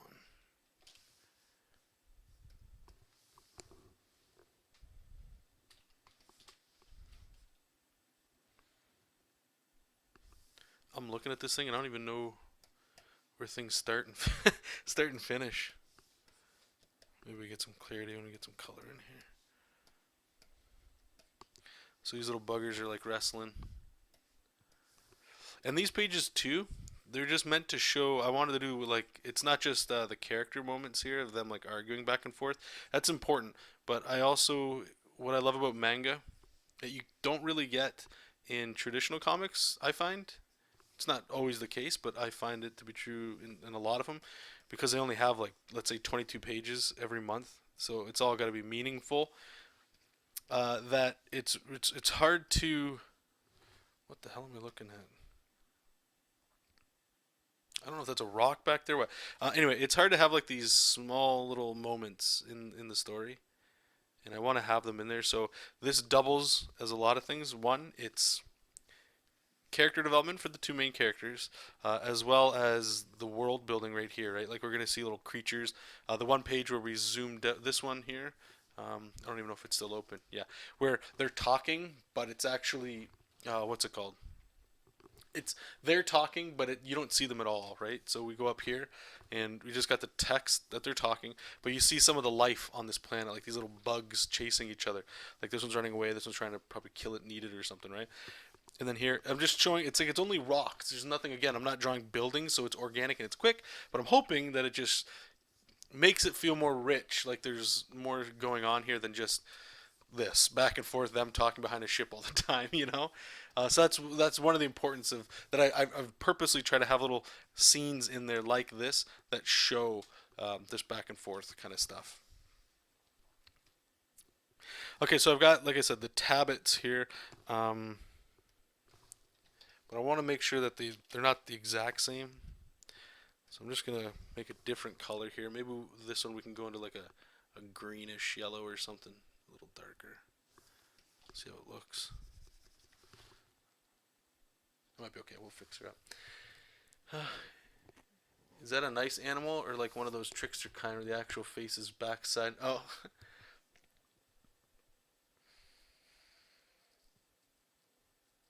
Oh no, no, these are just cute little things. The point of this scene was I wanted to show, like I say, this whole intro is arguments, and you can only have the same no you back and forth. So I wanted her to also show that she doesn't want to be here. So Jessup's excited to see them. He's like, oh yo, check this out. You know how rare it is to see these or see one of these, right? Like they hide so well, kind of thing. And then there's two playing, and he's like, holy crap, there's two. Can you believe your luck? Look how cute they are. And then they sort of look over. I'm trying to show her or them like what's going on, right? Like they say, like, what was it? Nip. That's what they say, nip nip. So you show her, she's pissed. She doesn't want anything to do with this. So you zoom in, like, uh-oh, this thing's kind of scared or whatever. And then you look over here and it's just death glare is what I'm trying to do. A little hard to see here, but you can see I'm trying anyway. Jessup to look sad and surprised, and she's like happy, right?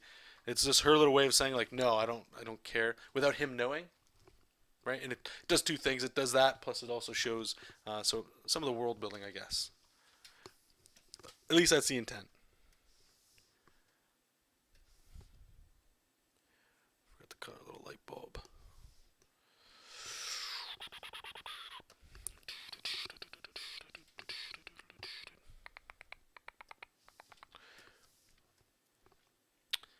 I'm just going to go with a gross color just so I can spot the two differences.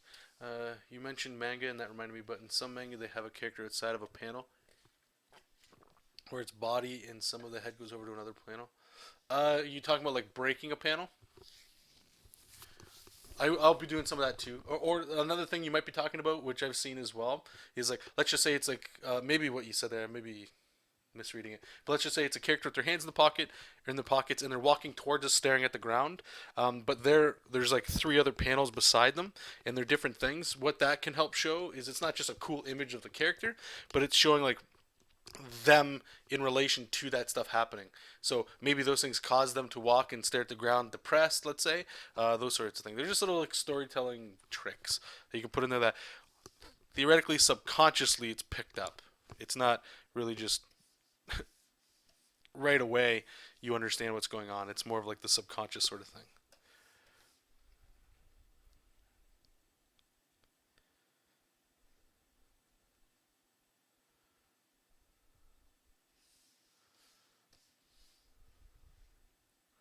Whose leg is that?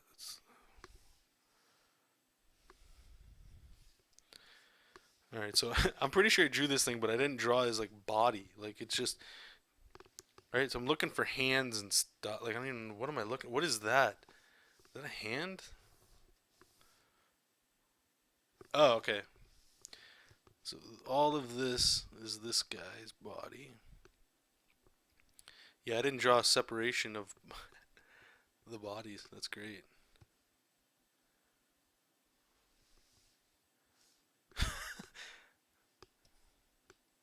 All right, let's see if we can figure this out.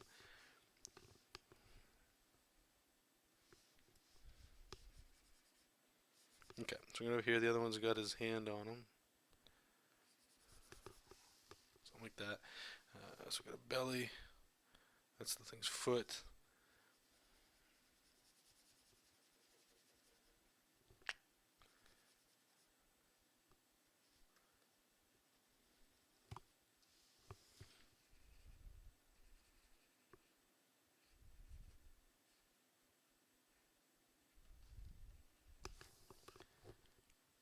I think I.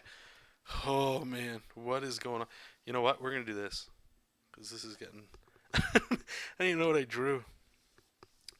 This right now is making me feel really sad for colorists. Some like, can you imagine? Like, I drew this and I don't even know what the hell's going on. Imagine somebody else that didn't draw this, or you're coloring somebody else's work and it's just a hot mess, you know? Hey Keeman, yeah, we're still working on Jesop King here. Though this is, I'm streaming with OBS, Open Broadcaster Software. I hear XSplit's supposed to be amazing, and I don't know. This has just worked, so I've stuck with it. I haven't experimented too much with anything else. My brother used to do a stream for Magic the Gathering stuff, and I believe he used XSplit, and he loved it. I've always heard good things about it.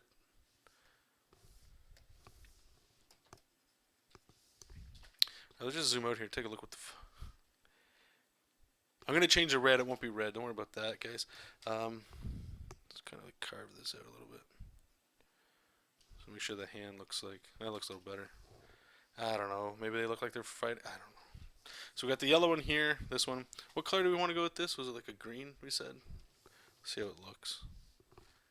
I want them to be shades of the same kind of color, so they're still like okay, it's the same species. Species. Might be too pastel-y. But I just want a little different so they don't look like they're the exact same. Yeah, I'll just stick with that.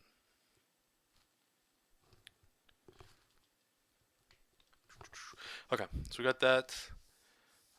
We have to figure out all the little details on them, but let's get these guys going on panel 3. The nip nip.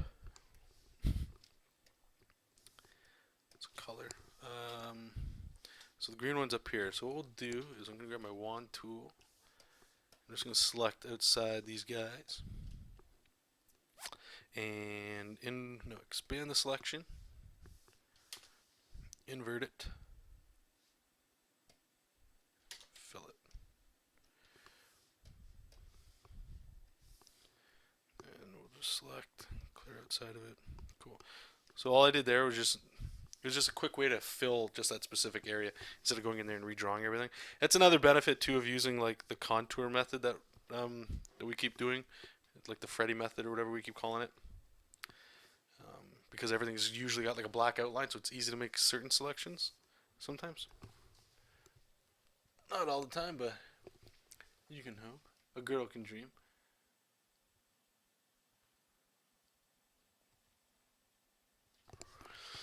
Okay. So color. Oh wow, how'd you get that awesome setup with your webcam and art tags at the bottom? Uh, I don't know about awesome setup. Okay, so here I'll show you guys this. We're gonna get that like when you look at it, it's just gonna start zooming in on itself over and over again. So I don't know if you can see, just try to focus at the bottom here. I don't think this is going to get mirrored. But right here, you can have different things, right? So like this webcam frame. So let me just edit it, right? Like I can move this around. It's just a transparent PNG. And I just used a brush, I think in Photoshop or something. I forget. And that's it. So I just put that over top of just the normal webcam you have, just to give it some style. I don't know.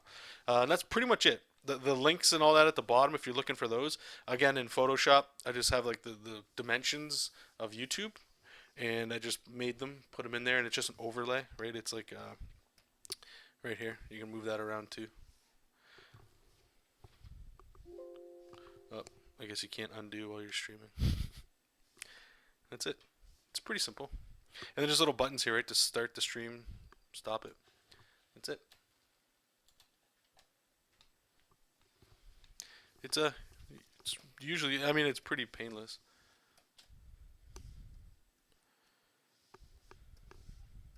And if you're gonna stream through YouTube anyway, there's a button you can click that says like go into like live stream mode or something. And when you go in there, if it's your own channel, there's like a little setting you can click, and it'll tell you what all your information is that you need to put in, so that you can stream there. It's really easy, to be honest. And they'll also tell you like some recommended settings that you can use. Okay, so let's see here. So we got the yellow one here, and then the green one shows up, and they start wrestling. So he's still at the bottom. I want to make sure it's the same guy at the bottom here. So is this panel 4? It's panel 5.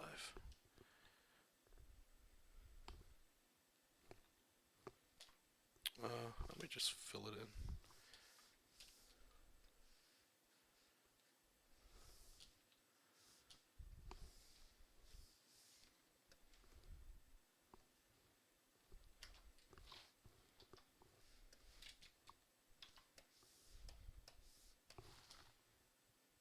Yeah, no problem. One thing I'd recommend doing too, if you're interested in streaming, is just like drawing. Look at people you like and sort of swipe what they do. So with the links and stuff at the bottom, I got that from. I used to watch a channel. I don't really watch them anymore. Called the Hodge Twins. That's where I first saw it. They had like I think Twitter links and stuff at the bottom, and I'm like, it's a really cool idea. If people are gonna watch your videos, it's all right there, and you never know who's gonna watch it. And just go, I'm gonna go to this website and just search that person or follow them on Twitter or Facebook or something, right? So I just had to put them there because I thought it would look cool. It's an easy way to advertise, I suppose. Like, so if I ever once this comic goes live or whatever, I can guarantee you at the bottom somewhere it'll say like read Jesop King online here, something like that. It's just a way to you got to market yourself somehow, and I know it's greasy and nobody really likes nobody really likes doing it, but you kind of have to if you want to build an audience of any kind. So just a little way that you can do it there. Hopefully it's not too obtrusive, like you guys don't get like man, it's everywhere. It's gross looking. Okay.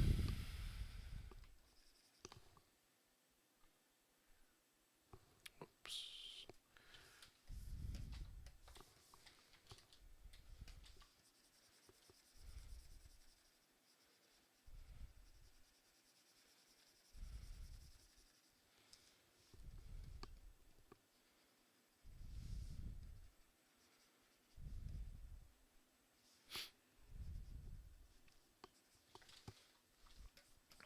We're almost done with the flats. It's getting there. Okay. So now it's just background work.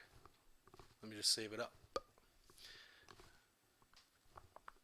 Alright, let's look at the old pages we had. Okay, so I'm just going to start with like this gross orange color.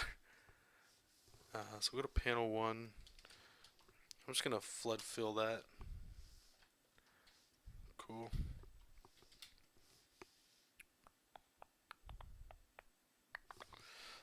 Panel 2.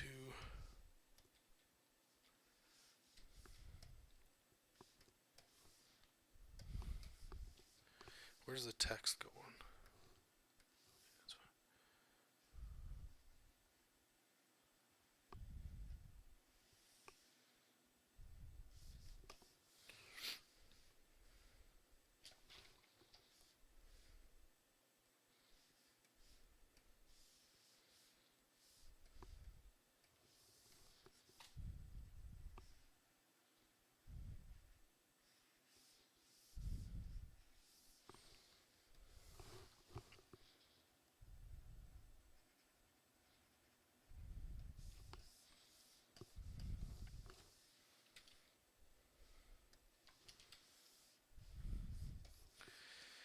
so we got that. Let's go back.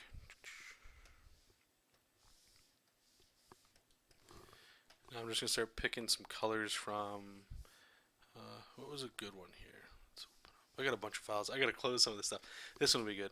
I just want range of like shades that I've already established in previous pages, so it speeds up because you're just color sampling from stuff.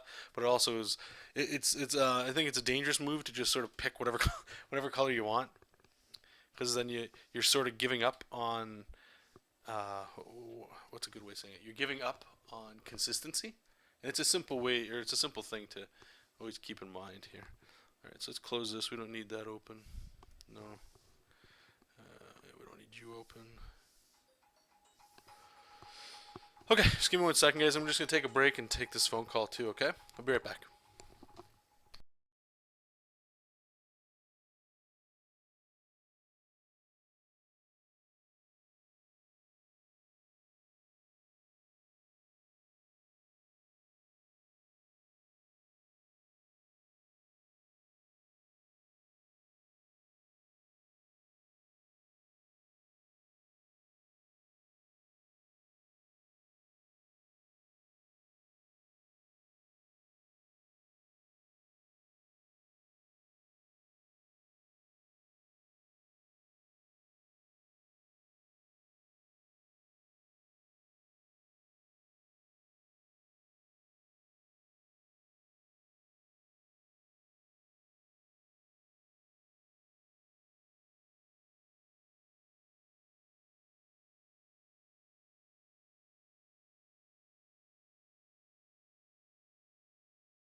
we're back. So let me catch up with what you guys are saying, man. Hey, Felix, welcome back, man. Want to pick up that nutritional yeast? I like it.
Okay, let's find this brown.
Okay.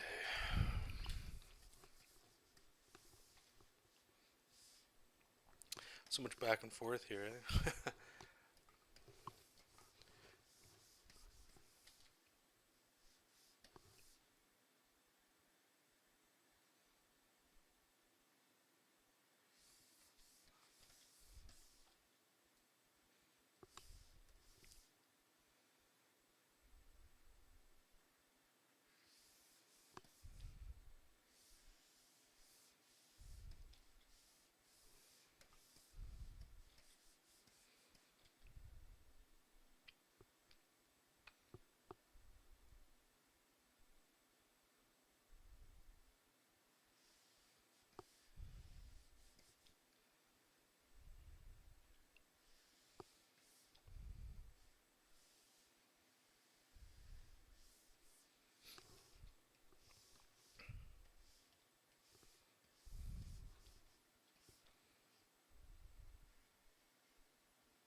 Hey, Billhead.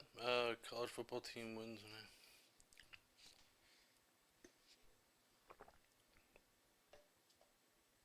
Oh, that sucks. Well, gives you more time to draw, I guess.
I'm feeling pretty good in my art lately. Ever since New Year's came, I said, F it. I'm not worrying about anything and have fun, even up to my avatar. Cool, man. It's good to hear you're going the happiness route. Does happiness mean drawing more, or does happiness just mean, I don't want to say not taking it seriously, but just maybe more hobby based? I don't know, like a good word for it, good description for it.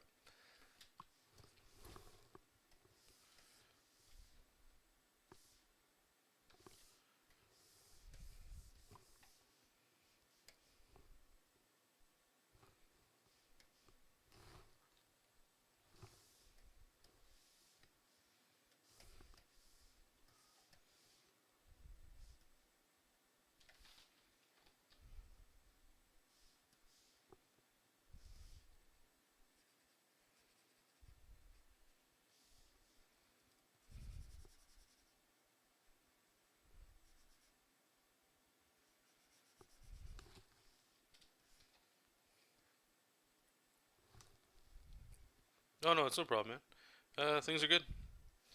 Just hammering out pages. You know how it goes.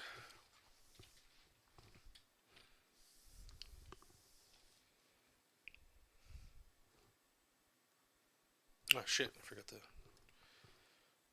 draw that yet.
Okay, doing your okay. Right on, man. I've been hearing a lot more people saying that too. Just doing what makes them happy, so that's good. Not just working for other people. I mean, if working for other people makes you happy, of course, yeah. But more of like just doing stuff because working or doing stuff for other people might lead to something of you being able to do your own stuff. Getting rid of that attitude and just taking what makes you happy now. I can get behind that. What colors we got here? We got this guy.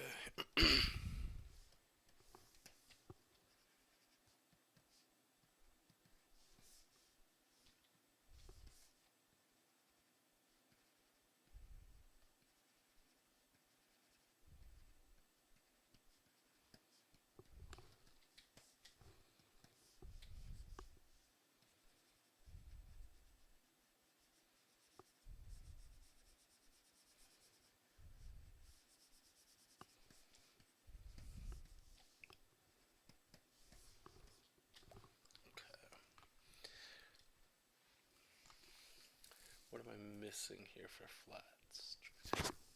Nothing, I don't think. I think we're pretty much getting close to done with the flats, and then we can just add our shadow and walk away. So let's get our airbrush here. Actually, gradient, I think, right? Yeah, let's do a circle.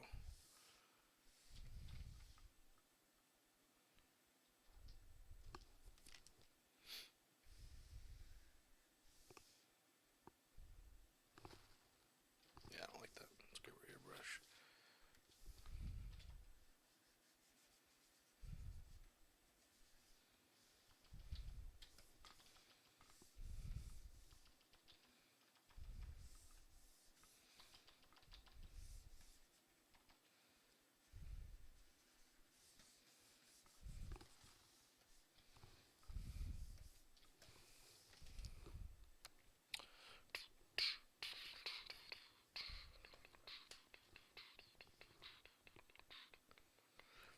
How the hell did that go over top? What? Doesn't make any sense.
Okay, so we got that. I guess there's a lot of yellow going on. I don't know if I want to keep the color of these guys like this, yellow and green.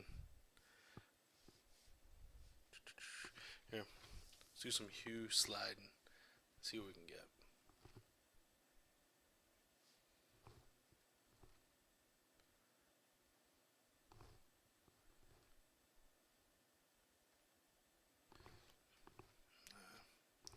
Whatever. We'll make it work, I guess. Alright, so we're gonna make a new layer here. Alright, let's start to figure out what we're doing. So I think we're gonna do I was gonna say the Pikachu right with these little well, they're red little cheeks, right? Nah, they can look like Pikachu. Screw it. Let's see how it looks. It's just a subtle color, it's not a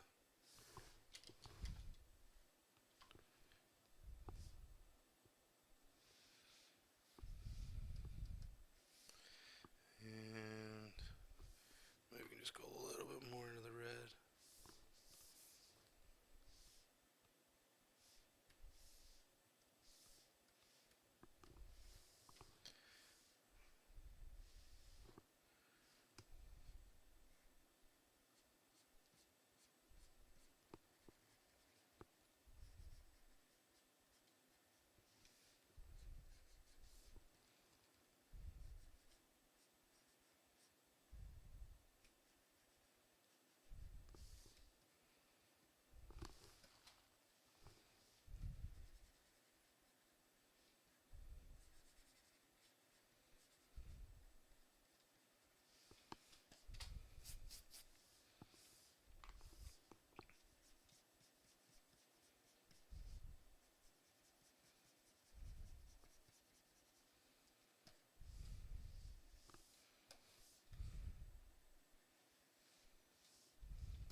too much brown going on. So remember what I was even saying I was gonna put little like these little patterns on there, like that's going straight Pikachu now that I'm looking at. Alright, so maybe since it's rocks, we'll put like this kind of pattern on it maybe. It's a little bit like Momo, but might be able to blend a little bit more with the rocks with this color.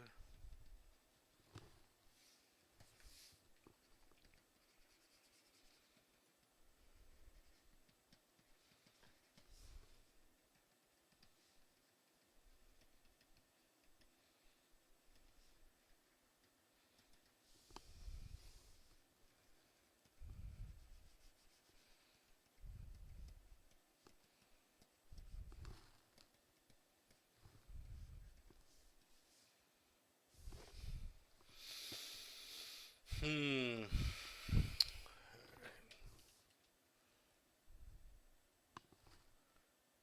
Kind of like going on the purple a bit. That doesn't look bad. Blue's not bad either.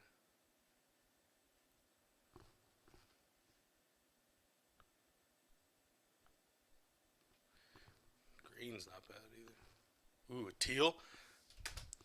Teal all the way. Whenever you can use teal, use teal. Use teal.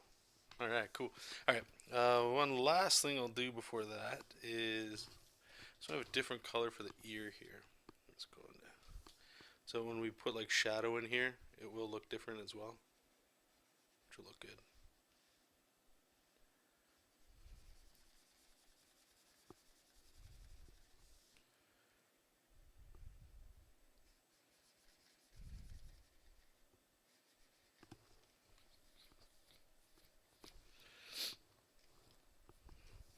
A little patch on his face.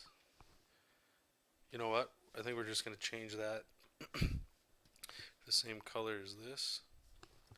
That way it looks better.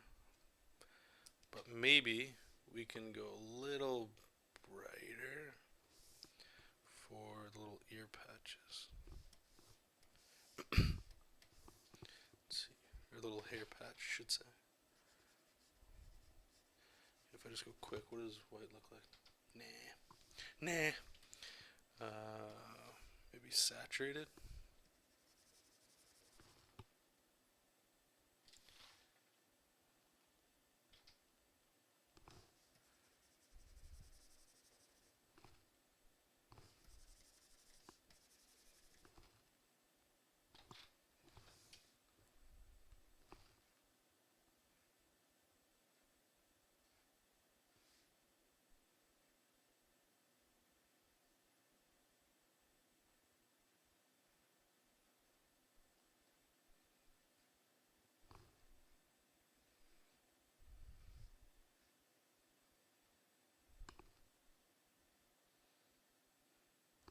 Trying to think of a little pastel.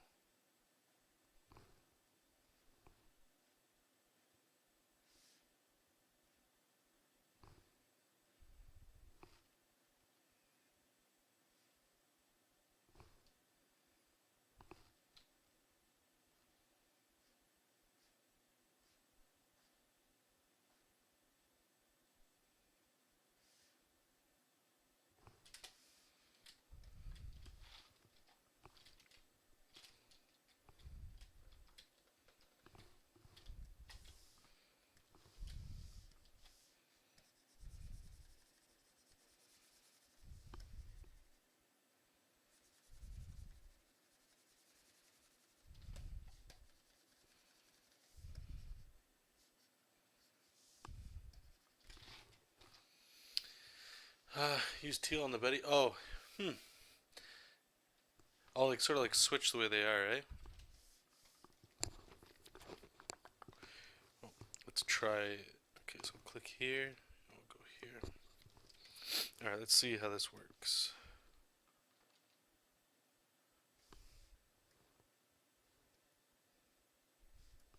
I think this is the right one. Let's see.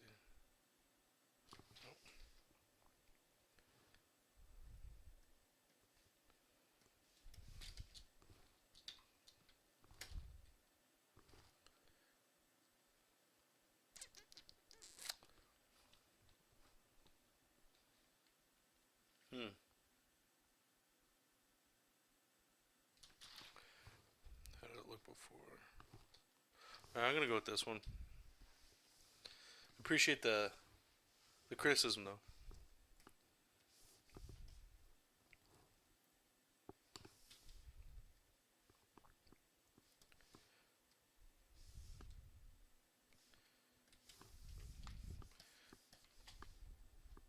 Okay, so let's get the ears going.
How big is this file? I just heard like the fans boot up.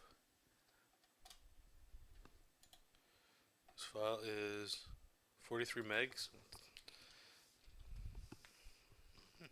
It's not the best.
Page is taking quite a while, eh? Just all the flats. Still gotta add the smoke and stuff there, the dust.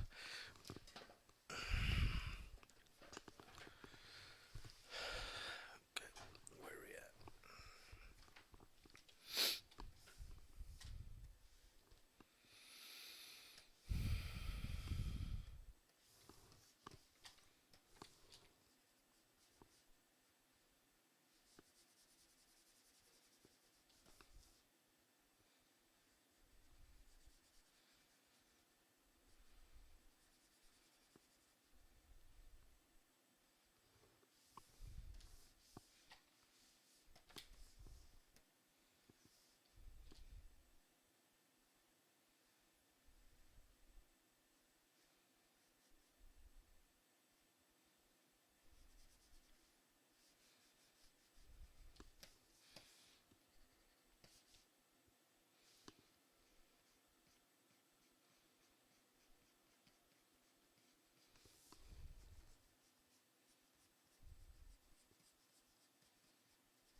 How do you do clouds?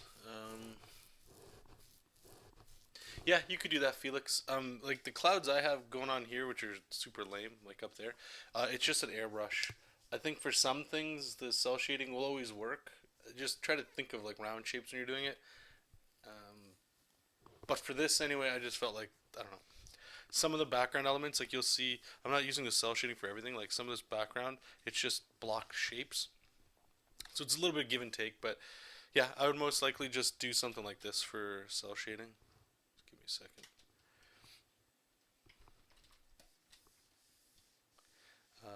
Like let's say, I don't know. Depends on how you're drawing your clouds, right? So let's say this was your cloud.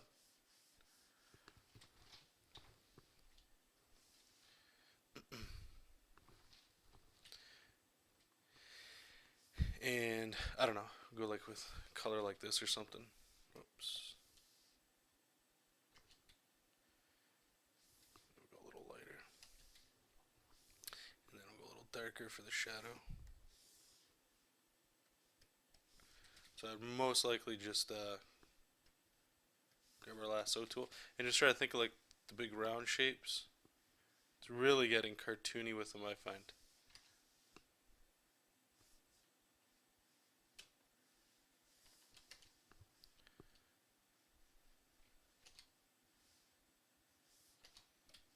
Something like that. I mean, it's really cartoony, right? That usually works.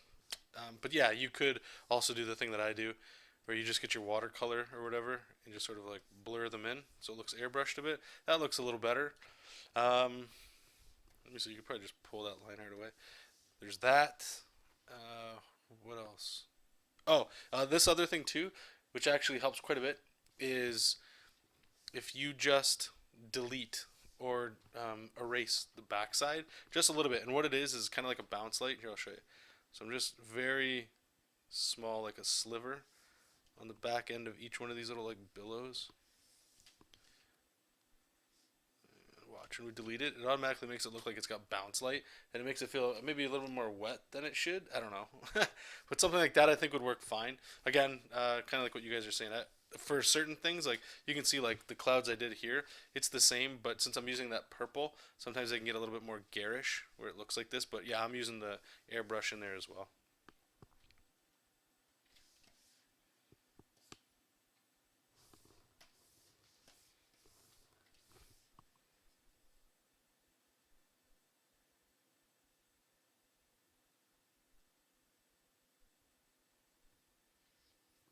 Oh, with line work? Yeah, it just, I don't know. I kind of showed you a little bit how I'm doing it. I don't know if that helps. That helps you at all. Let me know if it doesn't.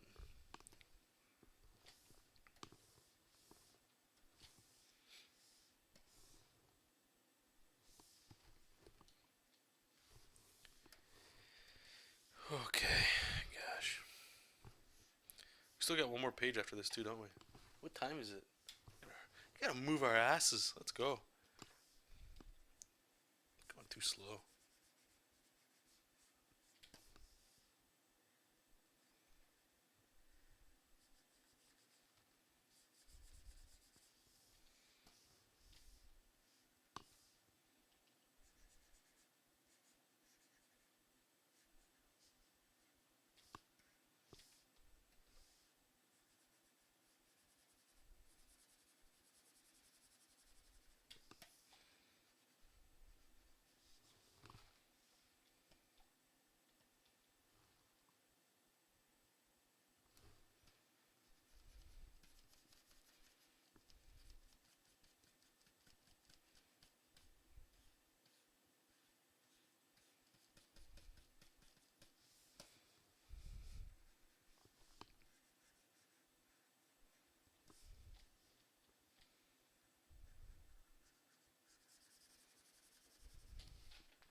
Why is that going? Oh, I see.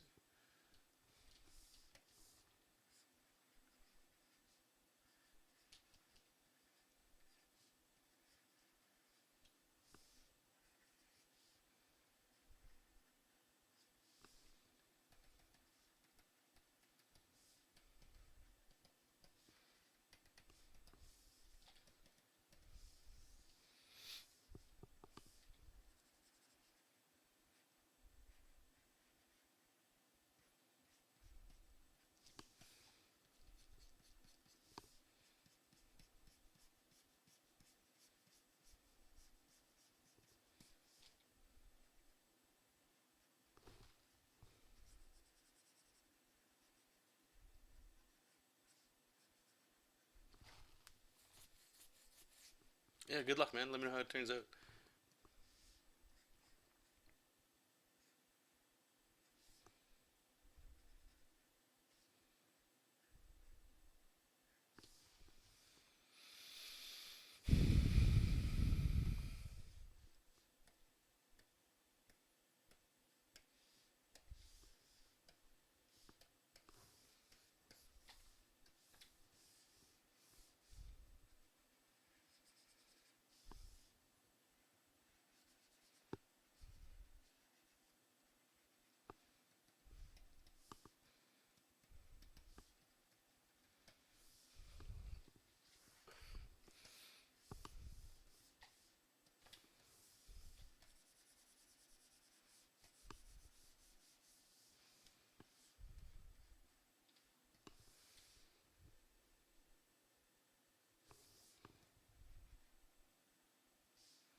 So the last thing what we got is just the dust that they're kicking up.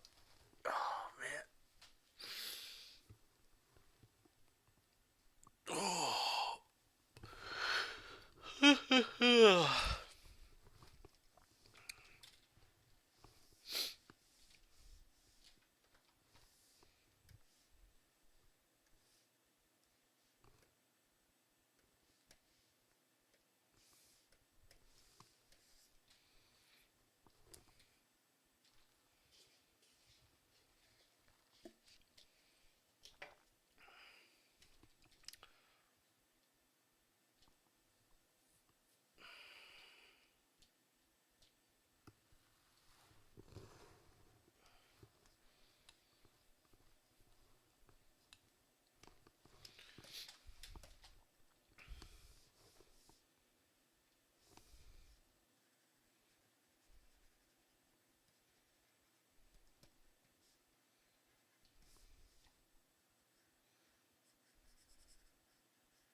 long we've been streaming? 5 hours, right? That's it.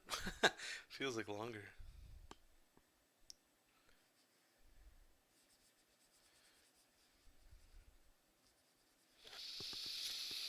Hmm. It's almost nap time.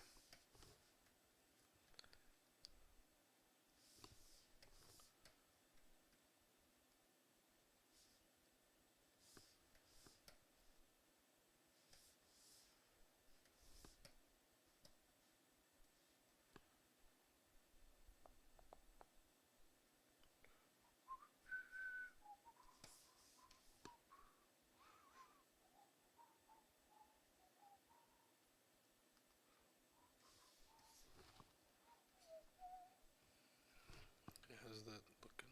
Oh.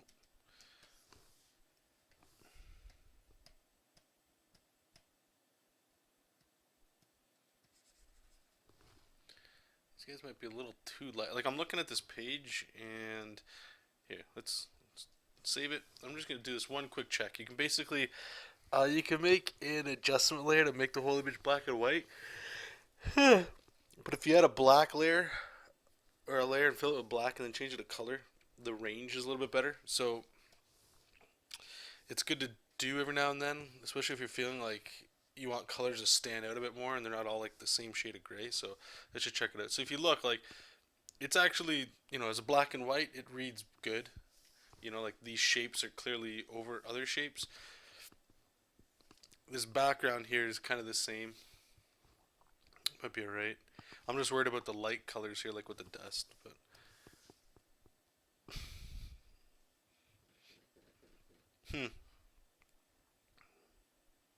it might be alright. Okay, so let's start wrapping this up here. Let's get into the shadows. Alright, let's grab Jesop King. Go there. Cool. Alright. Whoops.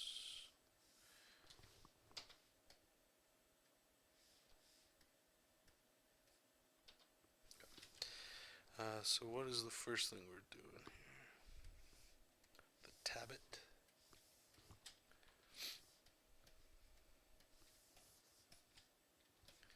Yeah, we'll go with inking.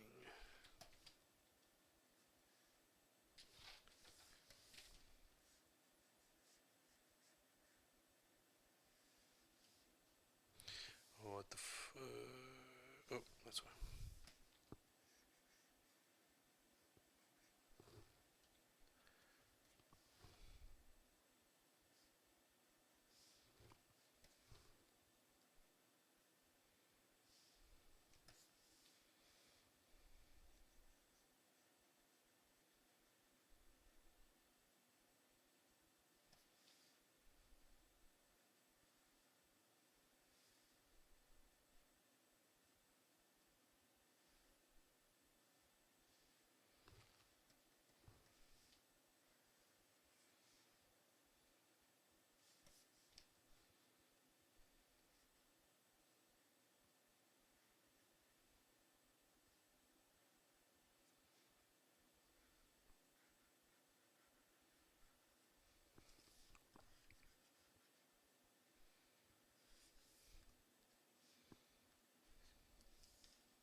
Leafy on. So if he looks a little bit like a Pokemon, I'm alright with that. That's okay.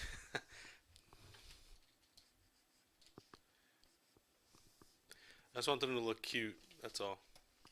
I hope it looks cute anyway. Okay, so we got that guy done. What's left? What's left? The whole thing's left. Okay, so we got the rocks.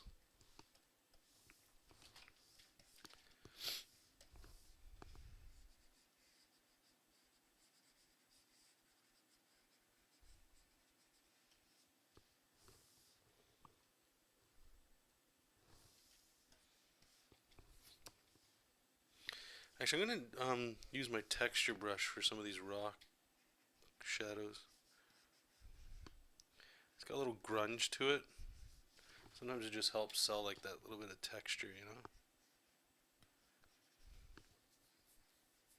Sometimes, anyway. Other times it just looks like a hot mess.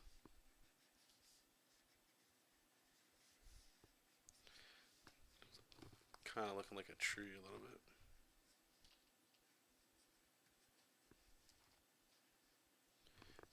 Hey, Bobo. You all done sleeping? Hey, Jojo. You all done your nap? Yeah? You look like you just woke up.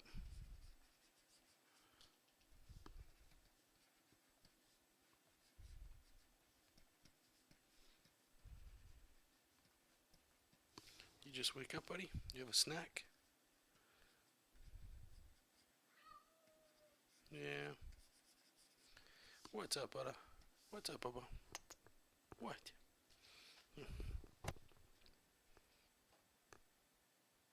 Oh, good guy, huh? Oh, yeah.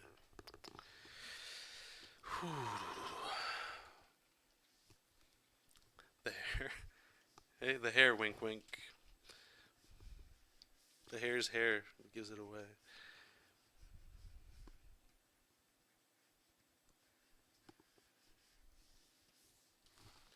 Alright. So with that all done, what's up? What's coming up next? Oh, it's Momo's up next? Okay.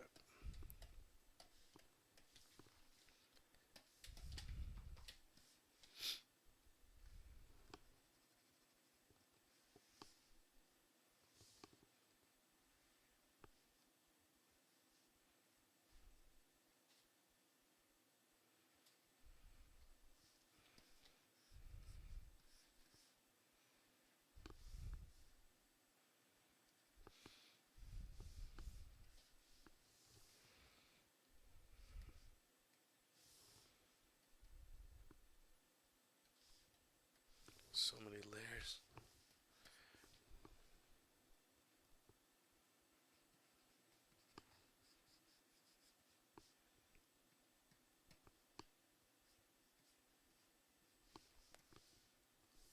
Oh shit.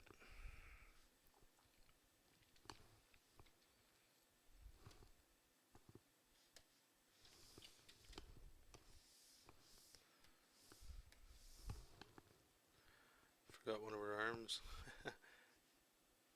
Kind of important. There we go.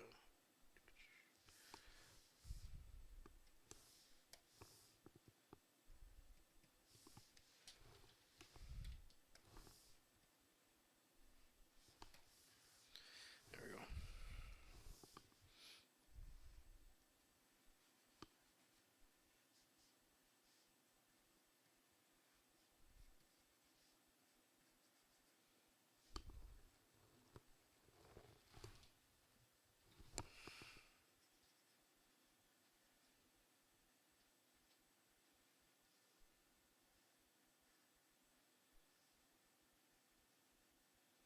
What's up, buddy?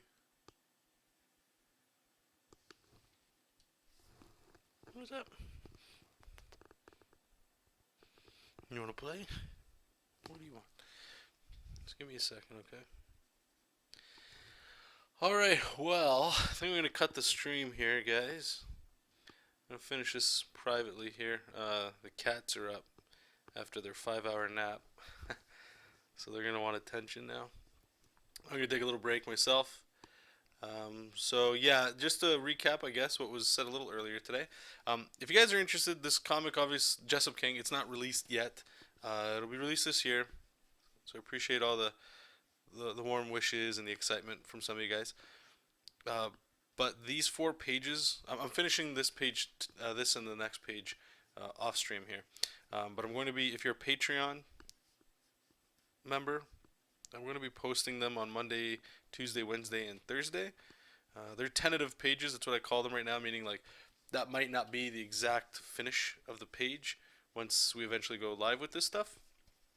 But I still like to share the pages as we finish them and all that stuff. So you guys can look forward to that if that's something you're into. And I don't think we'll be streaming tomorrow. Sundays I usually take off, just so I can finish up some stuff here and get it all set up. And I think pretty much Monday to whatever we're going to be streaming. Monday I'll also be doing the line art for the 3 commissions for Patreon. Who did? One was RuPaul.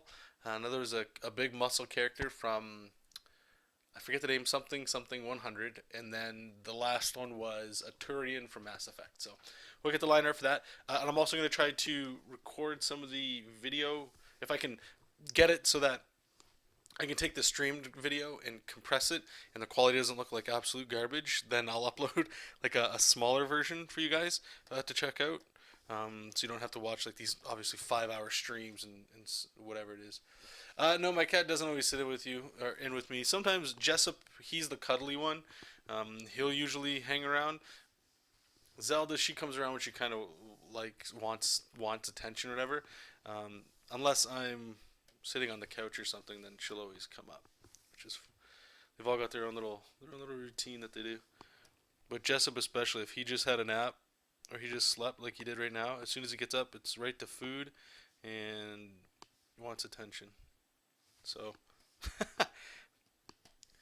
he's like my little fail safe. If I hear him going off, then it's like, all right, well,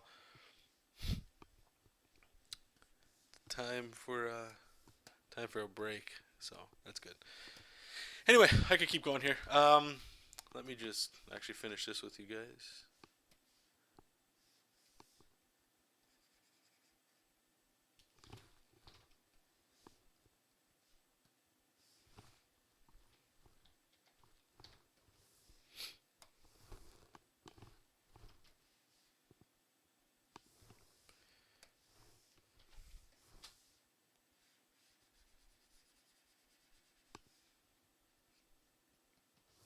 Okay, anyway, I'll save this up.